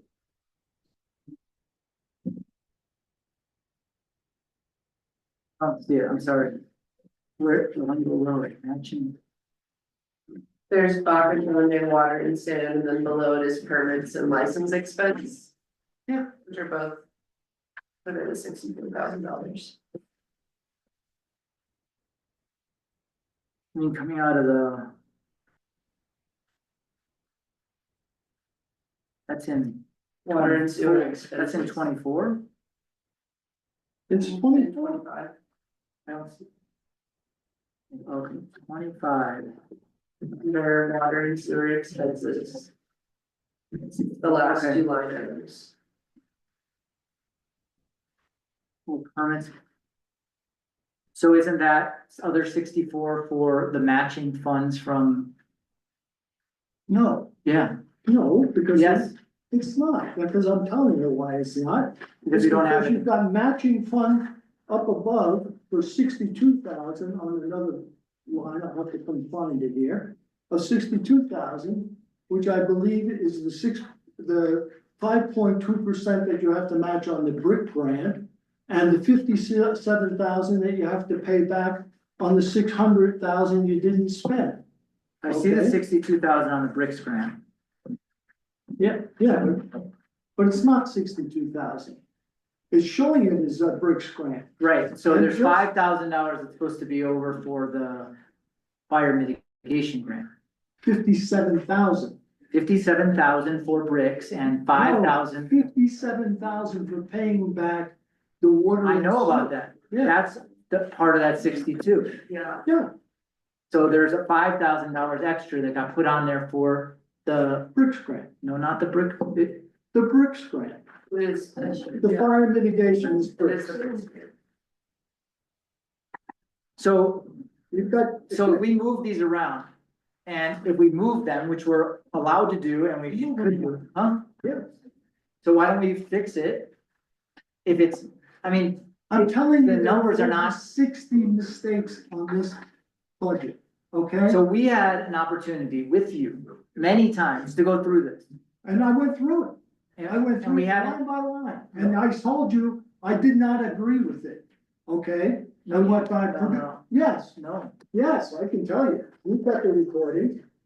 You can take this thing, there are numbers that are right off the audit, okay? In 22, that do not match the numbers that are on this sheet. Go back to the audits, look at the audit, and try to find those numbers that match. I understand the fund balance. The fund balance in the water and sewer, when the account was closed, had between $40,000 and $70,000 in the bank account, cash balance. They're showing 900,000, of 200. That money is accounting for The infrastructure. the infrastructure. Right. You can't spend I understand infrastructure. that. So We're not planning on using these spending. numbers, so you get all the way out to the end here in 2025, and it tells you you've got 1.9 million, okay? Out there. You don't have 1.9 million of available money to spend. We know that. Well, if you know that, you would know that you can't spend But we it. don't know, we're not spending it though. You we are- can't budget with it. It's We're not, not even budgeting with it. We're not budgeting with it. It says it at the very bottom, but it's not part of the actual budget. When the numbers get changed after our audit, that will be the fund balances. The numbers that we have to spend to spend are fair, cash, huh? or only the cash. Cash. That's right.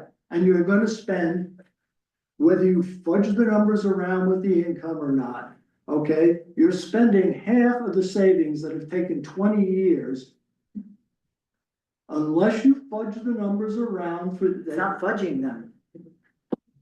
You can be conservative with your income, or you can be liberal with your income. We are being conservative with the income. Do you remember that? I totally agree, you're being conservative with the income. So if we take That's 45,000. And you're being reckless with your spending. No, we're not. Yes, you are, okay? You've got numbers here that. I know you're shaking your head out. If you wanna argue your point, please come up here. Huh? You should sign up, because to agree with him, you have to argue your point. Okay, well then, how do we not understand? We understand what we're bringing in. We understand what's going on. Yes, we do. Okay, you can side with me. Here, let me just give you a demonstration. Okay. Let's call it sloppiness, for lack of a better word, Okay. okay? Down in the grants on the first page, you've got dark skies. It's the second line down, I believe. It says dark skies grant for 46001. That's coming in. No, Expended. well, they've got it as, coming in 2024. That number is $607,000. That's not real, all right? It's not even labeled properly. Under dark sky grant, Yeah, dark sky grant, 46001, there's nothing in there. It's zero, 2024. $250. No, 2024 coming in. Under grant and remittance revenue. Yeah. $250. No, That's what mine says. That's what mine says. That's what mine says. So I'm not trying to say that, I'm not trying to be in an argument with Maureen. I respect think you fine. and okay, we this is all what worked- you passed, okay, on last month's meeting. I see, okay, final budget, 2024, right? You're saying 607,000 in the budget, but actually I it's see. 250. In the budget, right. 604. All I'm saying is mislabeled, sloppiness. That's all I'm saying. You know where that grant was supposed to go? Yeah, water and sewer. Yeah. So, And I'm saying there are multiples of these things. so if we want to, we could sit here with you and go No, through. I don't want to. I don't want to go through this because it's not just those years, okay? It's in this year, there's all sorts of issues that you should be addressing that are, I believe, unbelievable for putting this out. Every budget, maybe the 2024 budget that got put out to the state was the best, but the previous budgets are gross in what was I agree. supplied to the state, in what this town is doing. I would agree. And this budget, in my mind, is worse.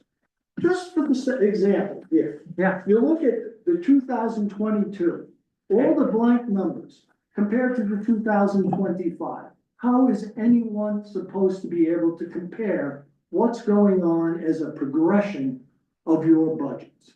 How much you're spending? That's why, yeah, absolutely, but those numbers are put together from looking at actual bills and what actual expenses are coming through the office. No, that's not true. This is misreporting is what I'm saying. I'm telling you, all these lines that don't have any numbers on, you spent money in all those categories. Yeah, I don't know, and you know, I don't know what to do about that. I wasn't even here. So I'm not sure how to get. So we have an audit in 2022. You think it's sloppy, we inserted those numbers. No, the numbers don't even match what the audit says, is what I'm telling you. I'm telling you the audit, if you go to the audit, the 2022 audit, and you look for those numbers, they don't match what you're presenting. That's all I'm saying. This is a continuation of the same sloppiness that we've had for the last 4 years. We've lost over, probably close to $100,000 of mismanaged money, okay? We did not lose it. If you didn't collect income that you could have collected on your cash balances, I'd call that losing money, okay? You've got hundreds of thousands of dollars sitting in checking accounts, earning no interest. That's another story. It's part of the whole story. No, so you're on the finance committee, Warren. Why is it always like an against, instead of actually like working with us to actually get this stuff dialed? Why do you, I mean, is it like that you need to create a problem so You that? don't need to create any. Cause no, in actuality, you've been on the finance committee for how many months? I was on the finance committee and I sat we there sit and I here said, clearly, on multiple occasions, we go through these numbers and have.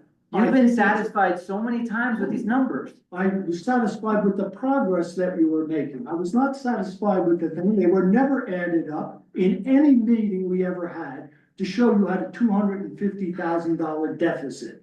Okay? We don't have a $250,000 deficit. First of all, you're saying now you're saying it's $160,000. It depends on which line you pick. You can pick the line that says. So with the grants or line 161 without. or with the Right. grant. So It comes. let's look at the 161. Okay, Okay. 161. Let's take the $60,000 that you said Yeah. was duplicated off. So that's 100,000. Yeah. Let's take the sales tax at $45,000 per month times 12 equals 540,000. You don't, okay, so then I'll take the 540 and divide it by 7 and move the 1/7 out of that. 5 by 7. So that's 77,000, take that out. That goes into the capital fund for water and sewer. Right. So, you've got what, 470,000 rough dollars. 540. 45,000 times 12 divided by 7 equals 77,000.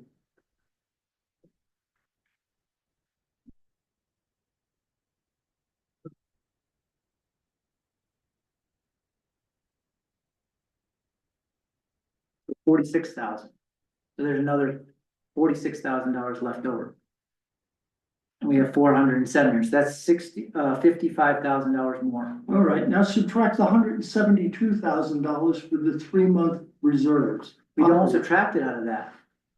That comes out of that's not what it gets subtracted out of. It gets subtracted out of our reserves that we actually have in the bank. No, Yes, no. yes. That's the amount that we're supposed to have Yeah, in you can take it reserves. out of it's.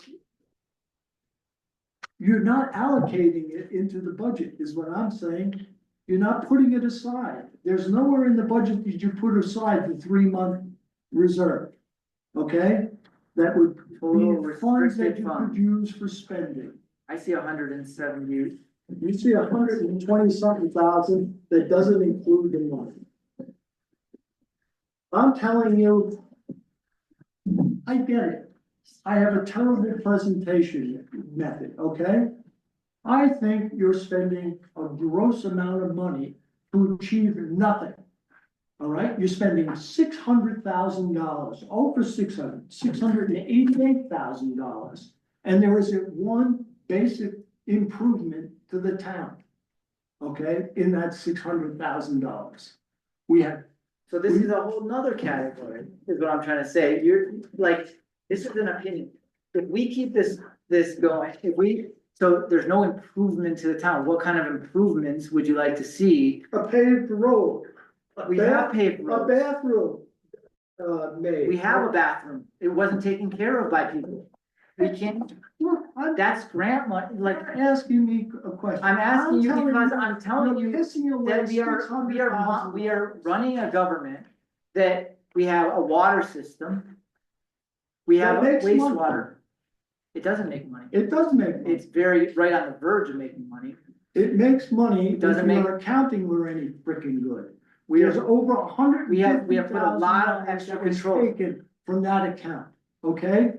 That nobody wants to acknowledge, over 150,000.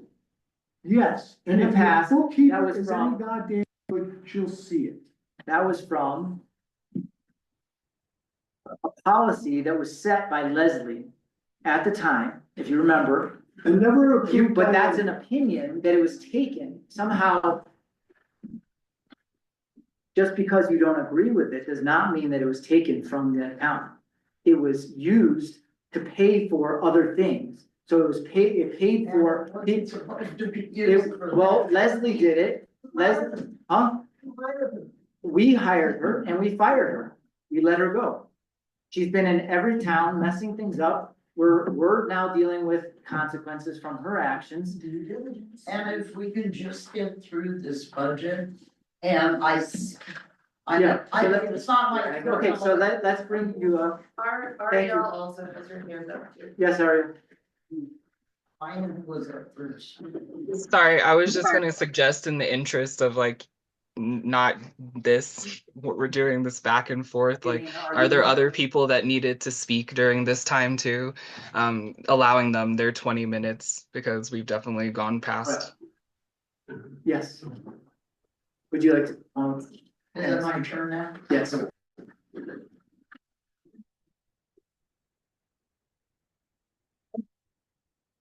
Warren? Thank you, Warren. And thank you, Board.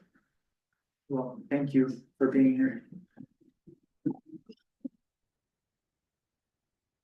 As we all know, I am not Miss Math.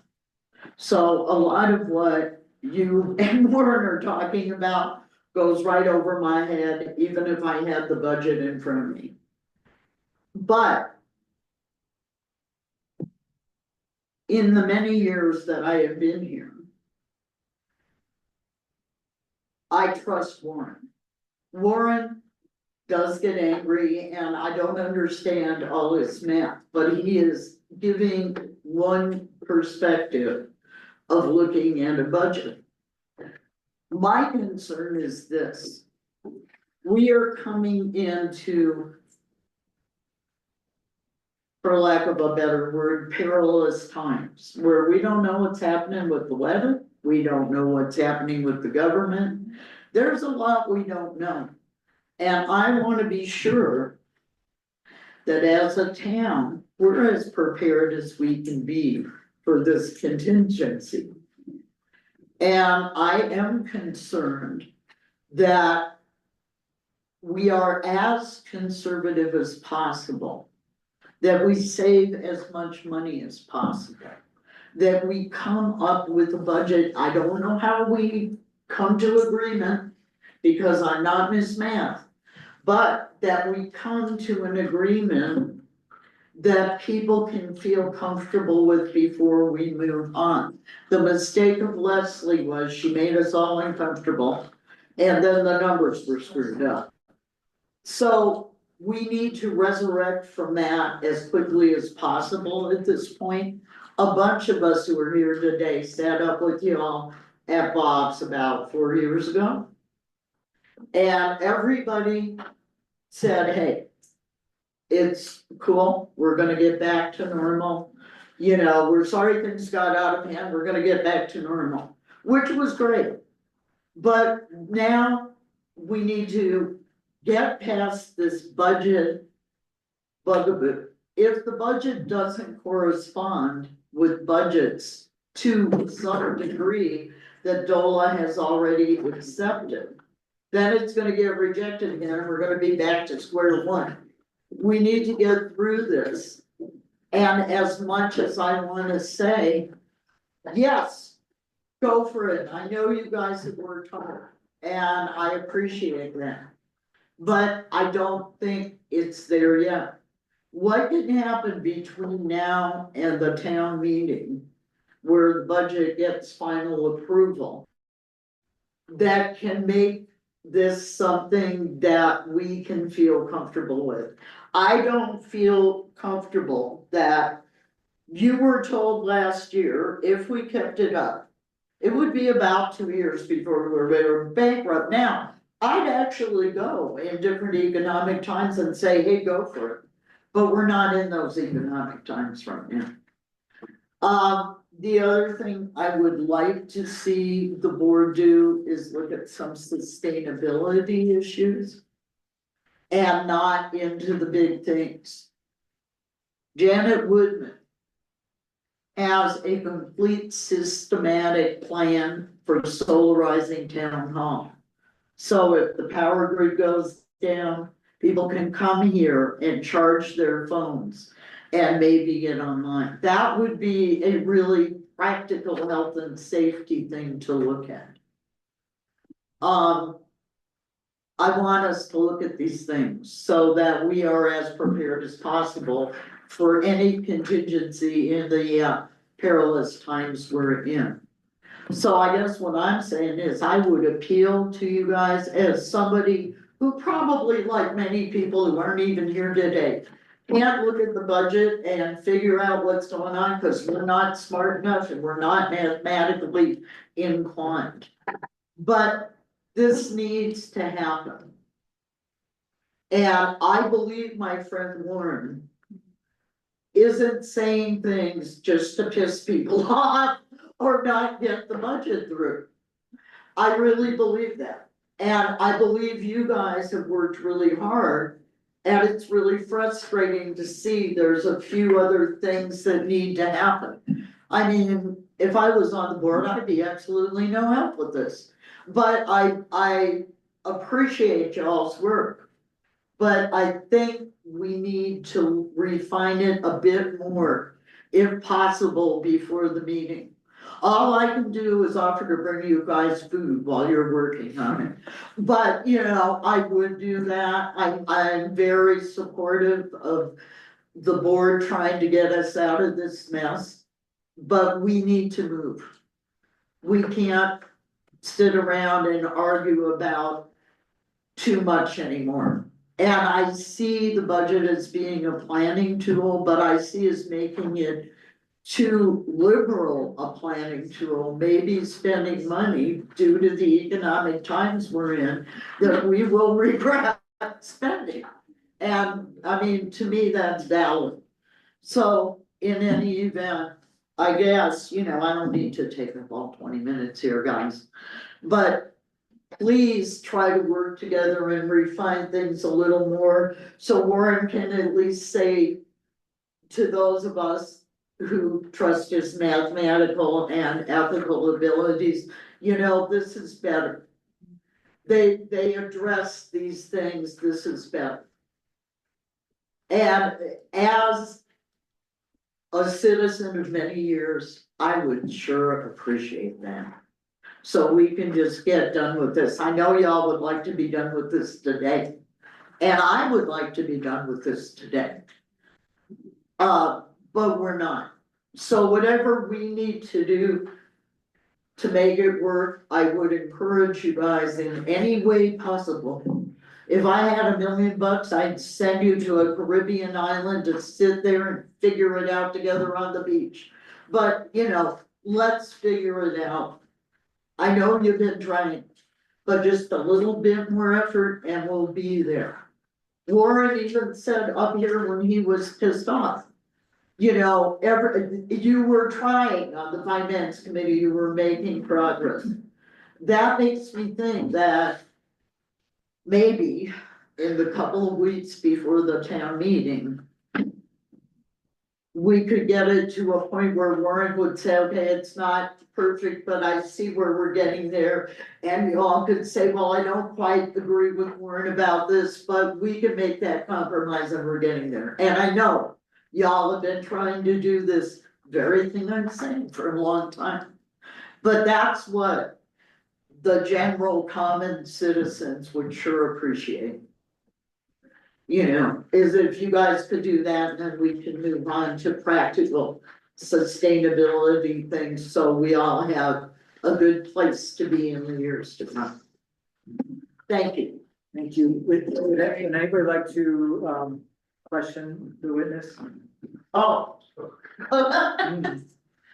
Not a question, but a comment. Mary, there's no one here dragging their feet. No, I know that, Dennis, and I've tried to be clear on that, but I think a little more work. We are, the little more work is a lot more work. I mean, we've got ourselves, we've got the auditor, we've got the bookkeeper, that are constantly asking for information, and Ariel and the office staff, whenever they get it, they try to get it to them as quickly as they can. The problem that I've seen personally myself is the constant dragging back to previous years. Previous years when at least 3 members of this board and the entire staff were not here. Right, and I see that, Dennis, but unfortunately, as a citizen, I was here. And so I want to see it correspond. Sure, I get it, I understand.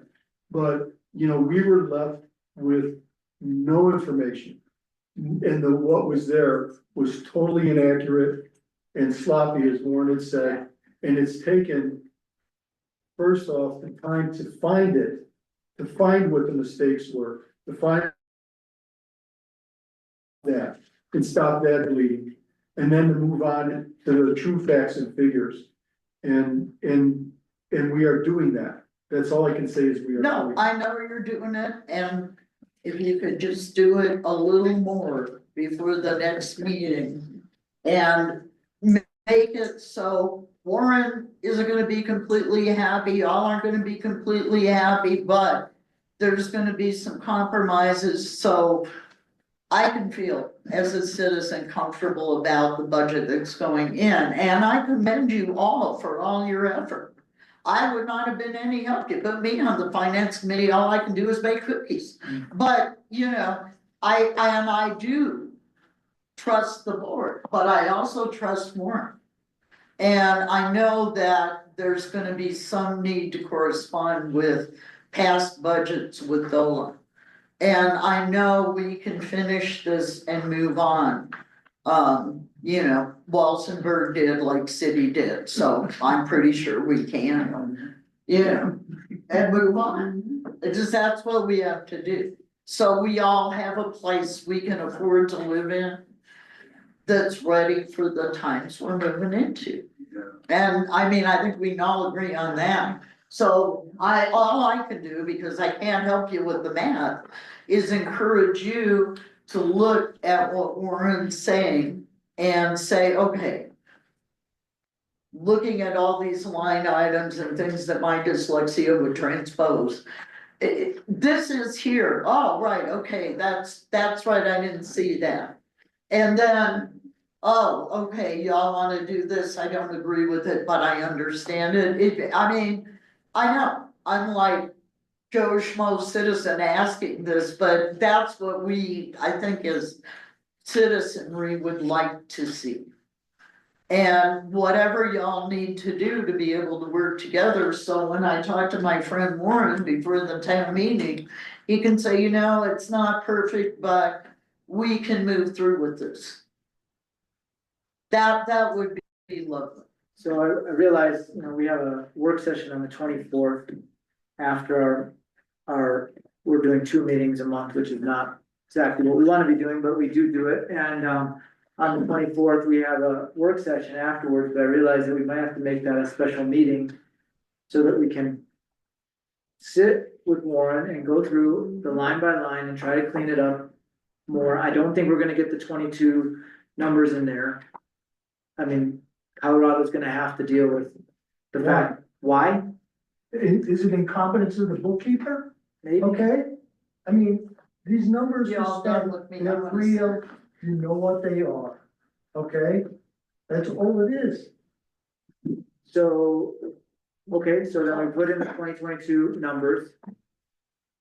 We adjust the 25 budget numbers. 23 and 24 are still gonna be rough. And right, I mean, we don't have those numbers, do we? You don't have an audit. We don't have the audit yet, so we Audit hopefully will was have due it. last year, July or It something. was due. It was. I mean, to me, that's just a demonstration of what goes on, all right?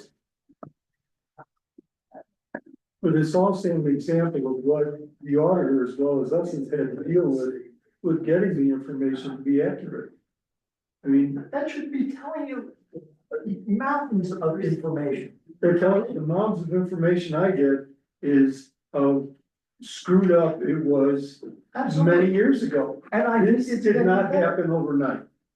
This Okay, is but something- we're 4 years into this, Dennis, Leslie could do 4 years, okay? There isn't a business that could survive if it wasn't sucking the blood out of the people to make that 4 years. They would be totally underwater, all right?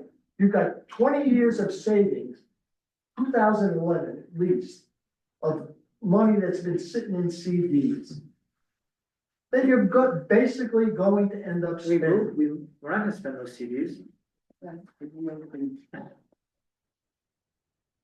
You might not spend them this year, okay? But you're spending the equivalent of half of them this year. We're not having anything, but we would have the work session, work out as much as we can to try to get a draft. Okay, so let's keep moving on,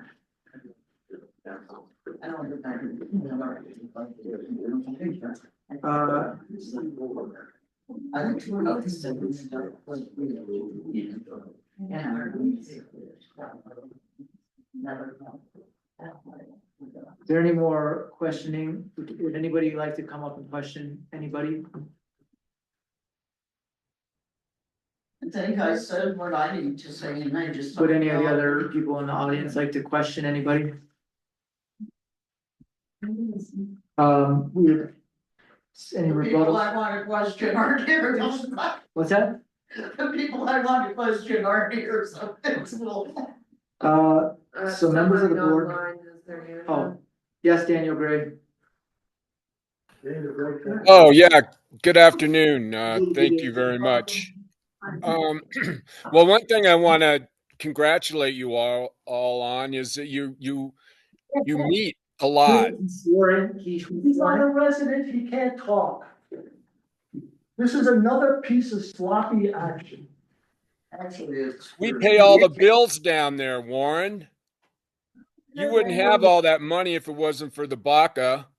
We're getting taxation without representation, Warren. hang on one sec.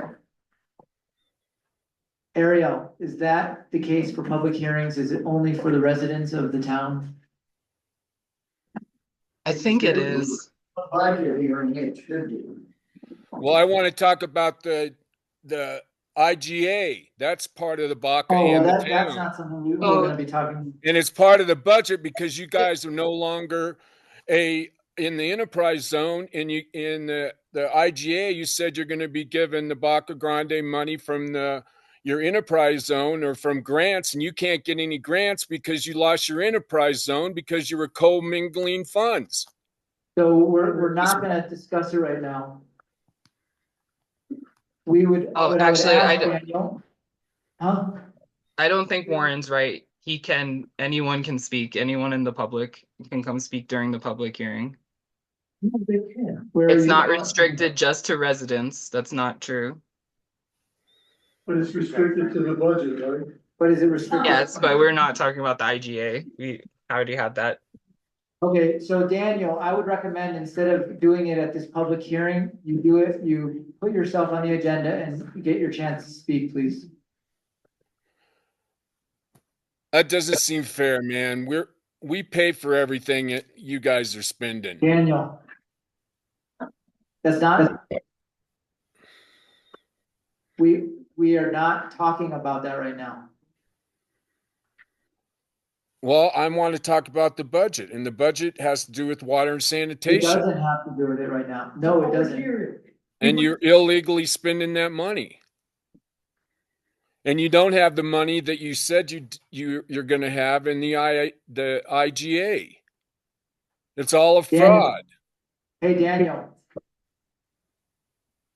We're not going to talk about that right now. All right, fine.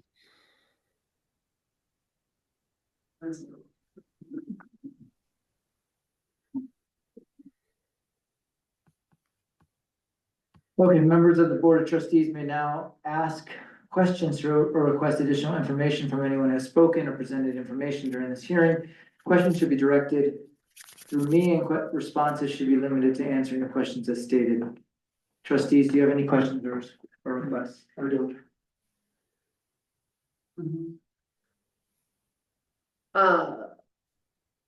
Yeah, I don't know. If there are no further questions or requests for the information, I hereby declare this public hearing closed. The matters will now be remanded to the Board of Trustees for consideration. Thank you all for your participation and input. Just stay. Stay, you don't have to run off. Well, I would, if there was Katie, but having to. There's no. No, I have distribution, I need to go home. Thank you. But thank you guys. And all that firewood. And thank you. And let me know if it's respond. I do have one. Yes. You know, when they mitigated up at my street, that huge mound of stuff that they gathered up, I'm sure you've been down that street recently. I haven't recently, but okay. That huge mound where they cleaned out that ravine and everything, Uh-huh. who's supposed to pick that up? Still there? Yeah. Okay, thank you. Should be a citizen's comment, but we will accept, yes. Even though the public hearing is closed, I'm pretty sure we're supposed to open to board debate now, discussion, and then you're still supposed to make a formal decision. Yes. Will you also, just so that we have that on record, that she had stated that and didn't state it necessarily at the right time, but we just put that in as a work order to pick up that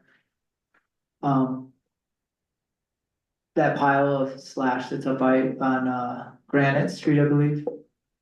Granite or no, it was us. We can put it down as a reimbursement if we want. It's on Granite Street. Granite Street, Micah, and it's Micah. one's on Micah and one's on Granite. There's piles on each. Okay, thank you.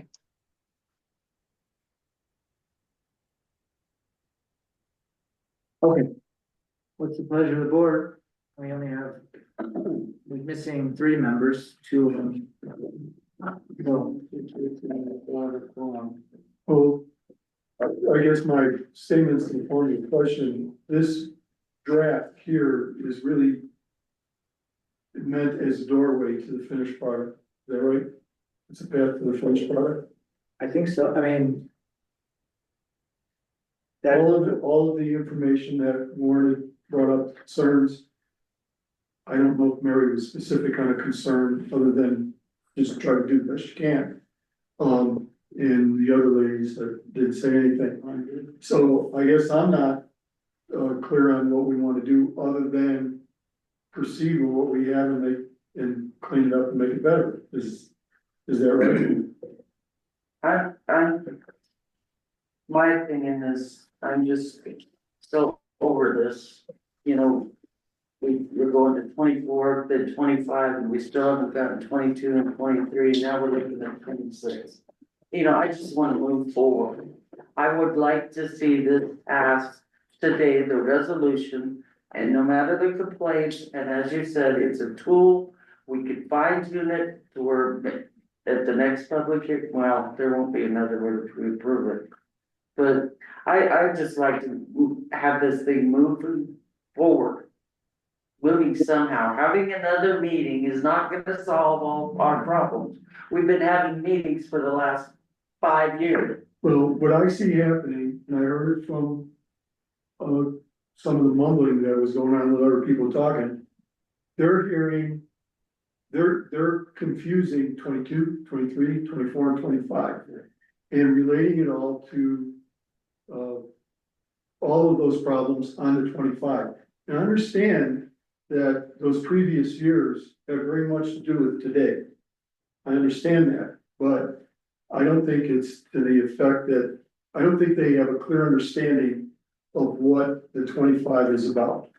And I don't know how to express it.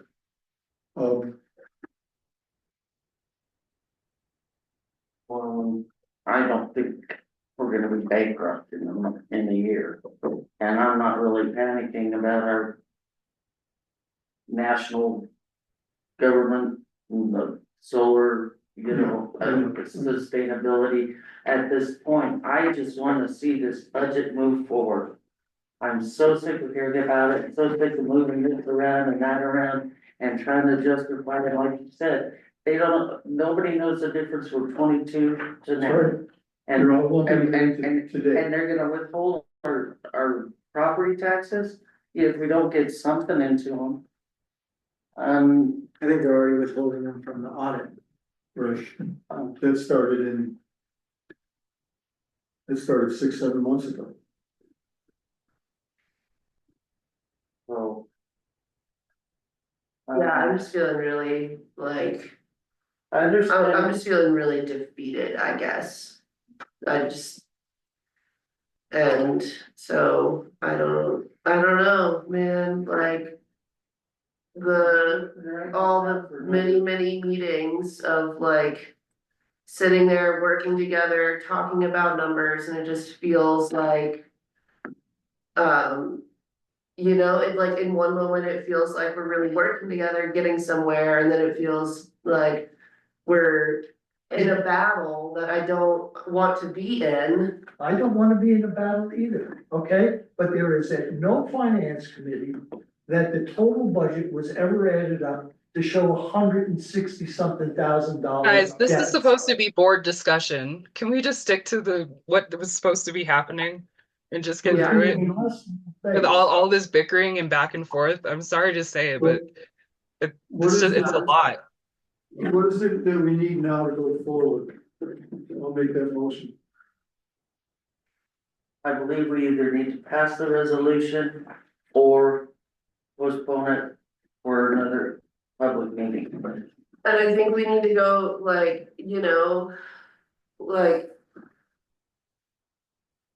Back to this narrative. And. Recognizing that this is not correct and that it is also not final. And that we are paying a lady a lot of money to tell us what to do. A professional. And like. Yeah, so. Well, and I remember her telling us, as she was telling us what to do, is as we progress through the year, we can make whatever adjustments we need. I don't ever remember her saying we couldn't do that. I've heard other people say it in other different ways over the last year and a half on supplemental budgets. And as long as we don't exceed the bottom line number as a total, we can adjust.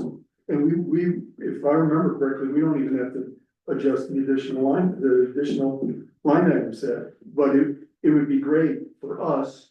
Right. To do that, we're small enough to do that, so we know what it is, but if that mistake was made, as long as we didn't go over the total number for the year, we were fine.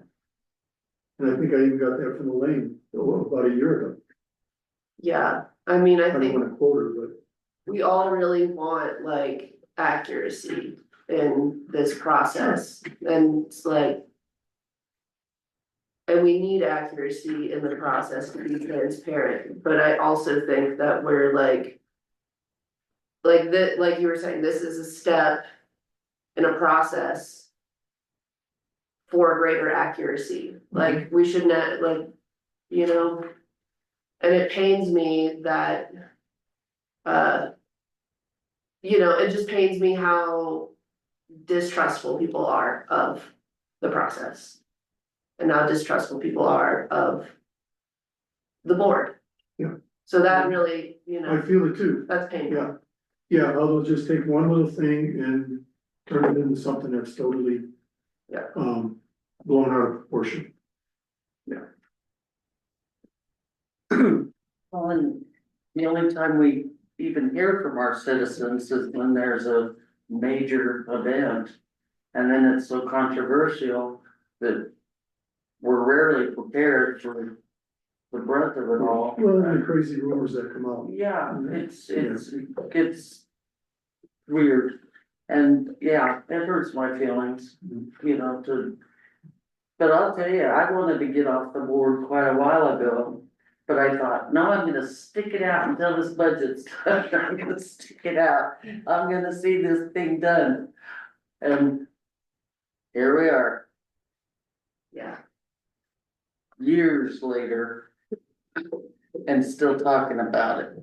And I would just like to move forward personally, and We can still adjust it right now. And get the numbers. More correct if we want. Estimate, because we're still waiting on the audit, and so, for instance, the 64,000. That got doubled, I know that he's correct on it, and it is in our favor. I don't know how that got doubled, maybe. I mean. There was some reason why we put that I in there. remember talking about that $64,000 before. I don't know why it's still there. It was supposed to come up. I remember bringing it at a finance committee, I remember bringing up like, hey, why is this line item here? What is this permit line item? And why is it $64,000 2 times over? And I remember that. I don't know, yeah, and I thought we had gotten rid of it in that meeting. Or, you know, but I don't know. But I also I don't wanna mess, like, if we're gonna be moving the numbers around, I would really like Andrea to be there. To talk about it with us too, because, you know, it's like, she's part of this format now. And she knows how this spreadsheet is functioning better than anybody else, really. So I'm like, I'm nervous to be moving numbers around.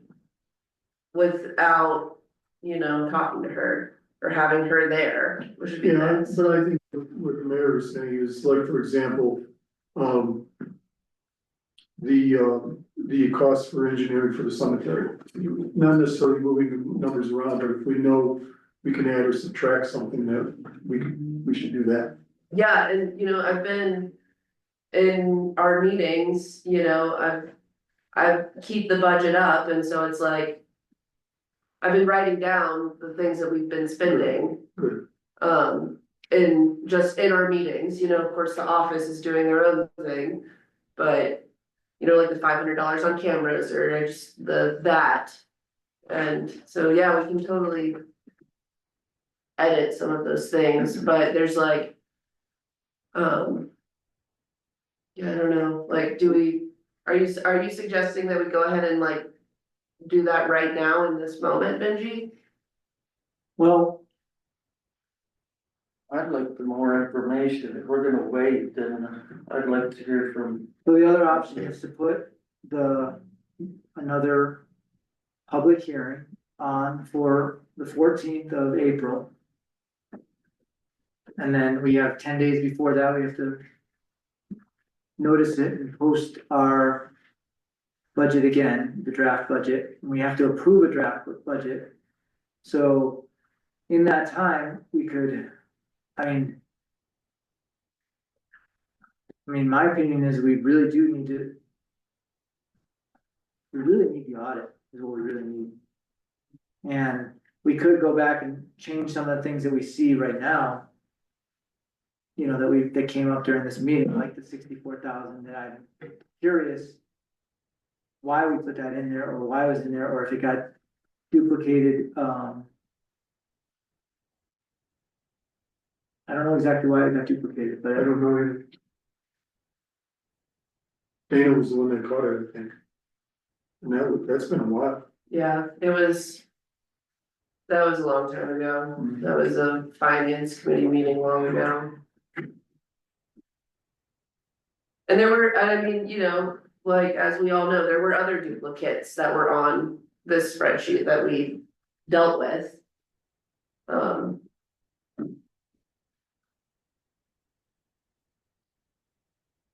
So Benji, were you about to suggest that we schedule another public hearing and in between now and then make more edits and bring that to the public hearing? yeah. I think we'll have to. I don't know what we'll have by then. We'd still have to do another supplemental anyways, so that would be.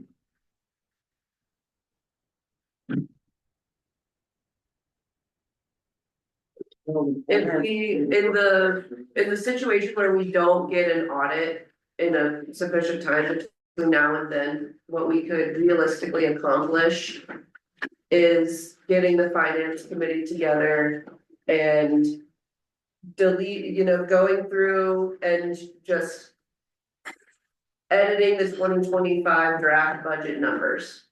Like, and is that sufficient? Or will that be a sufficient act? Because what people really want is the accuracy that we cannot provide until we have the audit. That's right, and we don't know how much longer we can wait for the audit. There's something that I heard repeated more than once, and that was that the state is kicking back our budgets to us. Yeah, I heard it. I heard her say they deny them and send it back. There's at least two people in the audience today that said that. It wasn't true. I know it's not true, but they believe it's true. Right, when people said that, it was, I did not know what they were referring to and if there was something I had missed. Sorry, guys, I left my water bottle.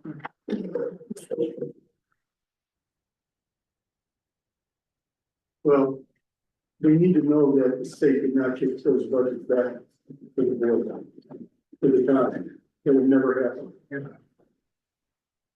I think the state sees it as your tool and not they start treating.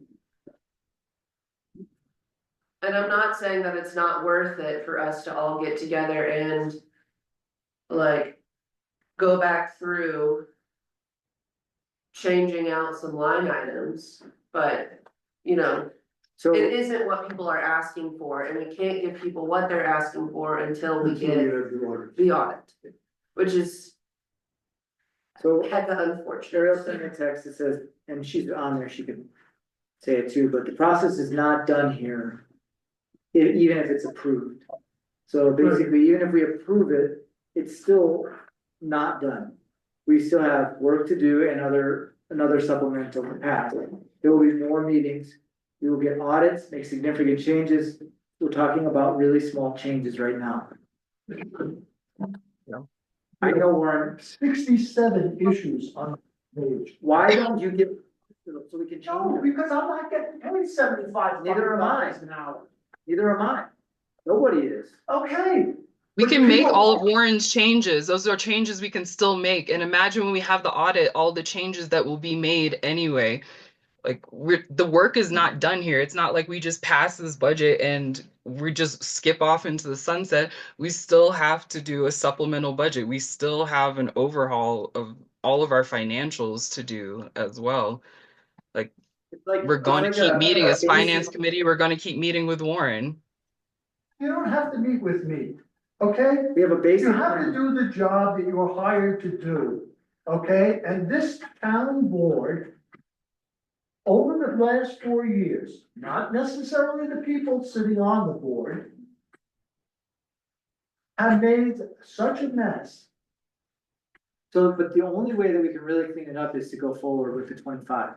That's really it. The 25 budget has issues in it. It does have some issues, but Okay. it does have issues. I'm not denying the issue.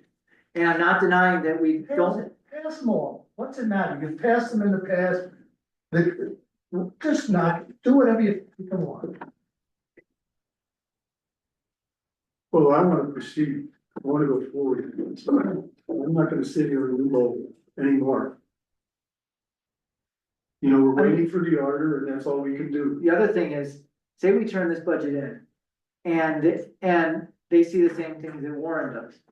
And they're like, what, if they came back to us and said, this is not okay, I mean, wouldn't that prove that you, I mean, if we pass this and send it in, and they say 22 is incomplete, do you think they really care? Do you think that the state really cares?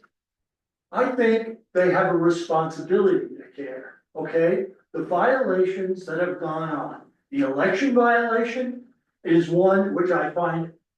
You absurd. say it's an election. We didn't advertise it until 2 That's days not after true. the election is proved. I No, we have have proof. I have the proof. You have the proof. I have the proof, I say. So that's the thing, is that you're not Guys, bringing this up. is not what's Okay. happening right now. Yeah, Let's let's do see. the budget, so look, pass the budget, just pass it, do whatever you wanna do, okay? I'll find a way to deal with it. Just pass, do whatever. And we'll find a way to deal with it too, and that's when the audits come in, we'll make whatever adjustments we need to make, but. And I think we've said that right from day one. Yeah, I mean, how I, like Ariel said, this is like, and like Dennis, like everyone said, this is not the end of this work. This is one step to keep, really just to keep the state from withholding our funds. But we have a lot of work to do on this, and the work we put in today and tomorrow, it's going to make the work next year a lot easier, but we're not at the easy part yet. I'll tell you where we fell down. And it was right after the 24 budget was approved. And everybody, and I'm not saying everybody, it was myself, Adam, and Elaine. And we went on to the personnel manual, we should have stuck with the numbers, and that's where we screwed up. We got lax. And I think if we would have stayed on it and forgotten the personnel manual, we'd be in better shape today. I see. So I'll take responsibility for that. But we were still, even back then, still trying to sort out the mistakes that were made in the prior years. So we're just not, I guess what I'm saying is we're not gonna do that now. We pass this, we get on, we get the audits, we repair 25, and then we stay on it. And we've got to all agree to do that. And I mean, I think we can pass this and like, as soon as this, and then in the next thing we can do is schedule a finance committee meeting, potentially before the 14th, where we go ahead and we start working on the supplemental 2025, which includes the next supplemental, or whatever it's called, Right. in order to clean up mistakes and edit in new numbers and, cause we have to. And finance committee work session at 4 o'clock on the 24th. Special. That's not. Ariel, do you wanna speak to this, as treasurer? Do you wanna, say more about what you have written?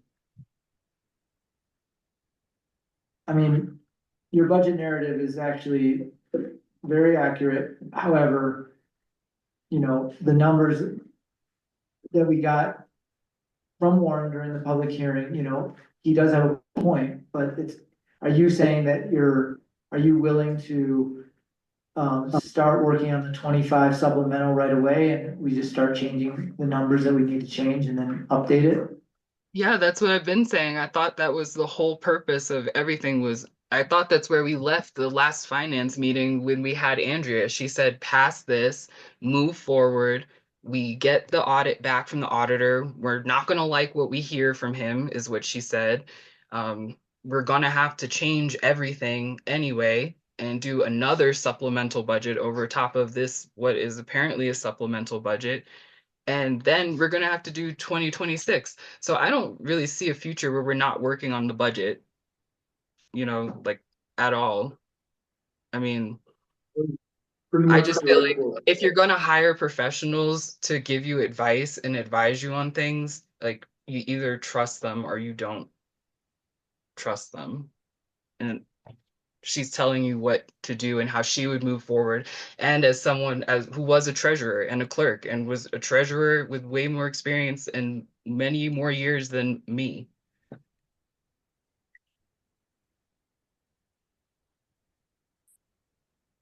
You could put it to the state. If it bounces back, then we deal with that. But I mean, I don't know. I'm kind of how Kim is feeling. Like we're just in a limbo and we've been in limbo for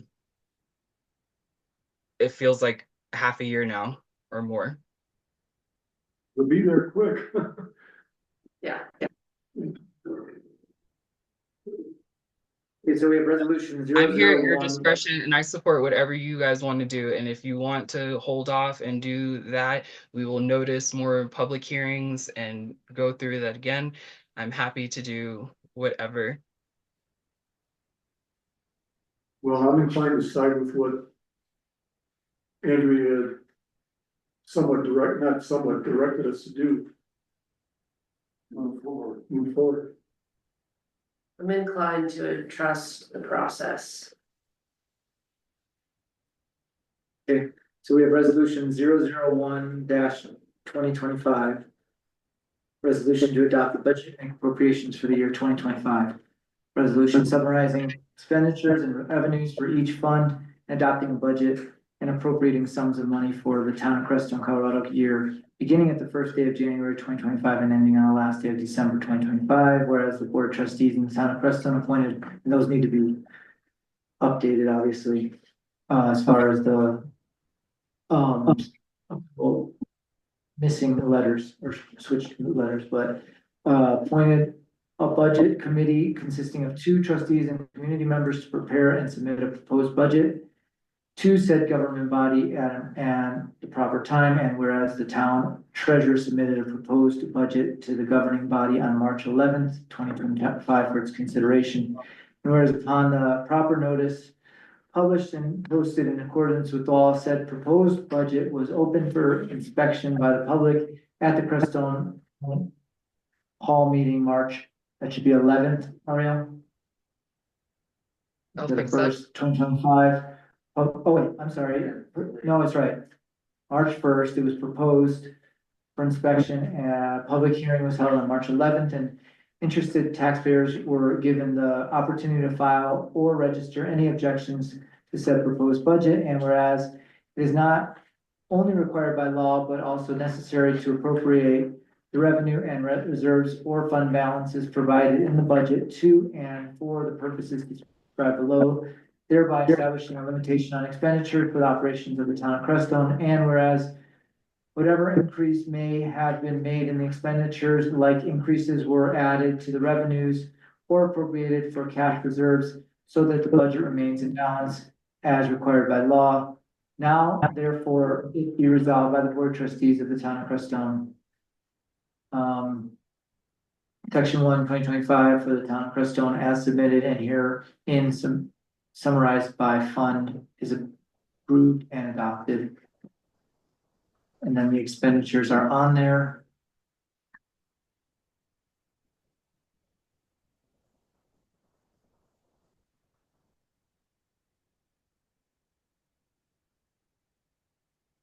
Pleasure. Oh, Lord. Is that a motion? That's the resolution that That's the we would be resolution. approving. I'll make a motion that we accept the resolution or pass the resolution. There's a second? I'll second that motion. Ariel, you would come back and do the changes necessary, like the little spell checks and stuff like that? Yeah, I'll make the spell check changes and take draft off everything and make it look presentable. I'd also like, the only thing would be to start our supplemental budget right away, so we have a working copy of a supplemental budget that's separate from this budget. That maybe even in different colors, so that we can tell the difference between them, if you could start one of those. So that we can start making changes necessary for the supplemental. Okay. And then I would like to look at having another public hearing so in other words, if we can plan for a public hearing and the audit comes in, at least we're being proactive and we can change the numbers accordingly for the supplemental budget. So I don't know when exactly that would be the best time to do, but I would like to have a supplemental budget hearing planned. When are you thinking that? Because I'm just wondering when the audit is going to come in. So the thing is, if we put it on for like the 14th, then you would have to have the supplemental budget draft by the 4th or 3rd, per se. Being that you'd have to post it way beforehand. So I'd say we should go to May or late April. So yeah, if you're thinking May with and we're putting it in the Eagle again, I imagine, to let people know. That's probably the best place. Yep, and on the boards. Oh, well, of course on the board. Sorry, I just meant for newspaper requirement. They post on the 1st, so the 12th of May or the 12th of May. If we yeah, that would give you 10 days. That would, I mean, over 10 days, but we would have to have it. Having a supplemental budget hearing on the 12th of May. A regular meeting. And just hoping and praying that we get this audit in April or sooner.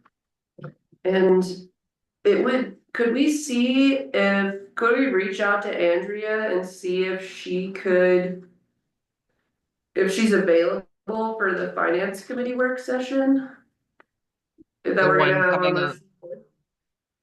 Do we want to talk to her? I don't know what she can add unless we've got the audits in front of us. Yeah. We don't, I mean, we could spend time adjusting particular line items, cleaning things up in that respect, but that seems the easiest part. The difficult. So just leave her at, I guess we should leave her out of it as much as possible, just because it costs $75 an hour. Yeah, I'd rather spend money on her when we have the audits, we need to tighten it up. Okay, never mind, Ariel. I mean, is everybody else? As soon as the audit comes out too, we're gonna have a public presentation by Ronnie. He has to present the audit to it. Okay. And I'm sure Andrew will probably be there to listen in. Okay, so we have a motion on the table to approve. We also have a supplemental budget. I'm adding that into the motion to approve it, that we're going to be supplementing our budget. No matter what, it's gonna be a hearing on the 14th of, 14th of May. No, sorry, 12th of May. 12th of May. 14th of April, we were gonna have a regular, yeah. Okay. All in favor? Aye. Aye. So we're not doing a public hearing on the 14th. So then.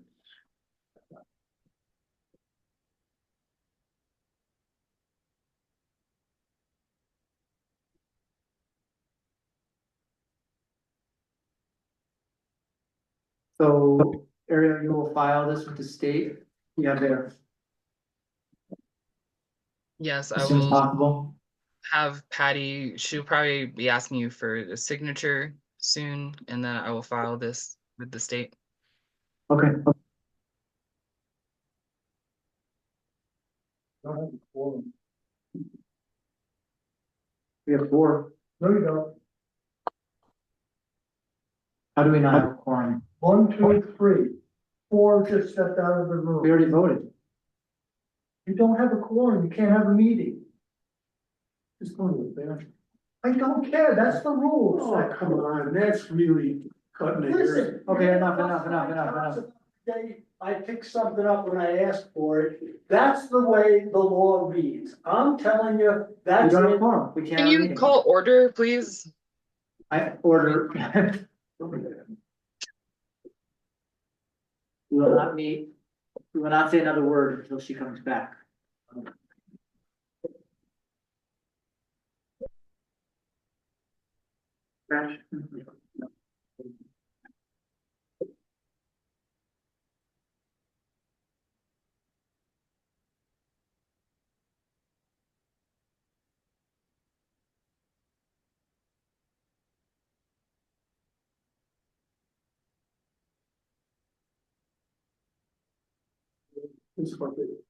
Yeah, I know, for the super long meetings. Oh, we No, just- so you could have it right there, you don't have to leave the room. I was just thinking I would cut a hole in the bottom of this chair, Good enough. It's okay. but everyone came in here. All right, let's move on real quick to, Make a motion to adjourn. no, not yet. We have a couple more items. Sorry.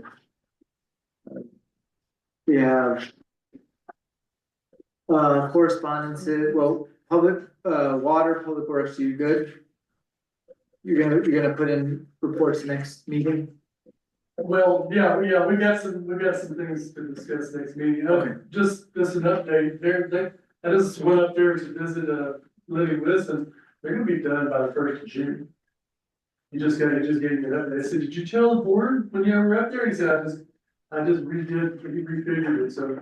Yeah, They're way ahead. Planning commission report will be on the next meeting. Sorry, Brent, didn't mean to cut you. Deborah McCallick, code complaint. And dog at large, couple dog at large ones, and that's the last on our Oh. agenda. Just, when Benny was in here about the dog, just to tell you, that dog last year, when I was on UTV, broke free of its bindings, chased me in the UTV, and then yesterday, when I was doing my, route, for meter reads, the dog was, it's pinned up now, but it's still super loud, so I just thought I'd add that, that's an ongoing thing. Maybe neighbors could do a petition and put it on their. That dog is vicious. I know we've had, actually bit somebody twice, I don't know why they didn't. Yeah, this is Have not, the it's dog. not a good dog, that's a bad dog. Good to know. So how do you guys feel like we should proceed with code complaints? Ariel has seen multiple dogs loose lately, we're just not dealing with our code compliance, I mean. We're really between a rock and a hard place with this one. Is Everything the, else. Neighbors could just When, peer pressure, you know. This is loose dog too, I'm just, when there was a complaint about possible mold in this building over here, we wrote a letter to the owner as a board. I don't see, I mean, I heard what the attorney was saying, but I don't see that that's out of line for us to write a letter to these people with this dog. I mean, this is a safety issue. And let them know that they're in violation of the municipal code. Well, when I was on the board for our neighborhood association, we didn't have code compliance. If somebody violated, the board took action. And I don't know if that's compliance to you guys, but we certainly we had to do it ourselves. The attorney's saying that he doesn't want us doing it, he doesn't want the mayor doing it individually. He said I could do it though. Yeah, I, you know, and I hate you being on the line by yourself. why don't we use the lawyer? Why don't we just have him write a letter? I mean, I don't know if he's using up his 10 hours, but it sounded like he had. If it works, it works. Yeah, I think his main point was that we shouldn't be giving, what's the word I'm looking for? You need to be a witness, Yeah, I like we think shouldn't be you're right. writing people tickets essentially, right, unless you really saw it yourself. yeah. But if we receive a complaint, when we phrase it that way, we receive a complaint or numerous complaints about your dog. I don't think there's anything wrong with that. And you're right, we did, we sent those folks a letter being like, we received a complaint. Yeah. So, it's not really like an enforcement thing, because I think his point was that the way that, it's set up. There's the code enforcement officer is specifically the only person who can do that. And so it's not in our purview, which is something we could change.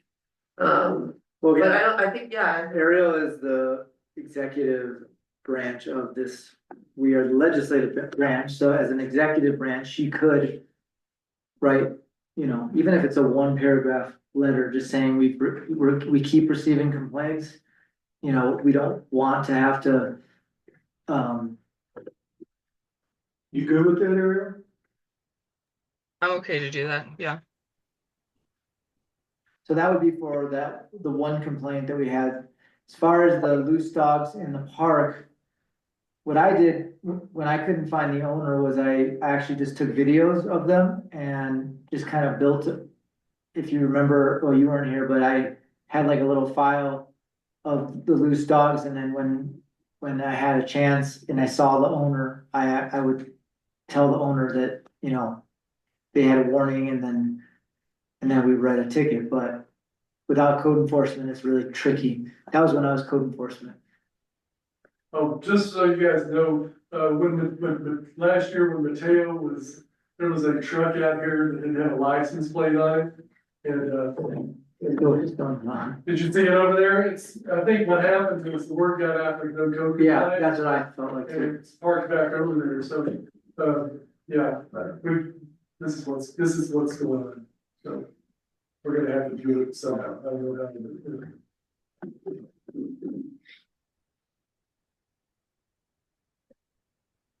I mean, we could just take pictures and start documenting stuff, that's all we can do. Right now, Build a base. unless we get another code enforcement officer. Brent, if you get chased by that dog or any other dog. Well, I can file a complaint, I've written complaints about different issues. Yeah, make They're sure not it's in writing, date, time. Yeah. Or video, Location. and video would be better. If we need to document things, I don't see why the staff couldn't document things that they see. Yeah. And I don't see why the board couldn't document things that they see. Right. Well, that's what once the they do lawyer that- said. Oh, sorry, What's Brent. that? That the I'm lawyer sorry, said that too. I've been here for that, yeah. Yeah, so why don't we just create like a files on people, and then if we do get a code enforcement, then we have at least some record of stuff that has happened in the past. Sure, I'm absolutely down to do that. That's why I wrote the 2 loose dog reports just as documentation. But I just want to make sure, the last time we talked about this, the idea was to bring everything to you guys. When it comes to like dogs, do you want me to just keep a file for that? Do you want me to bring you stuff like the Deborah Michalik one? I would What just start should I be filing. bringing here? Or just I think we file should everything? start files, yeah, start files like a code, just even a code compliance file with, and then you could have files inside of files that have multiple complaints, like if you have, and then add pictures to them if you want, you know what I mean? So it's just like a way of keeping everything in one spot. And then when things come up, if you, the same dog again, you take a picture, date it, and put it in your file again. For now.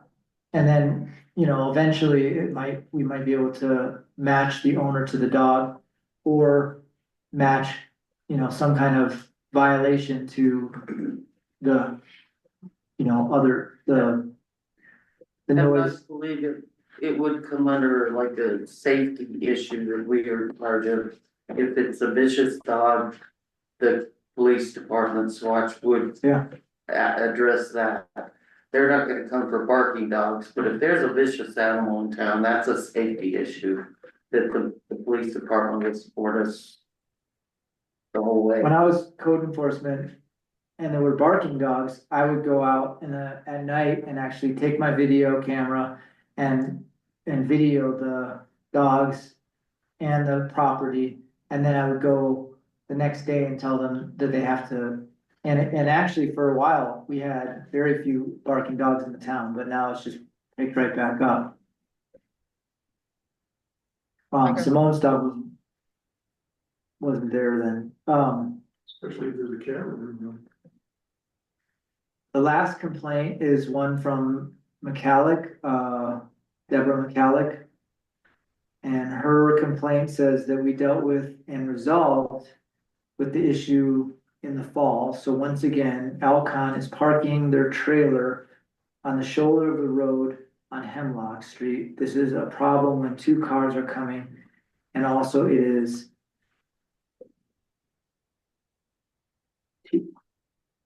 tearing up the grass along the side of the road. Please have Alcon remove this trailer. Do you see it? I'm wondering if she's talking about my trailer. There's no trailer there, and she called me texted me this morning and said she had written that in there. Oh. Right. Now I entertain a motion to adjourn. Like making a motion that we adjourn. I will second. Kim seconded. Who is the second? Dana was a little too slow on her.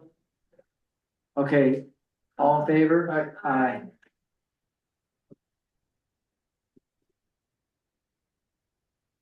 Where, what, do you think everyone's talking about my trailer? Yeah. Cause I don't leave it there often, it's there and I have to move the skids to it. And if she, I don't know. Thank you, Ariel. Thank you. Bye. Feel better.